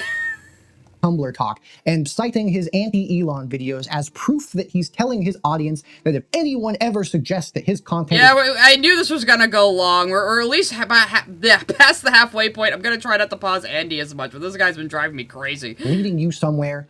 But we've caught him lying several times, so there's no reason to take anything he says seriously from here on out. Dismiss the suggestion by pointing to the exceptions. These exceptions become a shield that protects the rule from scrutiny. Take Tom's Idubbz video again. For example, he also briefly says that Idubbz's old content was offensive, that some criticism of Anissa was gratuitous. These concessions are brief, parenthetical, and do absolutely no work in the overall narrative. He doesn't glaze them like I do, so that's bad. Like, so what? He agrees with you. But he doesn't agree with you like 100% and go on a big self-flagellating tangent about how they're actually saints. So you think it's bad. They exist in the video so that people can point to them if accused of bias. The 45-minute... Yeah, you're definitely not the one coming up with conspiratorial nonsense and creating a narrative that isn't even there. You're definitely not the one doing that. Narrative arc that rehabilitates Sam Hyde, and the massive chunk that dehumanizes his wife, and the overarching themes that pathologize progressive evolution and systematically mocks male emotional vulnerability is the actual... And again, everyone was laughing at that because he went to that psychiatrist guy to try to get him to give Ethan Klein a lower YouTube score, because this guy, like, scores YouTubers. The guy said no, then ended up talking to Ian. Ian started crying, and he uploaded the clip himself, so he only has himself to blame for people laughing at it. Content. The occasional caveats are the alibi. The both sides alibi is a more sophisticated... So anytime you caveat, it's an alibi. You know what? I might speed him up even more. What the fuck? Let's just go. Sophisticated version of a simple echo chamber, because it includes just enough dissent to prevent the audience from recognizing the chamber's walls are there at all. The most extreme version of this is says the man whose set is a grungy basement. Okay. Active dismissal of the pipeline as a concept at all. The same Idubbz video from Sensitive Society. I agree there's a pipeline, but your whole, like, there's a bunch of nodes and it's a big spider web, so I can say anything I want is alt-right, is dumb and disingenuous, and you're a slimy motherfucker. Earlier is a fantastic example, when his first move is to make the concept of a pipeline sound ridiculous. I hate this argument that ex-YouTuber, this guy is a pipeline into the alt-right. This guy classifies as an alt-right pipeline person because they're not there yet. They're not Andrew Tate level yet. They're not Nick Fuentes level yet. But they're like... He's criticizing exactly what you're doing with Charlie. Like, oh, he's not actually an alt-right pipeliner, but he's close. He's adjacent. That's exactly what you're fucking doing. In the middle, and if they watch that person, then they jump into others. By reducing the pipeline to a crude conveyor belt. Watch one guy. You're the only one who has this web pipeline theory, and you didn't even justify it well, so why should I take it seriously? Become a Nazi, he constructs a version of the argument that is easy to dismiss if you think you are the perfectest specialist little boy and have no idea what the fuck you're talking about. This... Oh, again, we see the stunning lack of self-awareness in this video. Allows him to do the second thing, which is to reframe susceptibility to radicalization as personal weakness rather than a broader systemic issue. Now, I've said this before, and I'll say it yet again. If you're a grown-ass man and you fall into either the alt-right pipeline or the left pipeline, as a grown man, you are a loser that is controlled by the internet, all right? You're legitimately... This dude is spitting spitting facts. No wonder he's angry. An NPC. I've seen so many people on Reddit be like, yeah, man, I fell into the alt-right pipeline and I'm so glad I escaped it. Thank you so much for showing us that you What game is that? Free whisper from his cell? What game is this? have no self-control. Thank you so much for showing us how weak you are. In every video and every person like this, there is a belief that a level of apoliticism is just common sense. And beliefs that counter that are the equivalent to brainwashing, which another creator, more Pegasus, who desperately needs a hobby. Edge Runners? Is that a game? Look cool. This is only one of his playlists, by the way. Crazy. He illustrates this perfectly in one of his videos on Idubbz Moist Critical Comments. This is why stay far away from politics. It rots your mind and makes you crazy. Exactly. Preach. I've been saying this for literal years. American politics in particular is just the most brain-breaking bag of bullshit I've ever seen. I really don't know like what level. A reminder that More Pegasus is Filipino and lives in Singapore, so he is very much an outsider looking into American politics. Level of brainwashing makes you think like this, because in my opinion, Charlie, for the most part, right, he just sort of gives common sense opinions, and sometimes, sure, they could maybe be considered a little political if you sort of stretch it, but that's not really the main goal of the content. For example, when he criticizes— Like, how dare somebody, like, even allude to what they think politically, you know? This is Trump. Once again, this kind of framing simultaneously tells the audience you are Oh, Back from the Backroom, solid 7 out of 10. Yeah, I think I'm gonna go see it. After TDAC, I'll probably go see Backrooms. too smart to be manipulated, while stigmatizing the very act of recognizing that one has been manipulated. For a teenager who is already consuming this content, this message functions as a prophylactic. If you ever start to notice the patterns, the bad patterns, not the good ones, that recognition itself is proof that you are weak. Oh, you can't notice the patterns with Hasan, the guy you want to glaze, the rape apologist. The guy who's being investigated by the federal government. Yeah, that guy.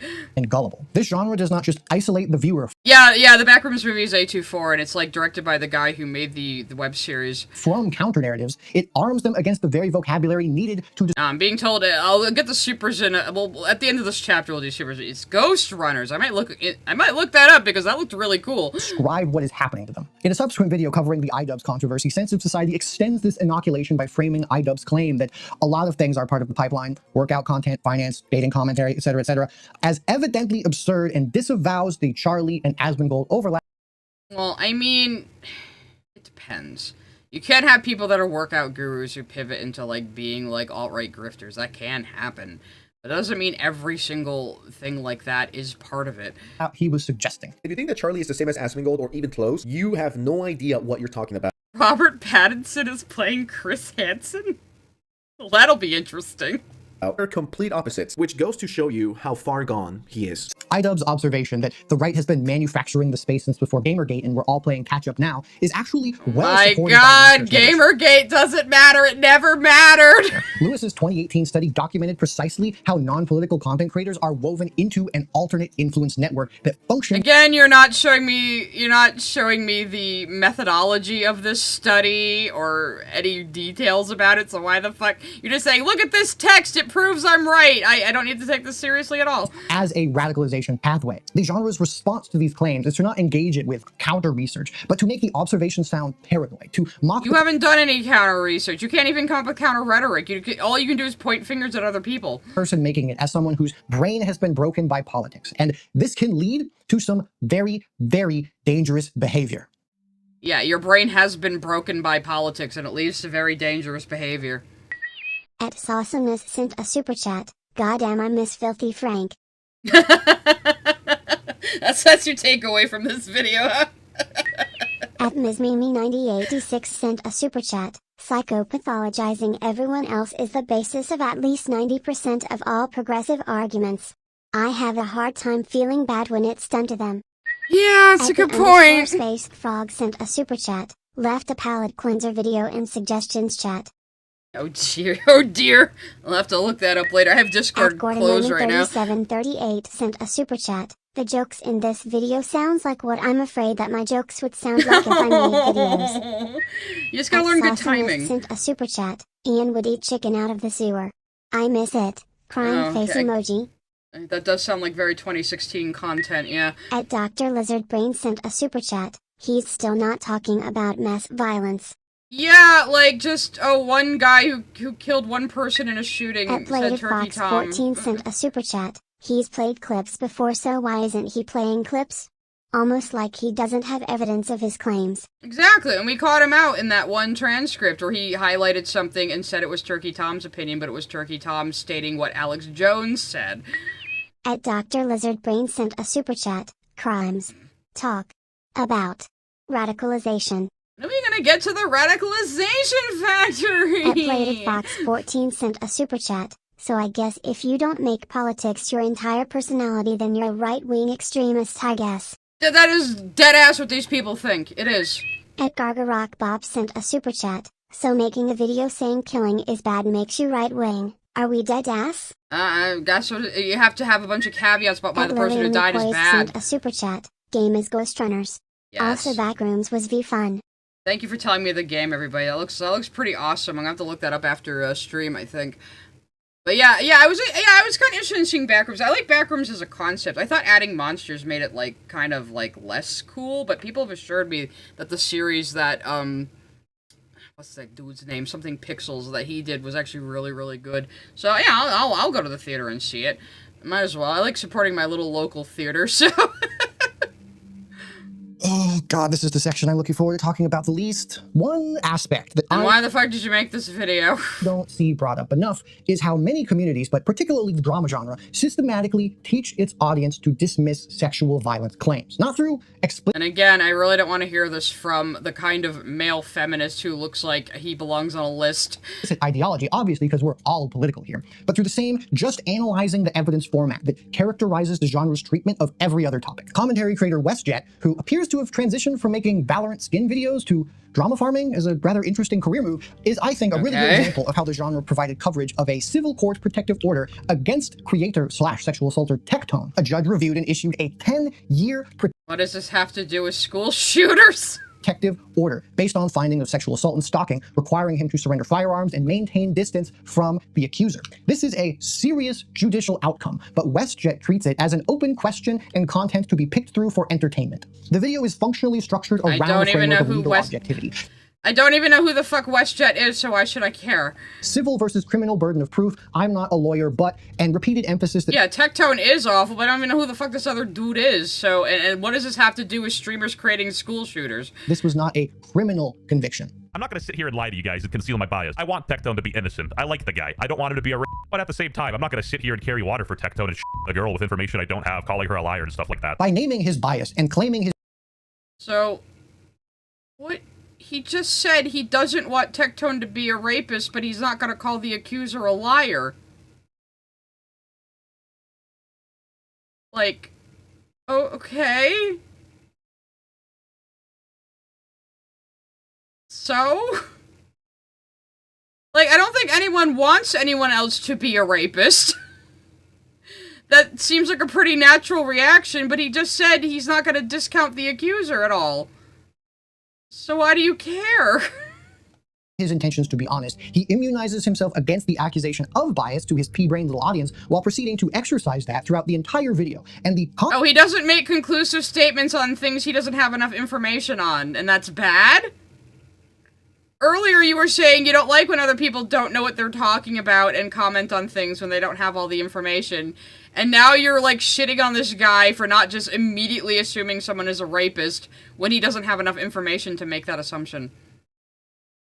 You know, like, the responsible thing to do. Again, why do you care? Why do you care about this guy's opinion? What does it matter? Comment section reflects the exact same rejection of the guilty verdict he is definitely trying to build.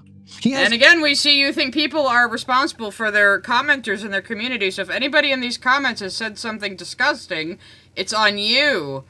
So, amazing, you are calling others unemployed. That's a good comment. I guess he doesn't delete comments. Dude unironically pinned an iCucks comment, I'm dead. Did he? Wait. Oh my god. Bro, this deserves 5 big booms! What is happening? Dude actually wants Idubbz's attention. And oh hey look, The Truman Show is still free on YouTube. Everybody should watch it, it's really good. I wish I was in the Truman Show right now. Help with I this, wouldn't have however, the by internet. exercising clips without challenge from a guy called Legal Mindset. And he introduces textbook rape myths through authority because, surprise, surprise, he's also a weird alt-right loser. I see in a lot of the really cases where we don't get care about this those section, claims so filed here a year, we 2 go. years, 3 years later. We saw this in the Con case, the Princeton case, where you have a person that does not think that knows everything was consensual, but then they have a friend, perhaps a very activist friend, who convinces them that they were SA'd because they weren't, because of their perspective and their prerogative on this, right? He frames non-consensual acts as Wow, yeah, other men are douchebags, which is beneficial to men like you in society, and maybe you should examine that instead of mansplaining to us why this is bad. preemptive consent because similar acts had occurred previously, and treats a suspended criminal investigation as evidence against the accuser rather than evidence. See, ladies? I'm one of the good ones. Now put your boobs on OnlyFans. It's really empowering. Fuck off, bro. Of the harassment she described. WestJet offers mild pushback on consent. Better be safe than sorry and ask every time, framing it as like a fucking etiquette tip, rather than addressing the assault. This is one of the more dangerous examples of people learning misogynistic ideology. So how do we jump from WestJet to Legal Mindset? I completely missed that sleight of hand. Through it being brought up as legal analysis. The cumulative effect of this is a tutorial. Yes, watch Kiki's delivery service. It's in great. dismissing sexual assault allegations, taught to an audience of predominantly young men who are absorbing these frameworks as obvious, reasonable ways to evaluate such claims. And you're one of the good ones, right? You're one of the men we can trust. Don't cover our drinks around you. Let you walk us home. Let us just get in your car alone with you. You're one of the good ones, right? Really give weight to how serious this video is. This is the closing line. Man, f these 3D bitches. On God, I'm sticking with my 2D Genshin Impact baddies from now on. I'm straight up goon maxing. The tonal register never shifts between sexual assault. Okay, so that was like, what, a text-to-speech voice and a terrible joke? It's about as unfunny as your joke, so... Testimony and masturbation jokes. They occupy the same entertainment space. It is fucking awful. What in masturbation jokes occupy the same space? Wait, what? Straight up goon maxing. The tonal register never shifts between sexual assault testimony and masturbation jokes. They occupy the same entertainment space. It is fucking awful. I asked him what. People don't change their tone of voice enough for my taste, therefore they're downplaying sexual assault. You know, most of us who do YouTube videos are kind of autistic and we can't really control the cadence or volume of our voice a lot of the time. You know that, right? Multiple times in multiple circumstances. Sounds awful ableist of you there, Cripes the Robin. Please delete any footage you have of me because I know some of it was non-consensual. He would make collages of my videos and things like that, and it was disturbing. So he essentially was making a spank bank. Again, okay, so WestJet had clips of this guy in his video. Okay, they're both scumbags. You're not one of the good ones, though. And because, of course I have to say this, fake accusations happen, obviously, they do, but just like Tom's coverage... Oh, really? Man is telling us, well, women lie about rape. Thank you, man, for telling us that women lie about rape. Thank you, man, for informing us of that, and being exactly on the same level as these other men who were just saying the same thing that you were saying is bad, and then you come right out and you're exactly like them, exactly as I suspected you would be. Isn't that funny? Of trans shootings, they are wildly overrepresented compared to... Why are we talking about trans shootings again? The trans shooting section is over. Actual statistics in this genre of content, and people are learning to never believe accusers except under very specific circumstances. Hey bitch, we control your bodies. Guess what? Guys win again, okay? Men win again. Boys rule, girls... And again, you think you're not complicit in this culture and don't benefit from it. Isn't that interesting? I guess because you're half a man, you can't be blamed for this as the class, you know? Sure. True. There will never be a female president ever. Nick is a provocateur. He's a troll. Like, when I saw this, I thought it was kind of dumb. Like, I thought he was baiting on purpose, but people seem to get really offended at this. Glass ceiling? Dude, it's... So WestJet has 758k subscribers, so that's why you think he's like mega super fucking influential or something? That's like really nothing, dude. That's mid-tier YouTube, bro. Ceiling made of f***ing bricks. You will never break it. This pattern escalates dramatically in a video called What Dating an OnlyFans Girl Is Like, which is structured as an exhaustive defense of Tectone by YouTuber Think Before You Sleep, who says things like, why can't these people just shut the fuck up about their politics, in response to a post of Miss Rachel calling for Palestinian children not to be murdered, while 4 posts later, he called for every H-1B third worlder to be deported. He also thinks free rent is bad, so he's pretty fucking stupid. Anyways, to start this video on a real high note, he begins by saying he thinks the justice system is bad and the protective order was a result of a coordinated operation by Hasan Piker's social circle because Tectone is friends with Asmongold. You'll come to the same conclusion that I did, which is that this is a massive failure of the justice system. Yeah, it sounds like everybody in this situation is retarded, so, okay. Which is why this video is a defense of Tectone. It's about how, in my opinion, none of the assault allegations were true, and it's about how this whole situation was a coordinated effort from multiple streamers to ruin his career. I don't know how every bad thing on social media always relates back to this social circle, but it seems to be the case. Why is that important? Well, oh, poor Kaya. She was so happy as a puppy. Hasan Piker has this ongoing war with Asmongold, probably because he's mad that Asmon is more famous than him. Obviously, he's going to perpetuate the same rape myths as legal mindset. Pink Shoe's official story is that she thought her relationship with Tectone was all consensual until after the breakup and after she confided in a friend who told her that actually she was being abused. And yes, this sounds very much like I consented to sex and then changed my mind later. It's like 2015. I mean, that can happen that somebody doesn't know what happened to them was fucked up because they don't have enough experience with sexual relationships to know what happened isn't normal. So, yeah, that can happen where someone is, like, recounting a relationship and someone else goes, that's rape. Like, oh, yeah, sometimes he'd just start having sex with me when I was still asleep. You know, it was really weird. It's like, oh, that's rape? You know, sometimes people don't know. Especially, like, women are often not educated enough on sex and our own bodies that some women are taken advantage of and don't even know. That can happen. So, yeah, these guys are being gross.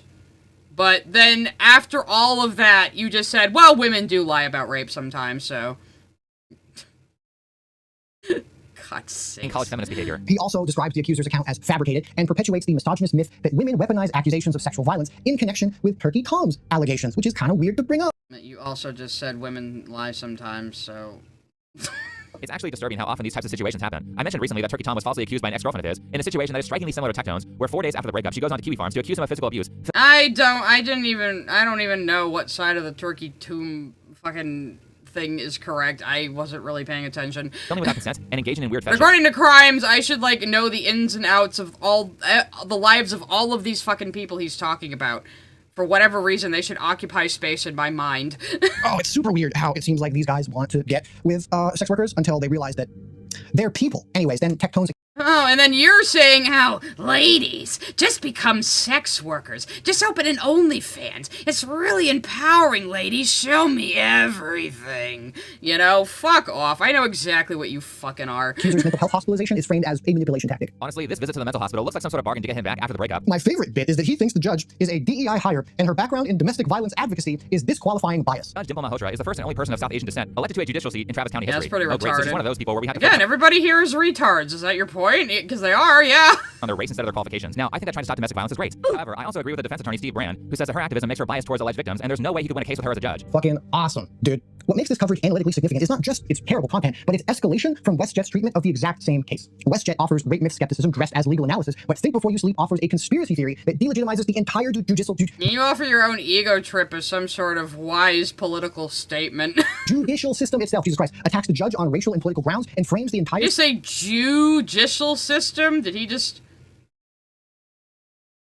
Talking about dog whistles earlier. Survivor community as a weaponized political operation. It's the same case, it's the same format, but escalating ideology. The pipeline represented very neatly in a single controversy. The selective nature of this empathy is further exposed by comparing how the same creator treats sexual violence when the victim is allied with their in-group. WestJet, again, who, remember, covered Tectone's protective order. Dude, everything you say is determined by if someone is in your in-group or not. You went on and on about Turkey Tom and fucking Alex Jones saying the N-word, but when it comes to Idubbz, who you fucking love and is in your group, you dismiss him getting popular off saying the N-word.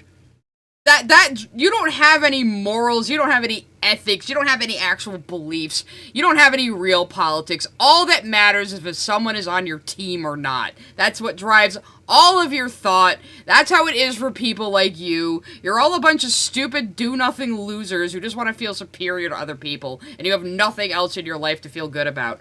Oh, God, I am getting really mean today, but this guy is pissing me off. With gooing references. He has anime feet in the background because he's a fucking disgusting man who wants to expose people to his fetish, no matter what he says. And using cherry-picked anti-woke quips from a definitely not lawyer, covered the assault of streamer Emaru at TwitchCon with genuine outrage. Here's how it starts. No intro today. Disgusting video happened. Yeah, there's actual video evidence of what happened to Emaru. Who's gonna deny that? There's actual fucking evidence. It's not just somebody's testimony. So why would anyone deny that this happened to her? Double cheeseburger Jared from Subway looking guy assaulted Emiru at TwitchCon. For comparison, here's how his Tectone video, where Tectone was legally convicted, starts. Massive day for the unemployed. The jail toad files just dropped. Got a bunch of people talking about this, including lawyers who wear suits like Legal Mindset and Jizz Queef. We got the kettle calling the pot black. Very good, very good, very, very good. What was the difference between those two? I don't get it. In the Emiru video, he spends a breezy 8.5 minutes directly criticizing Twitch's security failures, calling for institutional accountability, and going so far as to even invoke the murder of Christina Grimmie to underscore the Yeah, he is saying that women are unsafe at TwitchCon. Do you not agree with that? danger. Remember Christina Grimmie. Don't ever let people forget her story. If you guys don't remember, Christina Grimmie was like a singer. She was a rising YouTube star, and she got by a fan at a meet and greet, a literal deranged fan. And I would even argue that Twitch is more susceptible to deranged fans because of, the parasocial nature of this. He also makes a super weird claim that the previous guy who went after her shared the same politics as the Twitch CEO. No, it's just speculation, but I bet the creepy guy who went after her the previous years had the same politics as Dan Clancy, so he let it slide. But don't worry though, he couldn't help Well, that's joking about Hasan, because Hasan is only not banned from Twitch because Dan Clancy has the same politics as him. himself from finding a way to make a joke about Idubbz in there. I mean, let's be honest, fellas. Twitch in itself is like built off parasocial relations. Oh no! He made fun of your goat Idubbz! This dude wants to be in a throuple with Idubbz and Anissa, I swear. We're just seeing it now in full force. Even though I don't have empathy like Idubbz, I can still imagine how Emperor feels. Probably disgusted. The difference between these two Dude, everyone makes fun of the empathy thing for a reason, because he's clearly full of shit. is not that WestJet doesn't believe sexual violence happens. It's that who the victim. Oh yeah, Emiru got sexually assaulted at TwitchCon. A guy just walked up to her and grabbed her and started kissing her. And a bunch of people, like Dan Clancy, the CEO of Twitch, blamed her for it. She was treated terribly by Twitch. Changes whether he actually takes it seriously. Emiru is in Asmongold's orbit, an apolitical but right-coded ally, where Tectone's accuser is accusing someone in Asmongold's orbit, in this sphere. Again, there is video fucking evidence of what happened to Emiru. When it comes to this case, all we have is testimony. That's pretty different. The genre takes sexual violence seriously when the she had her own private security, too, and who got the guy off of her.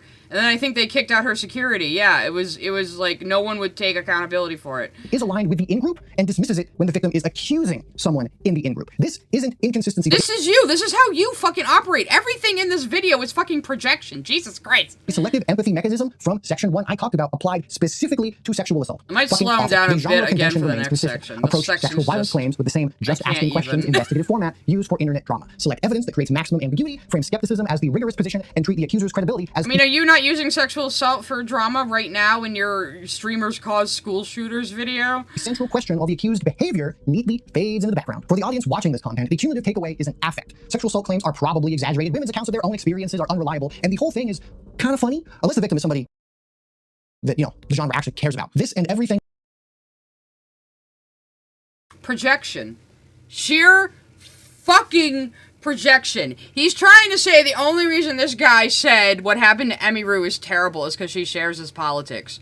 And not because there's actual fucking video evidence of what happened that nobody could possibly deny.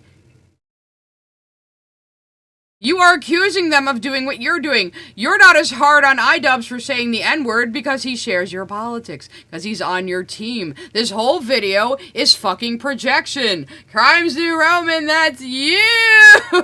thing I've talked about is important framework to the last part of Mun's radicalization requirements. Nothing in this video is important, you're a fucking moron. Dehumanization.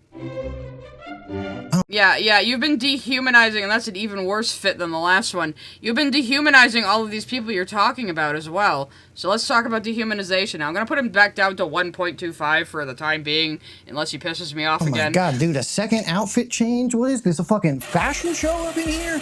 God, I wish that would be way... I hope not, because your outfits suck. Your better than tattoos this are odyssey of shitty, too. depression that- Get a fucking haircut. I am taking us all on.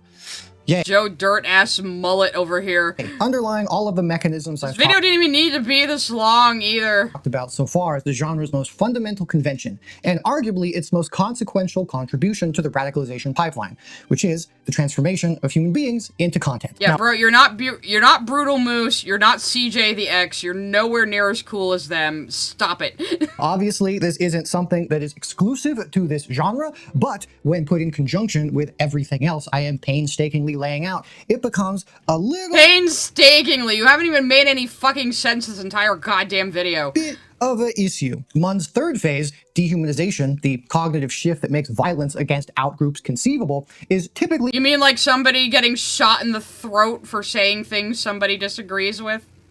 That kind of dehumanization? And how you said we can't talk about how somebody getting shot in the throat for words is bad unless we talk about how bad their words were. You know, like that kind of dehumanization. You stupid cockface. Discussed in terms of explicit ideology, rhetoric that compares groups to vermin, diseases, or subhuman categories, real Nazi shit, or gamer girl shit. I guess that makes you a Nazi then. Shameless plug. But dehumanization does not require explicit rhetoric. It just requires the ability to view another person's suffering with detachment rather than empathy, which they like to. Which is exactly what you were doing with Charlie Kirk and Emiru.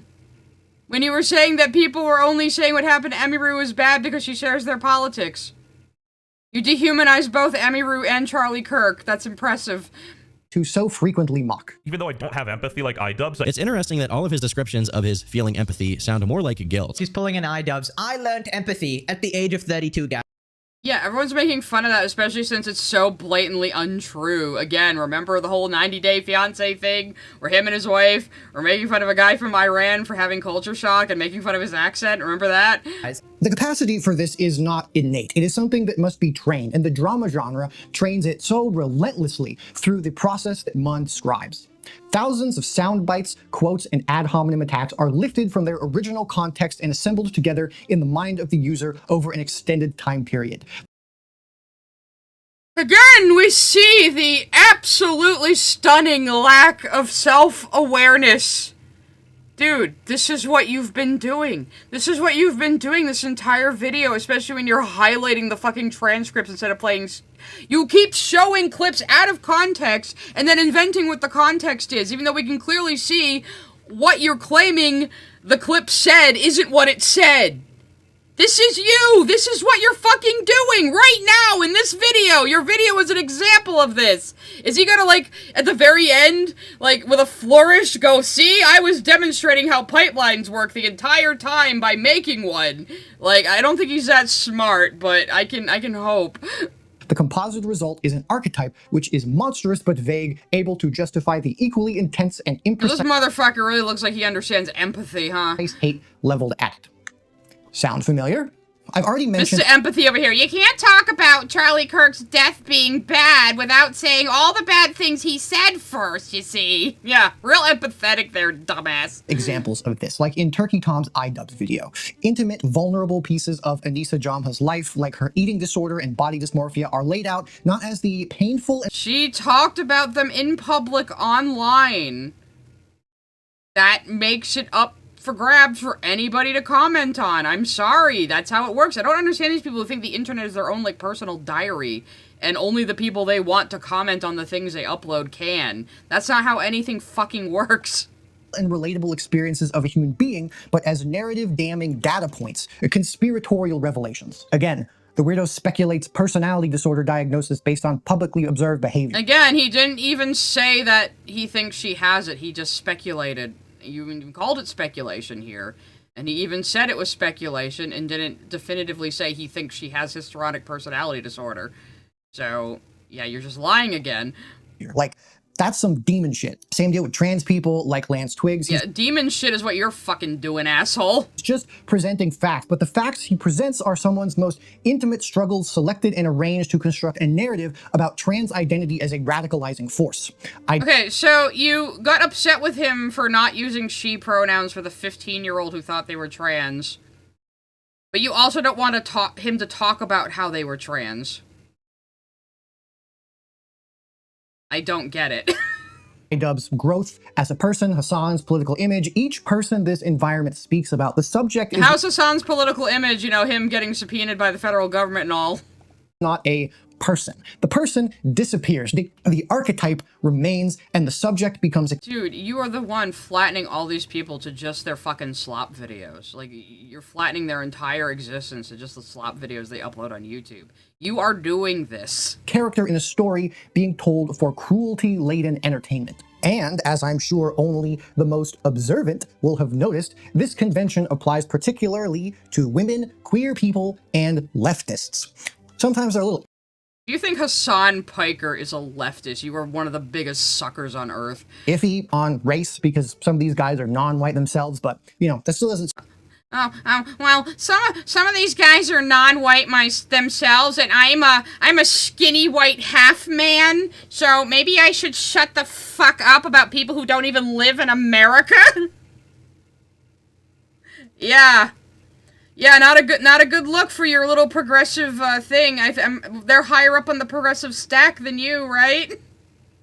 Stop them from being wildly misogynistic. We've seen multiple pretty heavy Doesn't stop you from being wildly misogynistic either, white boy. Stop mansplaining it to me. Versions of this already. So let's look at something a little lighter and more petty, why don't we? One of more Pegasus's many— As if this entire fucking video hasn't been petty, but oh, he's gonna talk about more Pegasus. Let's go! The legendary series! A series so legendary, even Psy watches. Videos on women streamers is titled— Yeah, oh no, not Asians! I don't know what to do with that! Sometimes they're white and sometimes they're POC!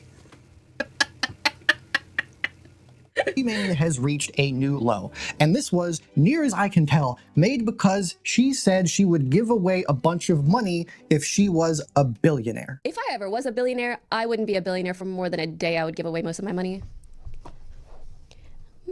But I also think that's most people. Right. You're so cool, Pokimane. Oh my god. Guys, you don't understand. If only she was a billionaire, then she would be giving away all her money because she's just that nice. She just cares. How do people make content like this? I would want to die. Well, you're jealous at his numbers. He makes daily content. Get good and make daily content then. Cares about the people that much, man. This video is almost 40 minutes long, by the way. He keeps Yeah, because he talks about a variety of topics in those videos. Sometimes he puts a particularly prominent person on the thumbnail and in the description, but oftentimes he's talking about 4 or 5 different people or several different happenings on the internet in any given video.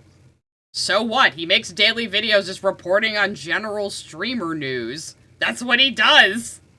Why is that a problem for you? Endlessly talking about socialism.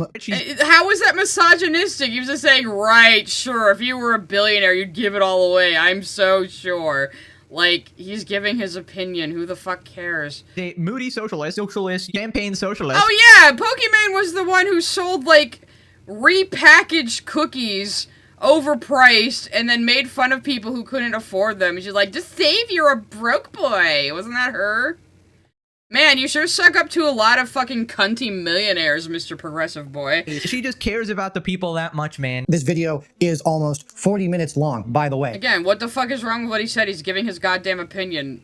And how is it misogynistic for him to not believe her? Why is that bad? He keeps endlessly talking— It's almost like he's treating her like a person. And not like, you know, something to put up on a pedestal and to convince to open an OnlyFans so you can see her tits. You know, you'd be sitting there going, Pokimane, sex work is work, you know? It's just like streaming or working at Walmart. So, Pokimane, you really should make an OnlyFans and just put your bazongas on display. I think that would really empower you. Talking about socialism. She's a moody socialist, campaign socialist. Goddamn. Jeez, oh my god, somebody who lives in fucking Asia is against fucking communism and socialism. I wonder why that could be. I wonder why someone Asian would have a bad view on fucking communism. I wonder why somebody from that part of the world might have a bad view of it. I wonder. South Asian, too, because again, he's Filipino and he lives in Singapore now. Champagne socialist, fuck, socialism, empathetic socialist. Because she's friends with Hasan or whatever and gets mad that she likes to buy designer items, which— Yeah, because all these people are rich LARPers trying to pretend they're voices for the working class. And they can go fuck themselves. Obviously count as hypocrisy due to her money donating comments from earlier. Like, most of the video, like basically all of his videos, is just him making himself mad by regurgitating comments that he finds from other weird, invasive— He gives his opinion on things happening on the internet, and people like to watch it because he's very entertaining. So, get good, scrub. Online people about the subject at hand to pad the runtime and manufacture consent around whatever cherry-picked clip of the day he's found. And oh, would you look at that? Think before you sleep is here. Whoa, who on earth could have seen Well, I guess because Idubbz is in your comments and you pinned his comment, you must agree with him using the N-word back when you watched him back in the day, right? So, I'm just gonna assume you're okay with the N-word now. Him making an appearance. I'm pretty sure these guys are like at least acquaintances due to him like defending him in his videos or whatever, but I wonder if Pegasus is aware that Think Before You Sleep really hates Indian people. Like he really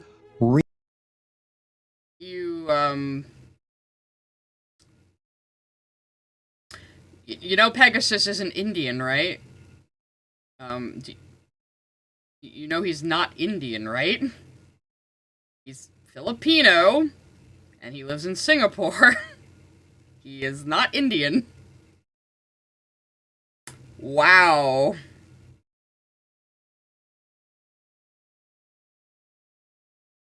What? You know it's AI because India is way too clean.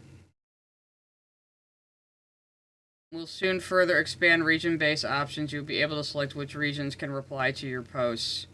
So 2 really, really mild jokes. You probably think, like, fucking Spider-Man India is racist if you think this is racist. really hates Indian people. Because, you know, if he didn't know, that would be a little awkward. It'd be a little awkward if you didn't know that More Pegasus isn't Indian and you just assumed he was based on his appearance. White American man, half man.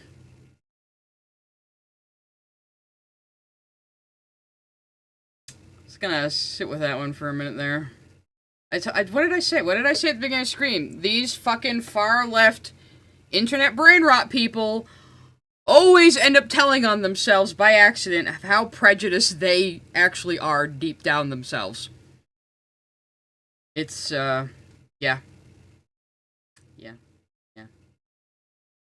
Be like me, like seeing you butting up to Idubbz and saying, hey, you know Idubbz really hates Iranians. It'd sure be awkward if you didn't know that Idubbz hates Iranians. Yeah, it'd be really awkward for reasons that I'm implying. Like, it would be that fucking stupid. Only probably not as racist. I think he continues by mocking how she's spending her personal... Yeah, so it's clear he doesn't know. He thinks Peggy is Indian just because of the way he looks.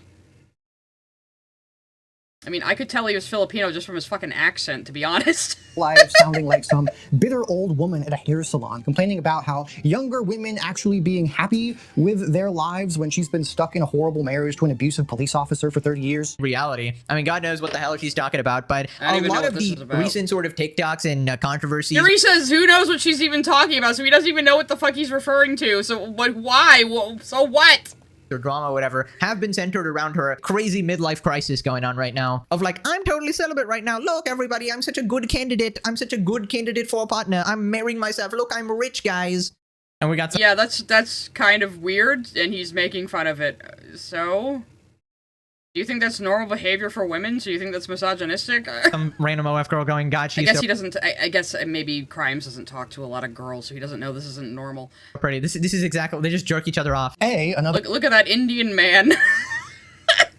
God. That was... Oof. That's all we need to know about this guy, honestly.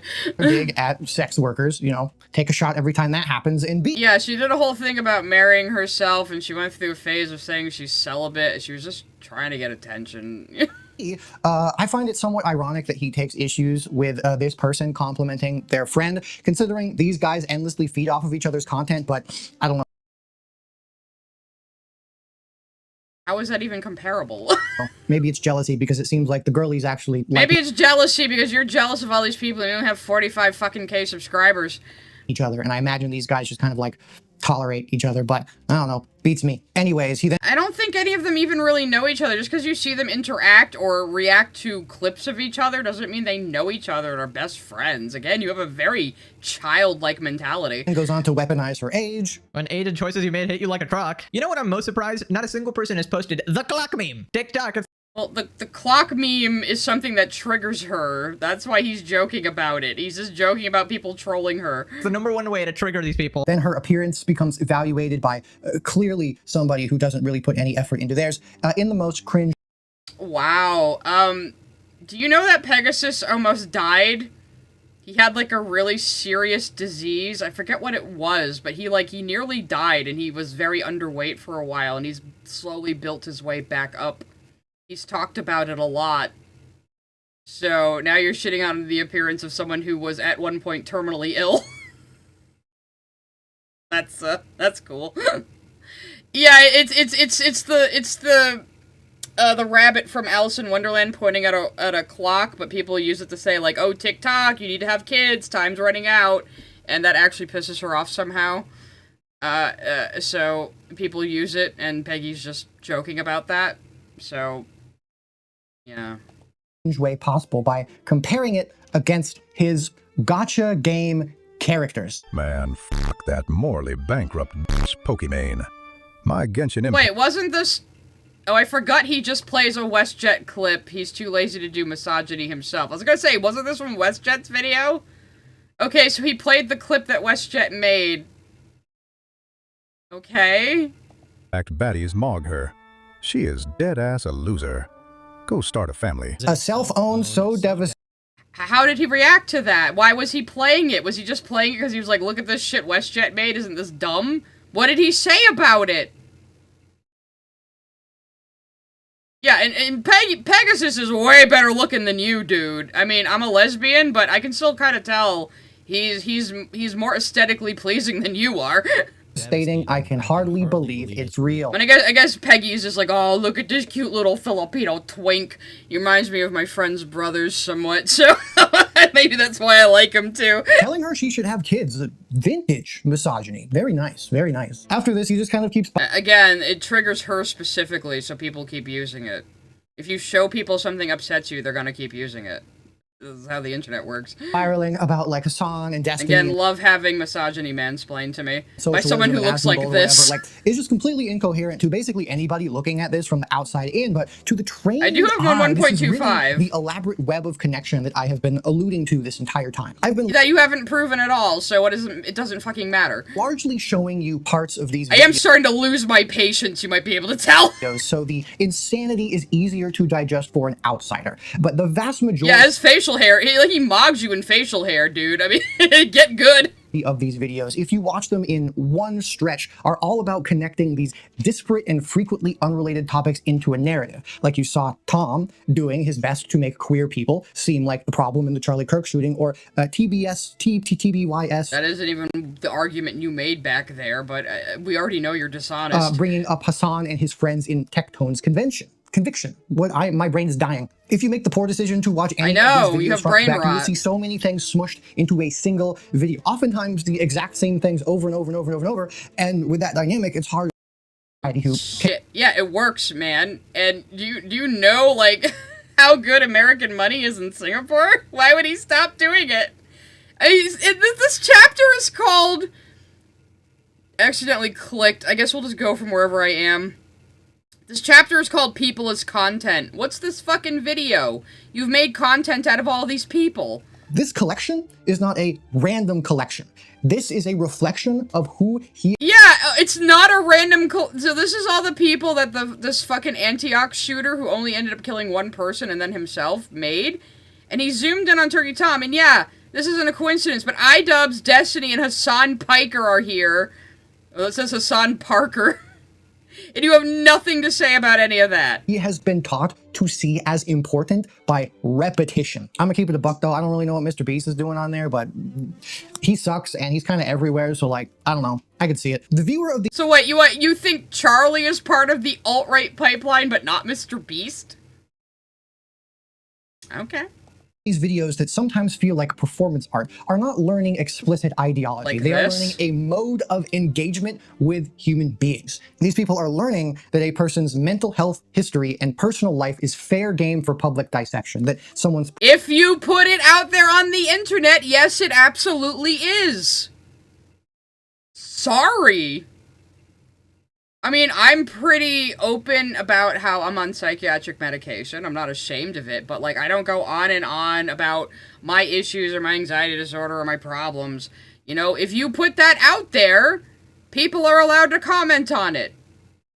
If you don't want people to comment on some aspect of your life, don't put it out there.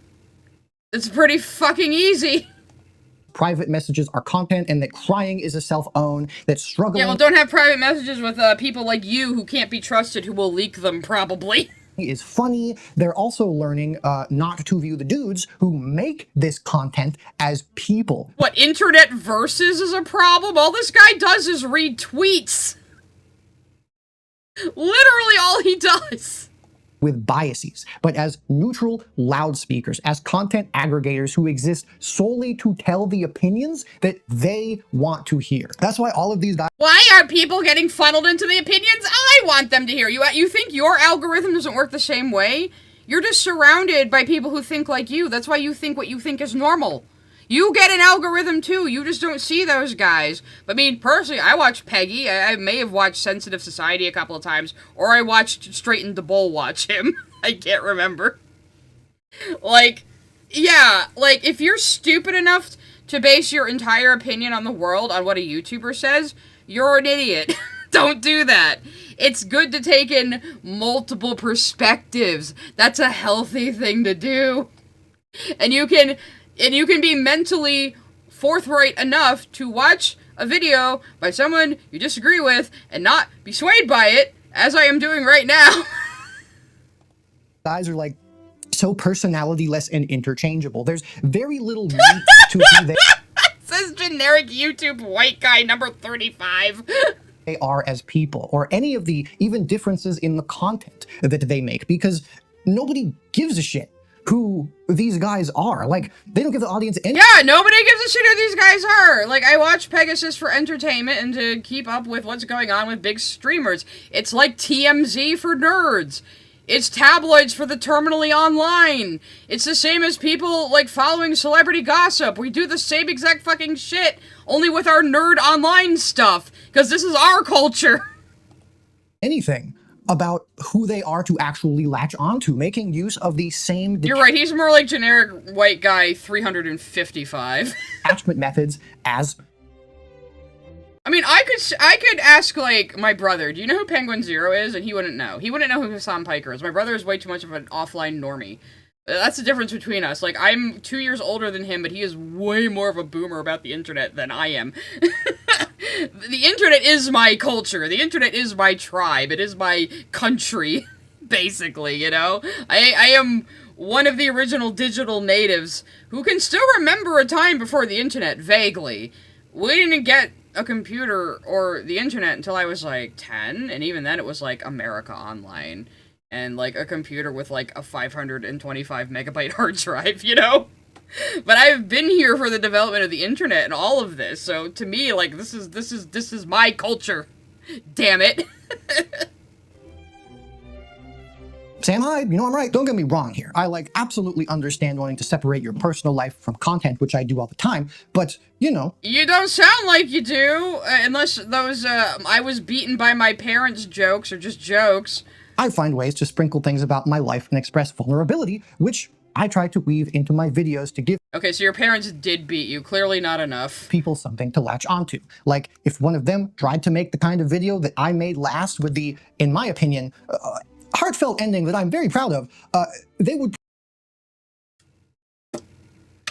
Maybe we'll react to this guy again if his other videos are exactly as cringy and pretentious as this. Probably, like, get literally no views on it because it's not just mindless drama slop. Like— Or you didn't— I mean, you still use fucking hashtags on YouTube, even though YouTube itself tells you hashtags are useless. Maybe you're just bad at SEO, and maybe you're just not that entertaining, and you're not as interesting as you think you are. That's why your videos get crap views. They just wouldn't. Nobody wants this. They want to hear that Idubbz is bad and that Hasan is evil.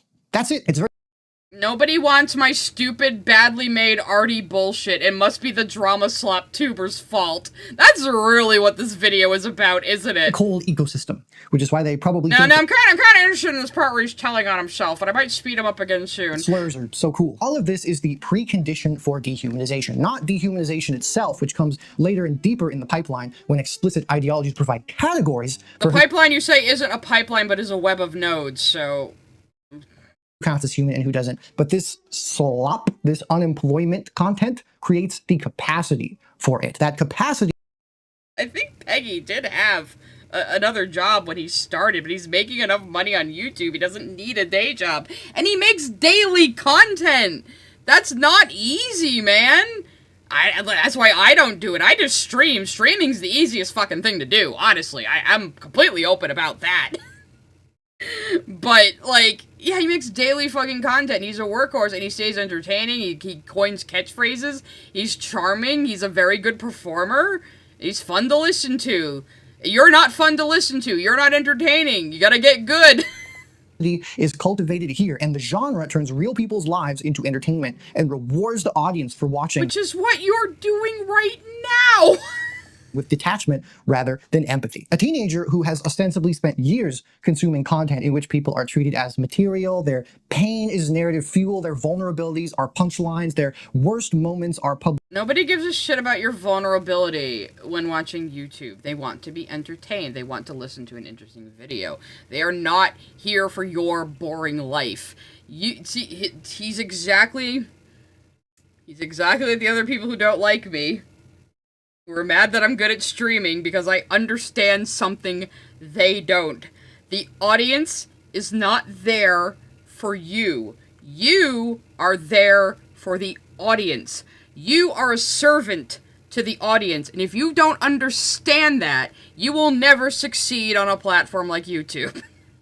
That is my sage advice to you.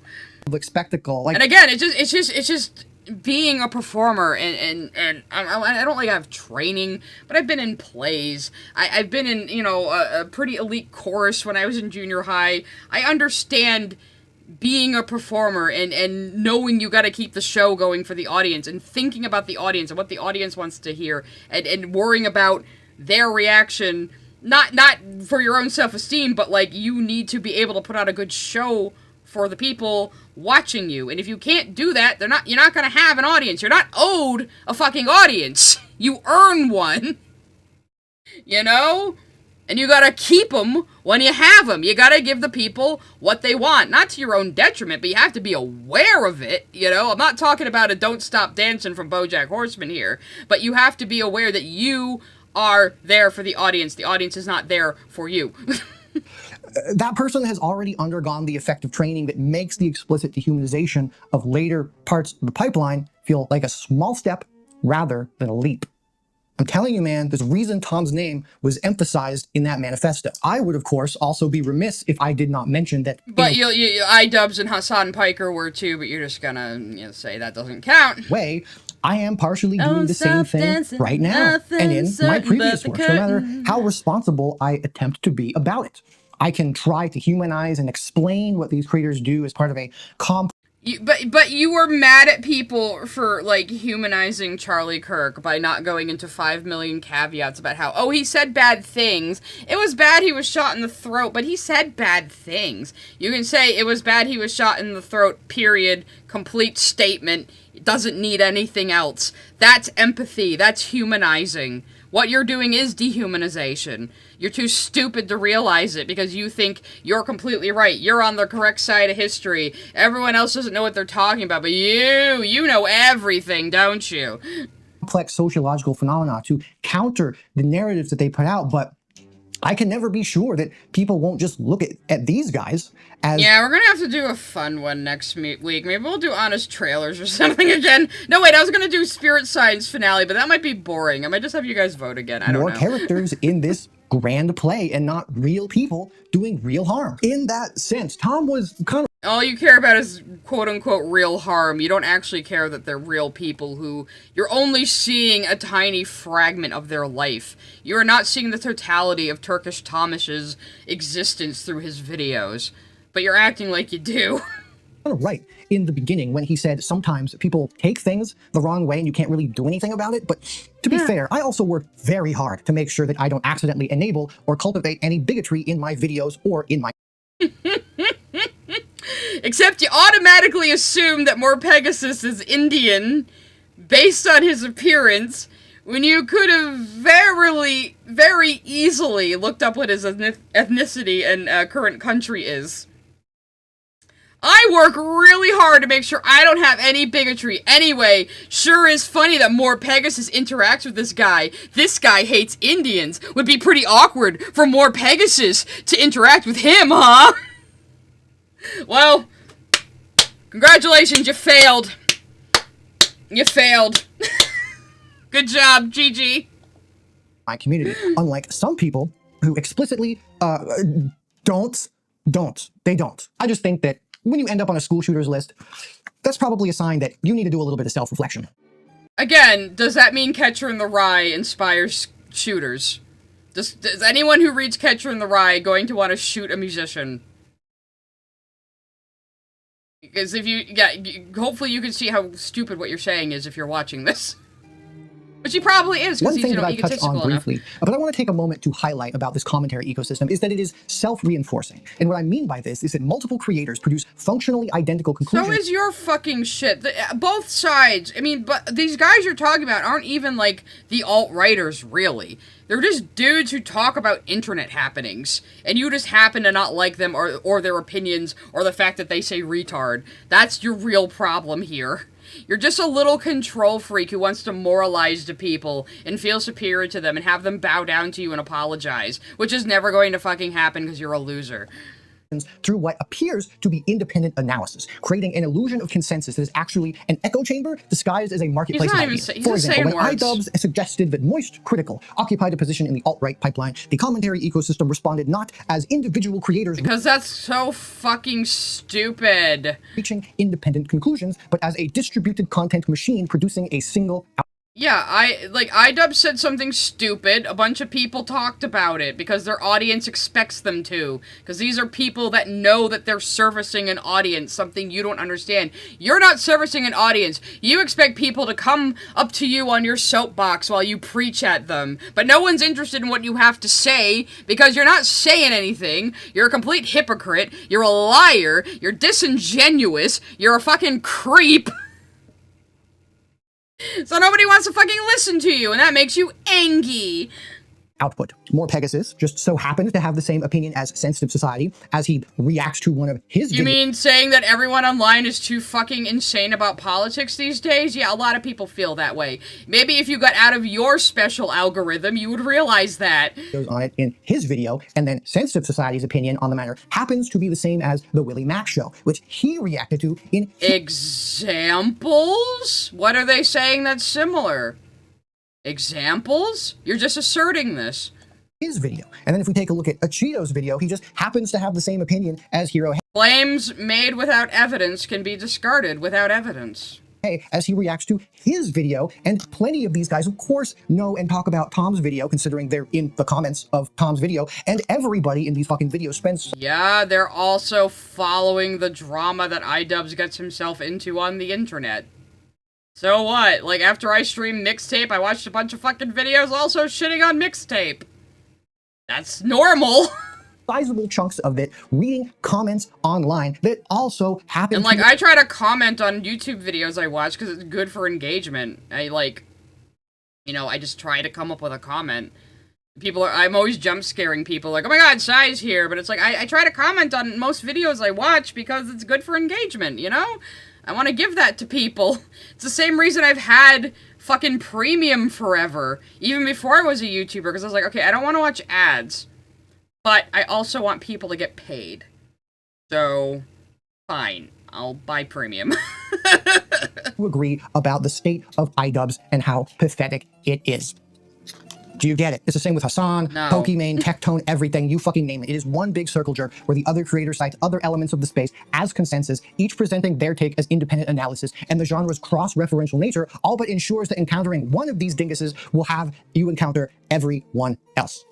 Well, Because they're talking about the same group of people. Of course, if I watch a lot of more Pegasus, I'm gonna get recommendations of other people shitting on Idubbz and Hasan. Yes, that's how the algorithm works. Especially now, YouTube will recommend things to you based on the topic you're watching now. So actually, when I've watched a lot of a particular topic, sometimes I get channels with like 500 subscribers thrown at me.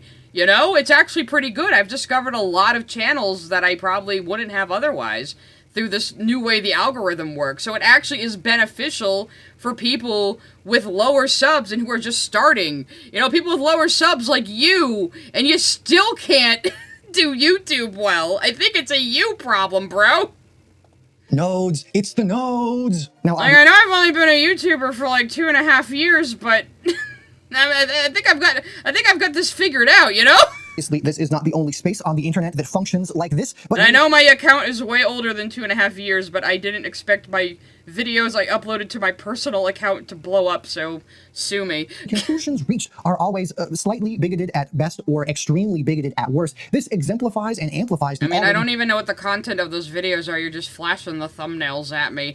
Problematic nature of this dynamic. The result is a structure that mimics the conditions of open discourse while functioning as an amplification. You don't want open discourse. Fuck you. You don't want open discourse. You want only your views to be acceptable. Amplification system for whatever the single correct opinion of the day happens to be. But of course, that is not quite how they see it. Back to sensitive societies. Again, exactly how you brain-rotted far lefty people do. A video for a minute when he says, I've always wanted to hear different opinions, different perspectives, and I think that's why sometimes when I make certain videos, it does get a bit controversial because I have both sides watching me. Left, right.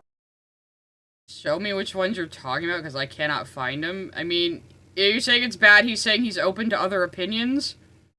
Clearly then the way you're not? Right, centrist, and anything in between. He is describing his enlightened apolitical framing of how he imagines his and the broader community. His enlightened apolitical framing. Again, you are the one, like, putting this perception on what he said. You clearly are angry that people you maybe like, or people who are more successful than you, don't share the same self-defeating, brain-rotted politics you do.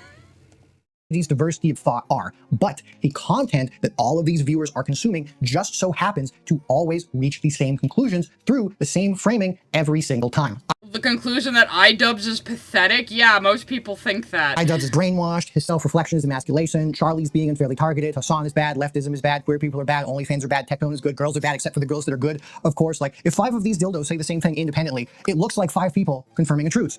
In reality, it is one take, the same take, being distributed through 5 people, and this cross. Wow, 5 different people could share the same opinion on something. So, like, what if, like, 5 leftists agreed with you? You would probably use that as validation, wouldn't you? I mean, what is he even trying to say? Cross-pollination has a structural function within the radicalization pipeline, as shown by research on online echo chambers, which has documented that— Here we go again! Here, there's a paper out there, and I'm just gonna show you the abstract. I'm not gonna show you the conclusion or the methodology, but just know that there's a paper out there, and it totally says I'm right. That doesn't prove shit! Exposure to ideologically consistent content increases conviction and this is an argument from authority and a very bad one. Ecosystem achieves this effect while appearing to be the opposite, a vibrant space of debate and disagreement where somehow, mysteriously, the conclusions are always the same. You are just like... Sense was talking about his own videos, though, and his own perspective. And now you're trying to pretend he was saying the entire community is, like, full of diversity or something? That's not even what he fucking said. How do you show a clip that I can listen to with my own ears, and then you try to gaslight me about what it actually said? Like... Say what you will about us gay leftists, but we are always fighting and disagreeing with each other, and I would rather have that than being a— Are you gay? I mean, you kind of look like a cocksucker, but I mean, you could just be a straight guy who goes, I'm non-binary, that makes me queer, and so I can have opinions on these things that really aren't mine to have. Face of haughty political circle jerking. Thank you very much. Oh. So, again, he's saying apolitical might as well be alt-right, like a lot of these motherfuckers do. Oh, two more sections, guys. 2 more sections. You can do this. Plus a conclusion, I guess, but... Kill me. Do conclusions count as sections in video essays? I'm getting really hungry. The many mechanisms I've documented so far primarily operate at the genre's apolitical layer. The turkey toms, the sensitive societies, the more Pegasuses, the people who can still maintain plausible deniability about their ideological function from their audience. Again, Sense has an accent. I'm pretty sure he's not American. And More Pegasus is definitely not American. He's Filipino and lives in Singapore. So you can't even try to say these are like right conservative people from an American perspective because they're not even fucking American. Of maladjusted. And they're not like the kind of weird people online who are like who like are Ameriboos who like conform to American politics left or right. They're people on the outside looking in and they can kind of see how crazy it all is. 15-year-olds. But the most important evidence that the pipeline model describes something real is what sits a layer deeper in that same ecosystem. Creators who use the same format and participate in the same content network, but whose ideology is significantly closer to the surface. As you saw with Think Before You Sleep, ardently defending a legally decided sexual assaulter by calling the judge a DEI hire. Very cool. His videos, as you've probably noticed, are formatted identically to the apolitical. There was one guy saying that, and because fucking Pegasus has interacted with him once, that must mean he agrees with that? That's just disingenuous. Creator. These reaction content, commentary over clips, the same sardonic narration style covering many of the same topics, so a viewer arrives. Was he, like, mad that Sense uses gameplay? Oh my god, he is anti-gamer. That's crazy. Maybe you're just bad at video games. He uses nice photos as backgrounds, which is better than people who use shitty gameplay like Sensitive Society. I don't know, his shitty gameplay kind of made me want to check out Ghost Runners. Covering many of the same topics, so a viewer arriving at content like his from basically anywhere else would not experience a major shift in how they would need to think to interface with his work. In a video titled How the West is Being Destroyed. You are just so jealous that these people are more successful than you. That has a picture of United States Representative Ilhan Omar on it that is situated right before a video. Again, you kept flashing this thumbnail at me, and I had no idea what it was supposed to mean because I didn't recognize her. Hasan, surrounded. I think they used AI up-resing or something. By videos of basically every flavor of bigotry you can't imagine. Think Before You Sleep moves through Great Replacement Theory level immigration coverage with escalating explicitness. He opens the video with traumatic footage of ICE victims and the reality of being an immigrant in the United States. But he describes the media showing videos like these as deception. I don't even know what he's referring to anymore, so I'm just going to speed it up again. The topic of media literacy has become quite popular. Now, personally, I've only seen people use the term I know nothing about this creator, so we're just going to buzz through it until he says something crazy. Or accusing people of lacking in it when they're trying to deceive you, though that might just be a happy coincidence. But anyway, some of you more media literate individuals can probably guess why the picture they have chosen is a picture of the guy with a newborn, and why they make sure to sit all the kids on the couch with a mom. There's another fun example of somebody trying to inoculate the viewer against words that can describe what's happening to them. He goes on to say that an undocumented immigrant detained by ICE is called a thief and a foreign invader. A woman who doesn't speak English after 12 years in the United States prompts him to say, if you aren't willing to put in the work, get out. These people aren't here to help America. They're here to take from the system. He then proceeds to advocate for... You know, a lot of, like, legal immigrants hold similar views to that, right? A lot of people who immigrated here legally hold opinions like that. Like, hey, I came here the correct way. I did it legally. I put in the work. These people kind of annoy me. Like... That is a take that some people who are legal immigrants to the United States have. Something that could have been one of those people. I don't know. You're just highlighting random text in a one big block transcript that I don't know who's talking. Legislative roadblock on legal immigration from places like Somalia or Middle Eastern countries that people are migrating from to try and soft conquer the first world. Right after this, he describes a politician speaking Somali as evidence that they're already on it and directs ICE explicitly to Minneapolis, saying, I mean, they kind of did find out, like, the Somalians are doing, like, all sorts of fraud, like, all over the world. Like, that actually turned out to be true. It's been a big news. I mean, I know this was a month ago, but, yeah, it turns out there is a lot of, like, fraud conspiracies going on, and they're just, like, taking money away from, like, you know, systems for autistic kids and shit by lying that their kids have autism to pool money. Like, isn't that bad? You know, that these programs are being taken advantage of and people who actually need them are maybe getting left out of them? That's pretty bad. Like, yeah, that's the thing. No matter what good thing you have, there's always going to be somebody who ruins it and takes advantage of it. Like, just because it's people from Somalia doesn't mean, like, people are so afraid of being called racist, like, they're afraid to, like, point out a major fraud scandal. Like... I mean, if these people are doing it, they're doing it. You can't just deny that that's what's happening. That doesn't say anything about their race or their country. It's this particular group of people, but they're obviously a very tight-knit community. So, you know, like, and they obviously consider themselves their own community and don't like the rest of the country, you know? Like, you can't just, like, ignore that that's happening if there's proof of it. I haven't been following it that closely, but apparently similar things have happened in Japan, similar things have happened in the UK, like, this is not a not big deal, and it's okay for people to talk about it and have opinions on it, you know? Hey, ICE, I found the location of your next raid. It's a place called Minneapolis where the mayor is seeking an illegal alien. We certainly should not be afraid to say that we don't want certain cultures in this country, and the people who refuse to assimilate... Yes, there's been reports that the same kind of fraud is happening in Japan! That's what I've read! Should be deported. If anyone calls that racist, I don't... But, not as much as the United States, but it's still like the similar kind of thing happening. Don't care. Disregarding the general humanitarian crisis that is in the fact I don't know, it's just what I've read in an article, Replica Rabbit. I haven't looked in it any deeper than that, and I could be mistaken. And I would say I'm mistaken if I'm mistaken, but that's just what I've read in a news story, and I happen to be commenting on it. Like, that doesn't... That doesn't mean I'm making some kind of declarative statement. That's what a lot of these people don't fucking understand, you know? That I also have attachments in Minneapolis makes this kind of thing particularly fucking awful. In a moment of... well, it affects me personally, so now it's awful, because I can relate myself back to it. No wonder he gets along with Anthony. Surprising honesty compared to most of the others here, he openly frames violence as a virtue. As I was saying before, and I don't know, maybe it's because of America's Christian Foundation, but kindness and compassion aren't the only good virtues. It is also a good virtue to be belligerent to those who would harm you or others. This is an actual acknowledgement of the... He said belligerent.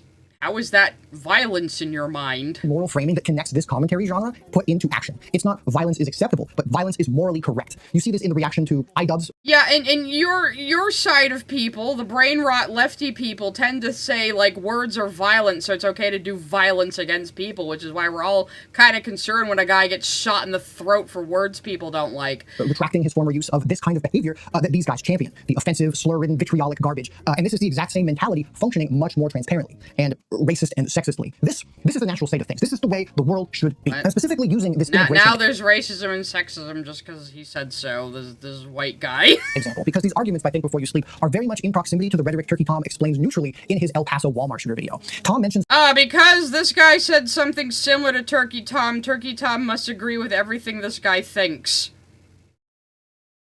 That is just...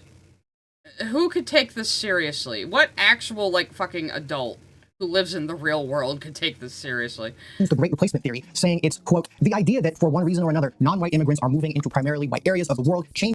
Transcript of the man who murdered Charlie Kirk. So this is Turkey Tom's again? And this is a quote. Oh wait, no, the quote ends there. Now, at the same time this crime was committed, Brenton also published a manifesto where he outlined his ideology being the reason why he committed the attack. He identified himself as an eco-fascist, with one of his ideas being the Great Replacement Theory, essentially the idea that for one reason or another, non-white immigrants are moving into the primarily white areas of the world. He's explaining what Great Replacement Theory is, because he was talking about the Christchurch shooter who believed in it.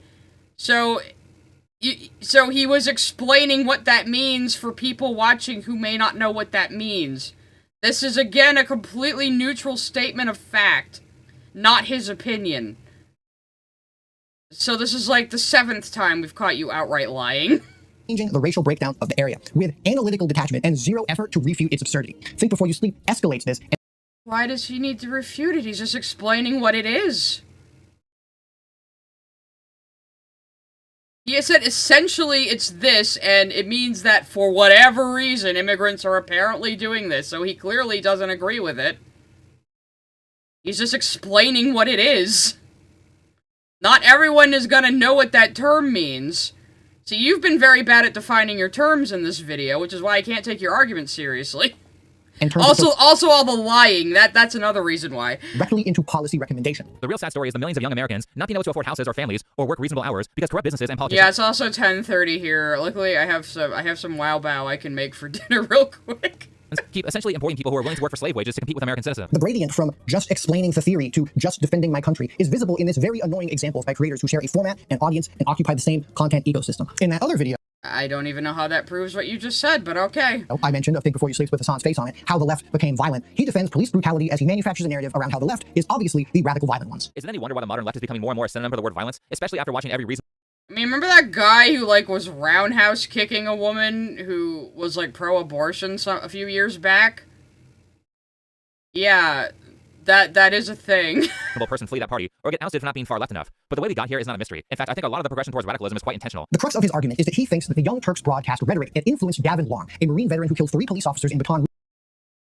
Crimes, how can you mention the Young Turks without talking about how the Young Turks refers to the perpetrators of the Armenian genocide? Why are you downplaying the Armenian genocide? How could you use that term without talking about the Armenian genocide? Do you approve of the Armenian genocide crimes? See, that's what you've been doing this entire video. What I just did there, that's what you've been doing this entire fucking video. Rouge back in 2016, after reportedly being radicalized by the police murdering Alton Sterling. His evidence for this is that the shooter had reaction content to TYT's content on his YouTube channel. Most of Think Before You Sleep's video is literally just police state bootlicking and making the audience think that cops should have absolute power and who do literal no wrong. I have no idea what the fuck he's talking about, so I'm just ignoring it. Ever, while the TYT network and, quote, former employee Jimmy Dore are telling the Young Turks audience to assault cops. Example. When you're around cops, right, you're like, oh, you want to be like compliant, right? But at the same time, if you don't know they're going to slam your head into a car or something, like, you don't want to be so compliant. Like, so when do I fight them? When do I give a little resistance? I've watched enough body cam footage to know that almost every time someone's having a bad experience with the police is because they were violently resisting arrest after breaking the law. Now, ignoring the absolutely wild... All he said was, most of the time when I've looked at body cam footage, the people who get violence from police are resisting arrest.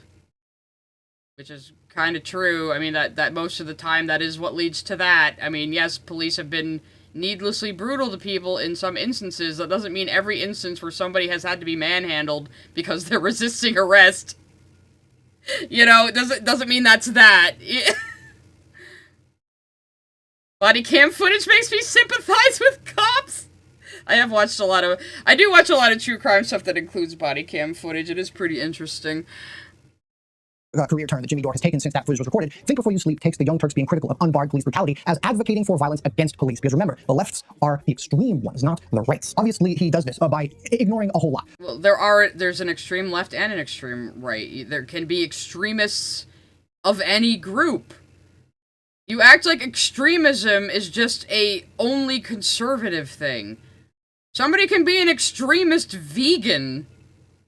You know? Like, you can be an extremist about goddamn anything. Acting like it's impossible for leftists to be extremist. It's like this one time, I think it was in Goddammit Malcolm's Discord, there was a guy who basically was telling me that leftists can't be grifters the same way conservatives are. And I was like, that's exactly how you get grifted. What do you think just because somebody is spouting leftist rhetoric, it means they can't be grifting? You know, somebody like fucking Hasan? It's ridiculous to think you are immune to the things you're complaining about, especially when you're demonstrating all of them in this video.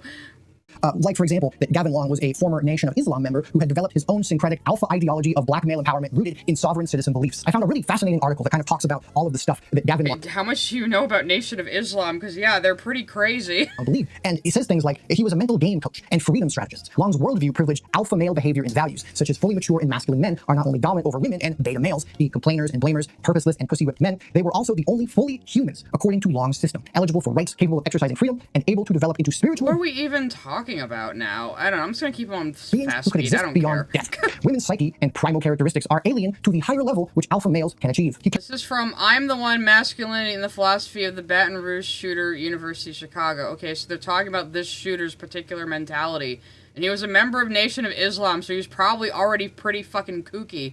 Characterized recent protests over police shootings as essentially feminine emotional whining. Alphapreneurs don't complain. We provide solutions, he said. If you've got a problem, do something about it. This guy sounds like a complete fucking loser. He had a masculinity characterized by violence and competition, a model of ego celebrating emotional detachment and self-determination. These are not fringe or niche market ideas. Long's personal... Meanwhile, you try to make yourself look as inoffensive as possible and as girly as possible to lure in women because you're probably dangerous to us. I can just see it. Philosophy emerged from the structure of and reflects the norms from our larger society. Society reference. If Think Before You Sleep didn't have his eyes covered by the cheeks of the police he is aggressively tonguing, Maybe he actually would have been friends with this guy since they both hate women so much. Just because Gavin happened This motherfucker would be the first to call the cops if his house was broken into. to hate the police and was black doesn't mean that he is a leftist. But to certain kinds of people, there isn't that much of a difference. That really does make me wonder about the Antioch shooter. If Tom... We were talking about the Baton Rouge shooter, which again, I don't know anything about this case, and you didn't explain anything about it, so it's just words coming out of your mouth. Had made a video about him.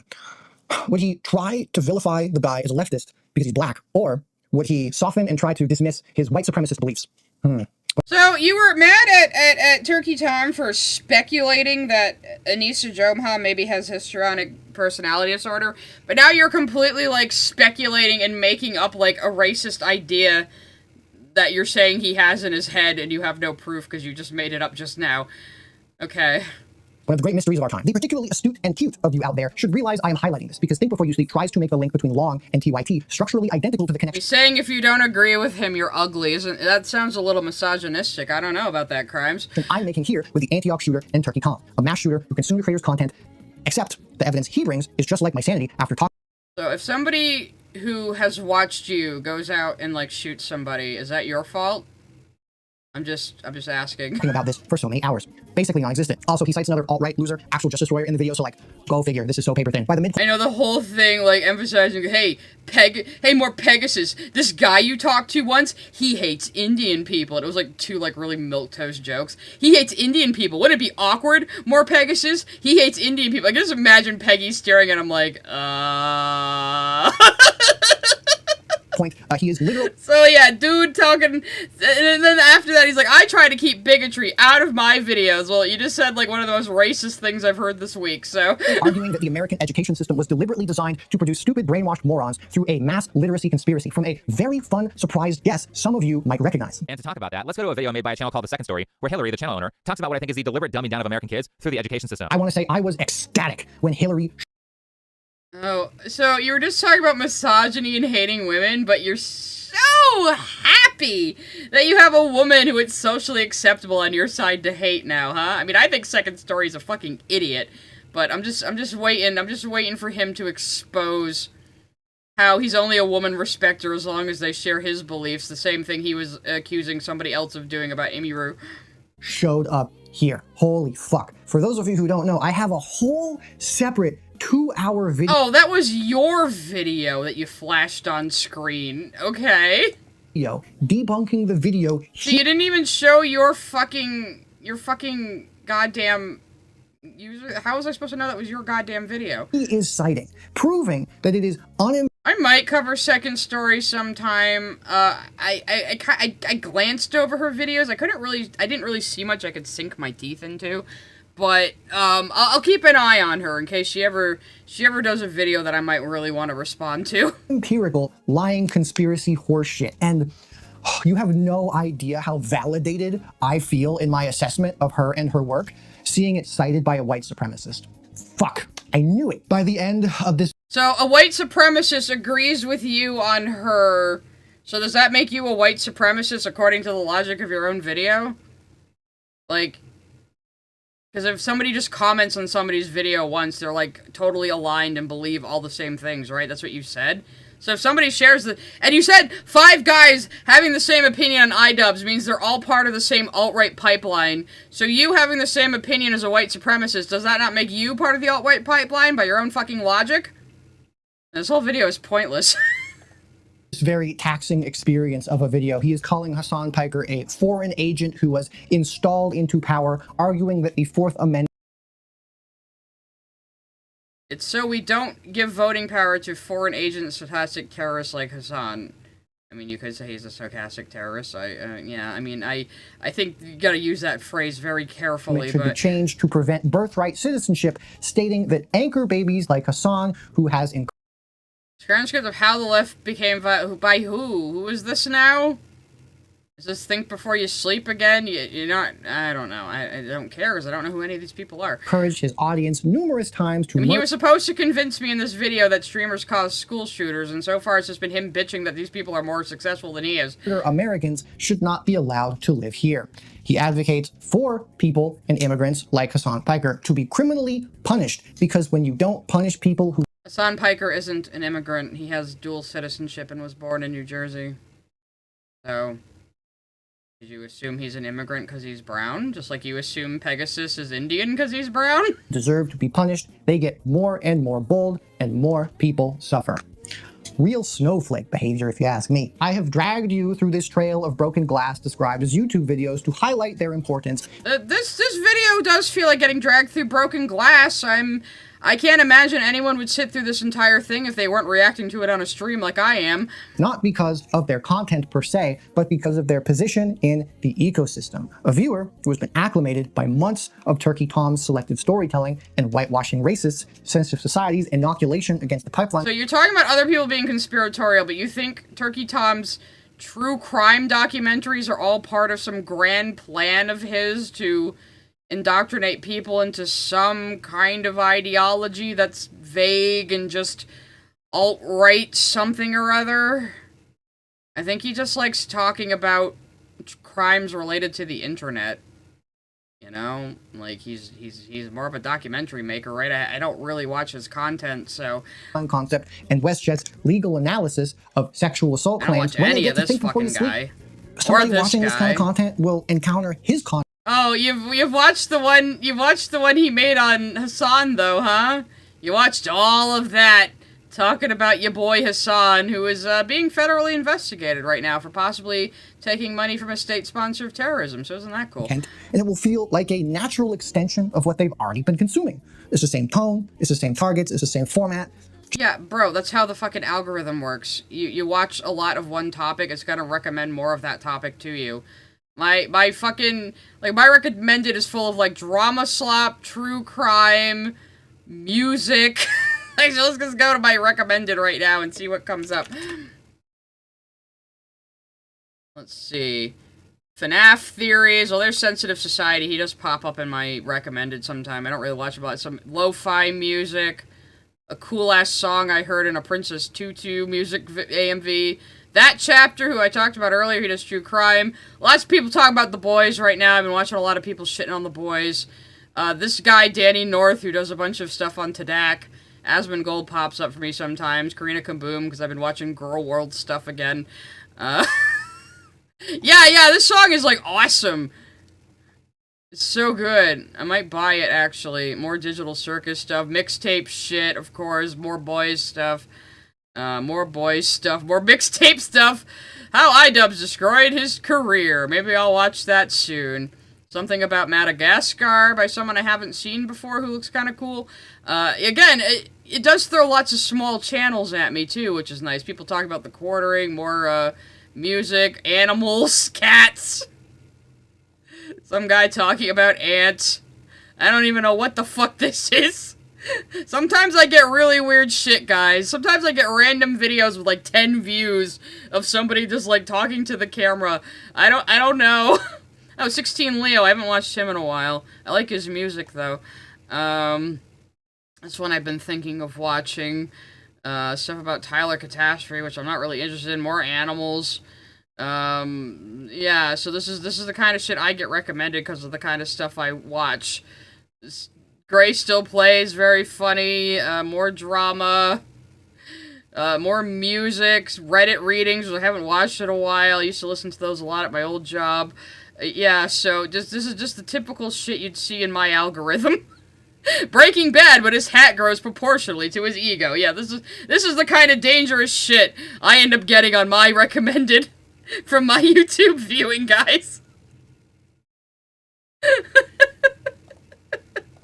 Just with the conclusion stated much more bluntly, most of the time. Once again, this pipeline does not require a dramatic leap. It functions exactly in the opposite way. The gradient from apolitical to explicit is continual and seamless. Turkey Tom. So he's basically saying anybody who's apolitical is inevitably going to become an alt-right because they don't agree with him. That's just stupid. Sanitizes? I'm dying. Sanitizes Charlie Kirk's anti-trans rhetoric and builds conspiratorial networks around LGBTQ organizations, and then naturally, think before you sleep, calls immigrants foreign invaders and advocates for ethno-nationalist immigration policy. A viewer who has spent I'm going down the Breaking Bad pipeline. I am the danger.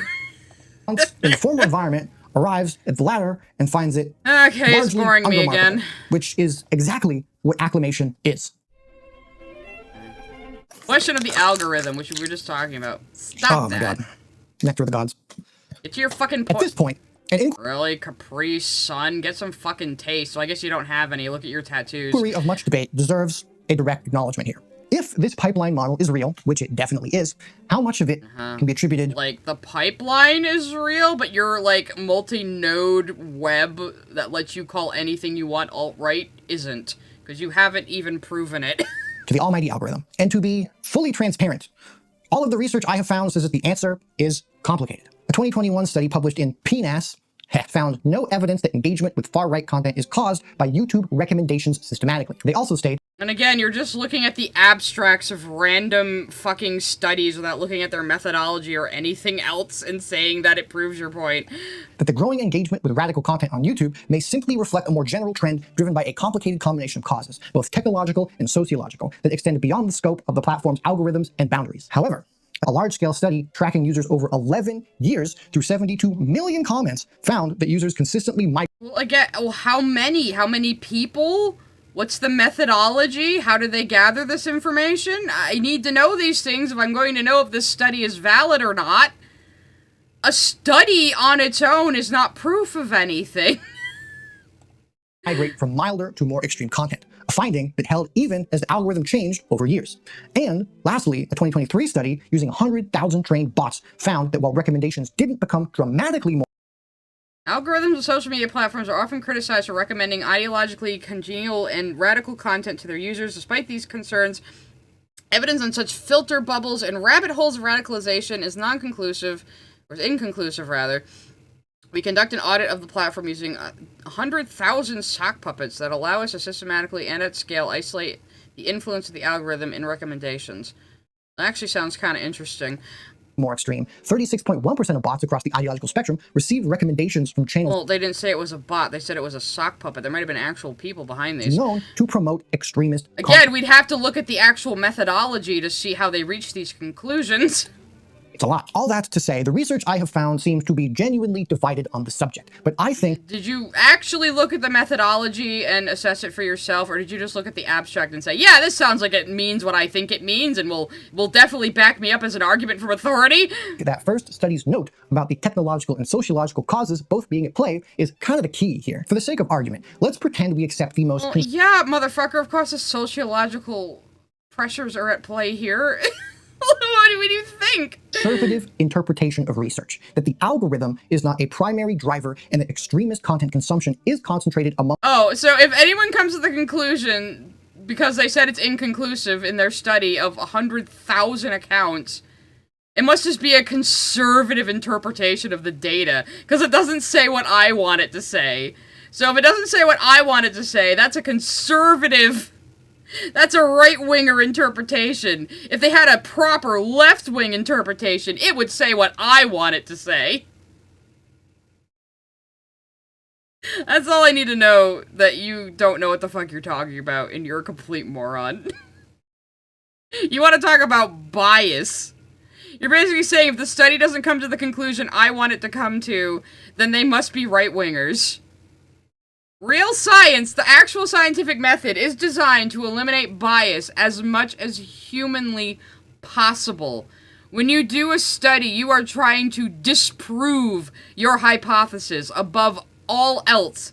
And you have to follow the data, even if it goes where you don't want it to. And that's why a study on its own isn't proof of anything, because people are biased and can set up things in a way to come to the conclusions they want it to come to. That's why they have to be peer-reviewed before anything can be accepted as science. You don't know how any of this works! Among people with pre-existing gender and racial resentment. The critical question then becomes... God, Spacewalk, if this is the average knowledge of people, no wonder you were, like, overjoyed that I actually know what epigenetic means. Jesus Christ. Where do those prior dispositions come from? All of these studies, whether they implicate or clear the algo, do not debunk the existence of a pipeline. They describe the pipeline's output and ask us to look for the input. If people who consume extremist content already hate women and black people and gay people before they arrive at the explicitly extremist channels... Yeah, they're gonna watch things that regurgitate what they already think back at them, just like you do. You only hang out with people who regurgitate exactly what you already think. And you vilify anyone who doesn't regurgitate exactly what you think. To the point that you say if a study doesn't come to the conclusion you want it to, it must be a conservative bias. You need to get your fucking head checked. Something upstream is cultivating those resentments. And I think this fun little ecosystem we've been bouncing around here is absolutely a huge part of it. For the last however... This is basically just people have opinions I don't want them to have, and that makes me mad. But I'm too stupid to form rhetoric against their ideas. Long I've been talking, I have brought up so many examples that show this genre of content systematically trains gender resentment through pathologization of women's agency, the mockery of... No, you mansplained misogyny while also saying you think women do lie about rape. You assumed a man was Indian just because he's brown. Even though he has a very clearly Filipino accent. Oh, but I guess you don't know any Filipino people, huh? Veil vulnerability, the dismissal of sexual violence claims, selective empathy that sanitizes white supremacy, all while scrutinizing trans and left-wing... How many friends do you have that aren't white crimes, I wonder?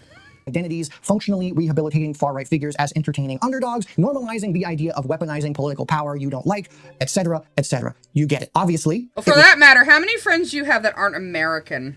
That's another good question. Be unfair to contribute all radicalization to this content because real-life influences are incredibly important for stuff like this. But I believe with my whole ass chest that this stuff here is a serious whole ass chest, for people who already suffer from real-life issues. I mean, besides, I've basically shown that, like, the algorithm doesn't even need to play a part in this because the pipeline is embedded in the genre's self-referential nature. No, if you're watching something on one subject, you're gonna get recommendations on that subject. So yeah, you're gonna see a lot of these same people. That is how the algorithm works. The architecture is built into the content itself. But to bring us way back to where we started, the genre's... Basically, you're coming up with a big conspiracy that these guys are all doing this thing you think they're doing on purpose and are conspiring to do this thing just because they sometimes comment on each other's videos. What makes you think any of them have fucking time to be an evil cabal? These dudes make daily content. Do you know what a grind that is? Most important function is not algorithmic bridging. It is dispositional training, cultivating the effective preconditions. Must think they have no lives outside of YouTube, probably because he doesn't. That make a viewer receptive to extremist content when they encounter it, whether or not the algorithm serves it to them or they seek it out themselves. And that is the big fucking issue that we have to... Yeah, people seek out similar opinions to their own. That's very normal. You do it too. Recognize. Yeah, we're getting close to I knew this was gonna be a long one, but god, this guy is exhausting.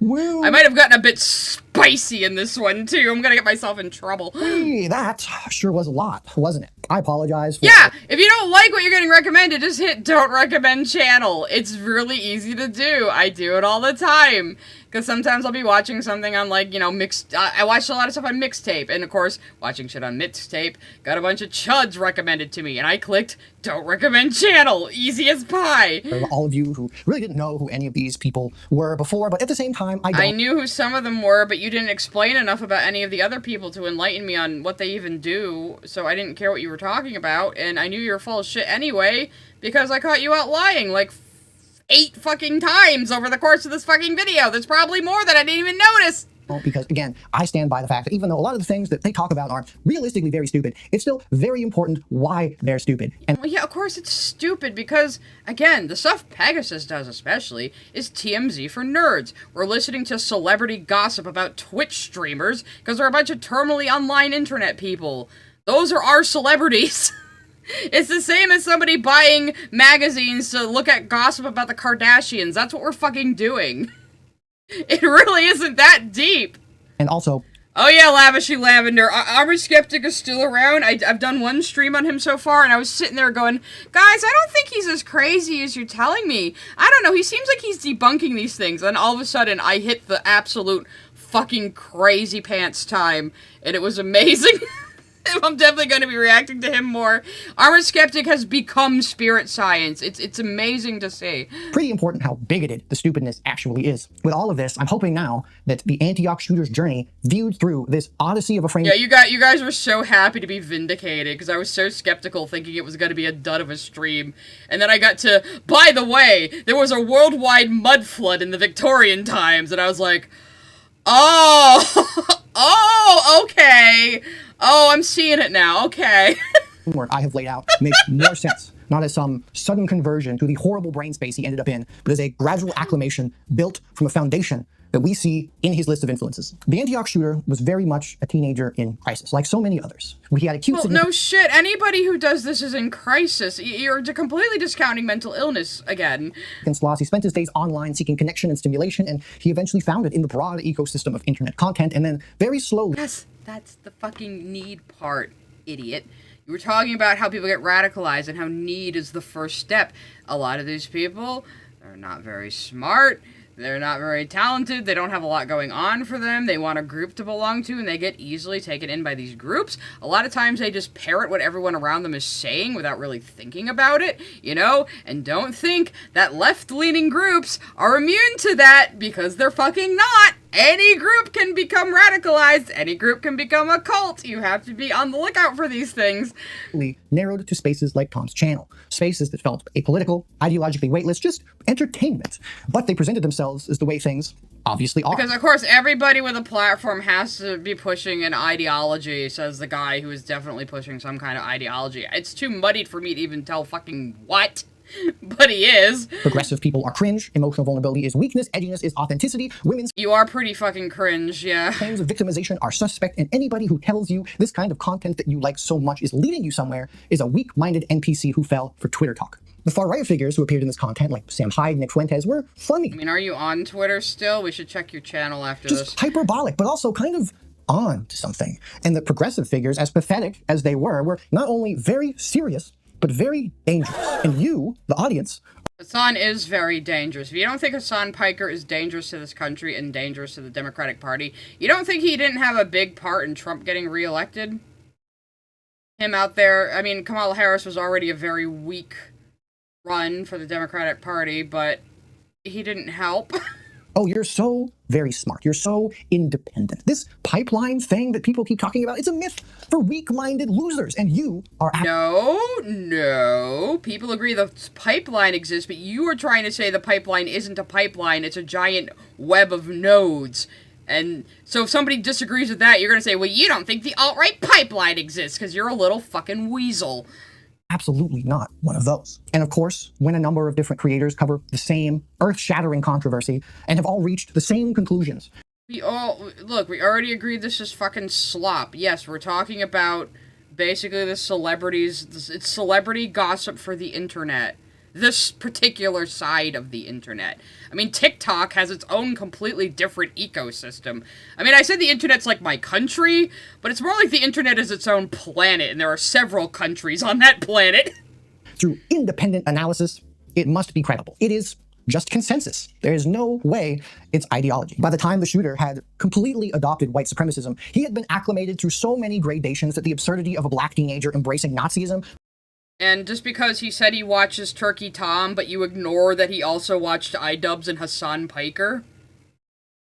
But because he mentioned Turkey Tom, you tried to rope more Pegasus into it as well. And then said he's Indian? Probably didn't even register as a contradiction. The ideology doesn't need to be logically consistent. It only needs to channel his pre-existing pain. Again, if somebody who watches your channel goes out and shoots somebody, does that say something about your character, or is that a moral failing of yours? You probably wouldn't think so, would you? So why should they? Into something that felt like significance. The 3N model, as I said at the beginning, predicted exactly this. The need for significance alone, without group engagement, cannot predict violent extremism. It is the network and the narrative that give that need attention. And that shooter's network not only included just the super extreme Terrorgram and 764, but content like Turkey Tom's, which adapted him... Yeah, so basically you're saying he should have been indoctrinated into my network instead! ...to the more extreme worldviews... Was Nikki DeOrio on there too? ...increments. And honestly, whether the algorithms that rule our lives serve the shooter more extreme versions of the videos that he eventually saw, or if he sought them out himself, What's extreme? Like, okay, that think before you sleep guy was kind of extreme, but what's extreme about more fucking Pegasus or even that sense guy? Like, how are they extreme just because they have opinions you don't like? Oh no, you don't like somebody's opinion. Why does that matter? How do you matter to the world at all? To a degree, it doesn't even really matter, because the ecosystem he was in had already trained the dispositions that made him receptive. The radicalization process makes it very clear that no single factor produces a... Yeah, he was probably receptive because he was isolated, lonely, and mentally ill. That's how a lot of these kinds of people happen. Shooter, abusive homes, mental health crises, access to firearms, and explicit terror networks that these kinds of people all join play a role that realistically dwarfs the combination of any individual YouTube channel. And no serious analysis would claim that watching Turkey Tom's videos directly caused a school shooting. Well, but you've basically, so now at the end he's like, oh, I'm not really saying Turkey Tom caused a school shooter. I just want an excuse to shit on Turkey Tom because I'm mad that he's more popular than I am. My point here is that radicalization is a process of acclimation. The pipeline functions precisely because each step feels small. And again, it sounds like he's just upset that he's not effective at what he's describing. And that the spaces which enable it at the earliest steps are the ones that receive, realistically, the least scrutiny because they do not look like radicalization unless you have escaped them already. The evidence of the Antioch shooter's own manifesto. Yeah, sure. So you're just trying to say these guys just making money doing drama slop are part of a big conspiracy planning to radicalize people? Even though you admit saying that streamers cause school shooters is absolutely fucking stupid? Yeah, okay. Manifesto tells us that the network which shaped his worldview included not just explicit extremists, but the creators who made extremism-adjacent content feel like entertainment. Extremism-adjacent content? Go fuck yourself. This is why your stupid pipeline to node thing exists. So you can say anything you fucking want is right adjacent, or school shooter adjacent, or some bullshit. From the global network on extremism I'm about to fall asleep too. We're almost done though, guys. Internet use, that it demonstrates the ongoing challenge of moderating extremist content in mainstream digital spaces, particularly as such content is often concealed through coded language, memes, and seemingly innocuous visual content. The ISM's 2024 review of violent attacks found that approximately half of individuals involved held unclear or loosely defined beliefs. So this is him just saying, look at all these studies I googled and I think back me up. I'm just going to read the text from them as an argument from authority, even though there's no way of telling that it actually says what you're saying. Other than traditional extremist ideologies, suggesting that the pipeline increasingly produces people whose radicalization doesn't fit in neat categories, exactly like the Antioch shooter, the Kirk shooter, the Tumblr Ridge shooter, and the police shooting, Think Before You Sleep, tried and failed to link to the Young Turks. From that same global network on extremism and technology article above on the Again, how can you mention the Young Turks without talking about the Armenian genocide? That seems very irresponsible to me, Crimes. Shooter. The attacker's digital interactions observed in these spaces reflect a broader trend of ideological fusion, where individuals synthesize elements from various extreme traditions. In this case, the shooter's embrace of anti-Semitic and white supremacist rhetoric, despite being a young black man, a group historically the target of white supremacist ideology. I want to talk about anti-Semitism, and you're a fan of Hasan Piker. Illustrates the complex. Sounds like you don't actually care about anti-Semitism. You just know it's a bad word you can call people you don't like to make them sound even worse. Often contradictory nature of online radicalization. Such phenomena highlight how extremist ideologies can be detached from traditional identity markers when mediated through digital platforms, leading to unexpected alignments with historically antagonistic belief systems. The biggest takeaway here is that more and more people have become influenced by the affect of online spaces more than any coherent ideology. And I think this finding highlights the urgency of studying not just the endpoints of radicalization, but its earliest, most innocuous seeming stages. Urgency. We need to know how we can indoctrinate people better than the rights. Question, my dear viewer. He just wants to indoctrinate you too. That's the thing. He is not the solution to this problem. He is the same problem, just on the opposite political end. It's not whether apolitical drama, slop, and unemployment commentary channels are responsible for mass shootings. The question is whether their genre conventions are serving as infrastructure in a pipeline that researchers have documented extensively, but not yet fully mapped its origins. And I believe that Turkey Tom's name in the Antioch Shooters Manifesto suggests that we have an answer. But Hasan Piker's doesn't. Of course. Okay, are you just reading your Patreon people now? Let's just see what the rest of this is. Woo! Oh my god, that was a fucking doozy. Thank you to the Patreon people. Your names are scrolling now. This was awful, and I've been, like, keeping a bit... I agree, this whole video was awful. Let's see what he says as his outro, though. ...of a mental tally as I go along here, and if these guys come across this video, I kind of want to see if I can predict what things they're going to say about it and me. So that's... Oh, I hope all my senpais notice me who I mentioned in this video. Absolutely fucking pathetic. So that's what we're gonna do. You really just want all of these guys' attention, don't you? I don't think Peggy even talked about you. It's been a fucking month, right? The name scroll by. I think Though if more Pegasus found out that you implied he's Indian, I wouldn't mind seeing him react to that. Obviously, somebody sent him that clip. I'm gonna get called like a leftist and a socialist. I think that I'm gonna for sure be called like a Hasan. Are you not a leftist and a socialist? Then what the fuck are you? Like, why are you complaining about any of this then if you're not a leftist or a socialist? Well, so what are you a dirty apolitical? Are you a centrist? Hasan simp, a Pokimane simp, an Idubbz simp. Yeah, you are. Like, you are. Maybe there's gonna be something about like I've been cucked by like OnlyFans girls. I like to be cucked. So so this whole ending is him fantasizing about sensitive society and WestJet and more Pegasus, watching his video and fantasizing about how angry it's gonna make them and all the things they might say about him. Like, dude, you're one of those high-needs people who would easily get sucked into a cult or a radicalized group because you need attention from other people so fucking badly. By OnlyFans girls,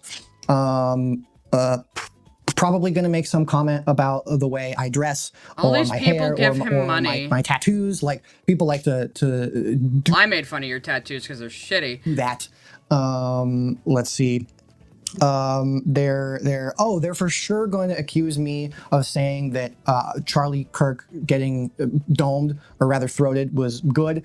I don't think that. I just understand. No, you just think people should caveat every bad thing he ever said before condemning him getting shot in the throat. Yeah. And why some people would react less than sadly at that particular event.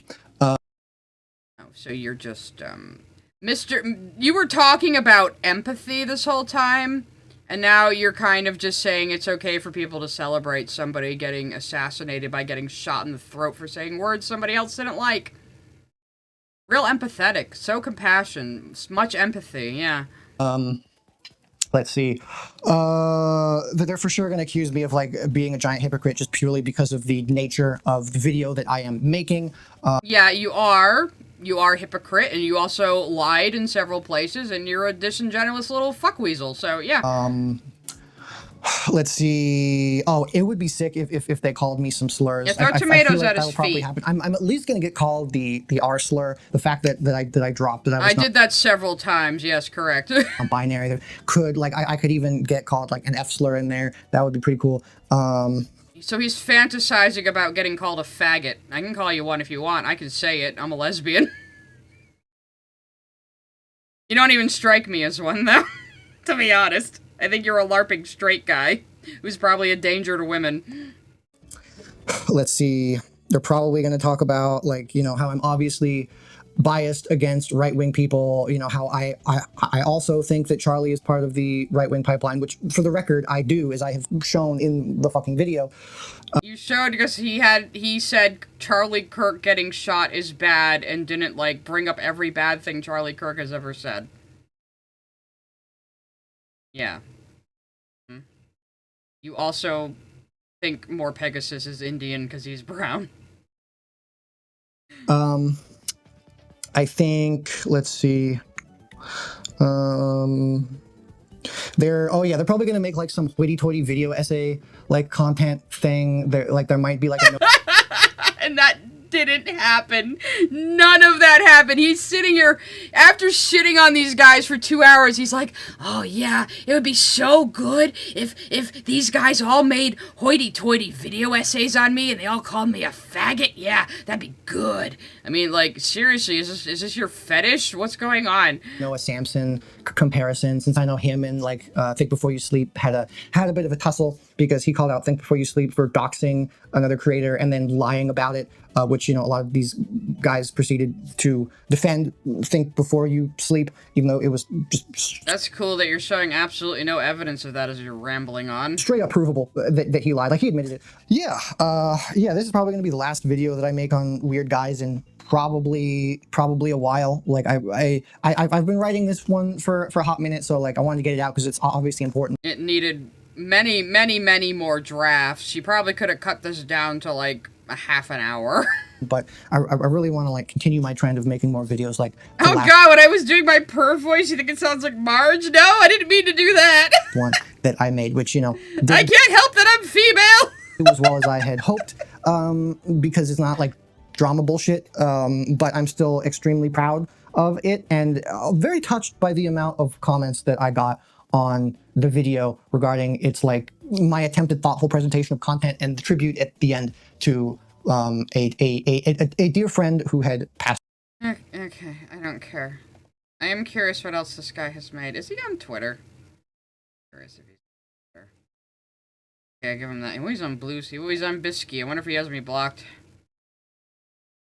Oh, surprisingly not. Oh, he is the other Noah. Okay. Or is Birdman also a Noah? What is it with fucking Noahs? But also, yeah, I saw this. Hang on, let me just get it on the fucking... It's like, bro, you are not CJ the X. No. No, you're not. What else has he done? Your phone is not the problem. Yeah, we might take another look at this guy sometime. I think we might. I think we might. He's got a lot of weird what is his most popular one? I just want to look. Oh, the one, of course, the one where he's bitching about a woman is the most popular one. Yeah, he's the male feminist, guys. So, he's using like the "this is bad" format that fucking Peggy does. All right, let's take the last of the super chats. At Dr. Lizard Brain sent a super chat. Bro went to the Lily Orchard School of Video Script Writing. You mean writing just a stream of consciousness and not editing it at all? Oh God, gamer beauty standards. At Miss Jasmine 305 sent a super chat. So when other people make terrible jokes in their videos, it's bad. But when he makes terrible jokes in his video, it's fine. He's a hypocrite, of course. Yeah. At Mr. DeBossBaby6969 sent a super chat. Just joined. What are these posters? I mean, he looks the part though. Yeah, I mean, I've heard he says it's to, like, call out people who notice them or something. I think he's just a gross guy who wants to put his fetish up the entire video to make other people look at it, because he does seem like the type.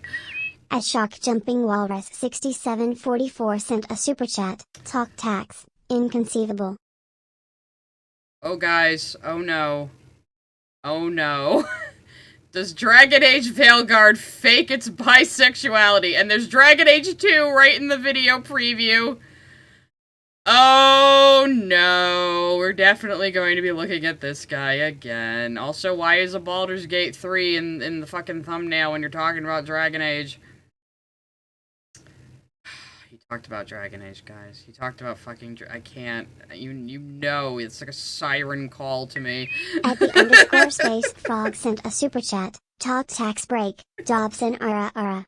Unfortunately, that wasn't a break, but ara ara mama.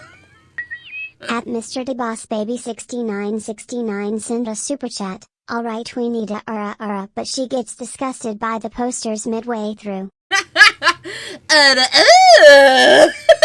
There you go. At Ms. Mimi9086 sent a super chat. Nux becoming a politics YouTuber was hilarious. I know, because he's also a dipshit. This guy's only been a YouTuber for 2 years, too. A super chat. If you decide to cut this down into a video, you have to put a blur over it. Nobody else needs to see his dogs. I'll think about it. Him calling Peggy Indian is tempting. A super chat. This man hurts my brain. Yeah, I agree. Let's see what else he says on his Blue Sky. At Miss Jasmine 305 he has a second channel? Conspiracy theories?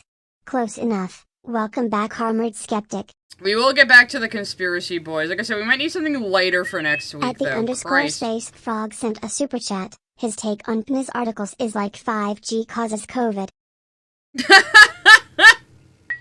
At Saucy Louise sent a super chat. I just got off my 8-hour shift. What did I miss?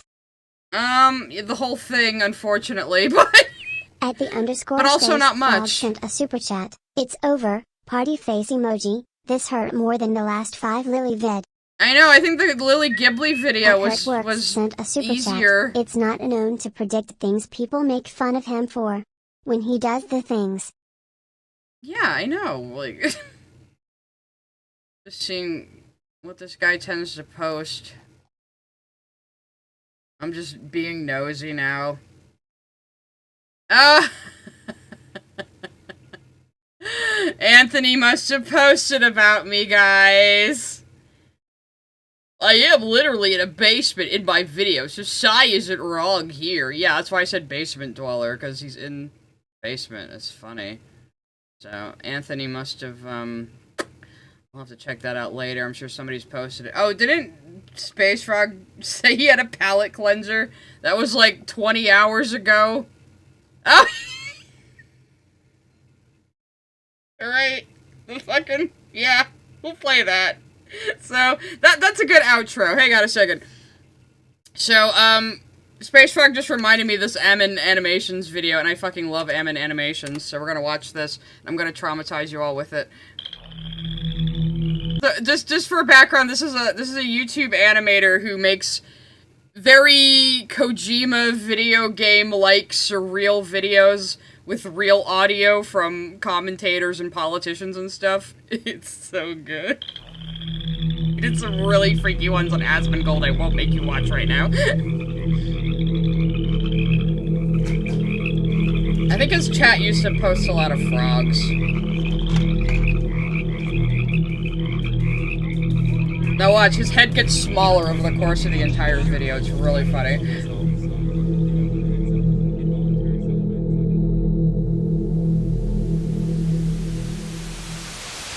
I'm here to talk to you today about music, art, fashion, one of the greatest problems that our generations are facing. I probably should. The biggest scourge that affects our society. Against all of the cultural and social progress we've seen is the battle against intellectual thought. Are you guys comfortable with that? This is a war against critical thinking, a battle against intellectualism. This is a war against rational behavior. And we're not even aware of it. And that's terrifying. Whew. What kind of an example are we setting? The problem with America is that because of cultural imperialism, we are literally teaching the rest of the world how to think, what to wear. The Kardashians are lying to you. Culture used to be the backbone of the resistance. All it seeks to do is sedate the masses.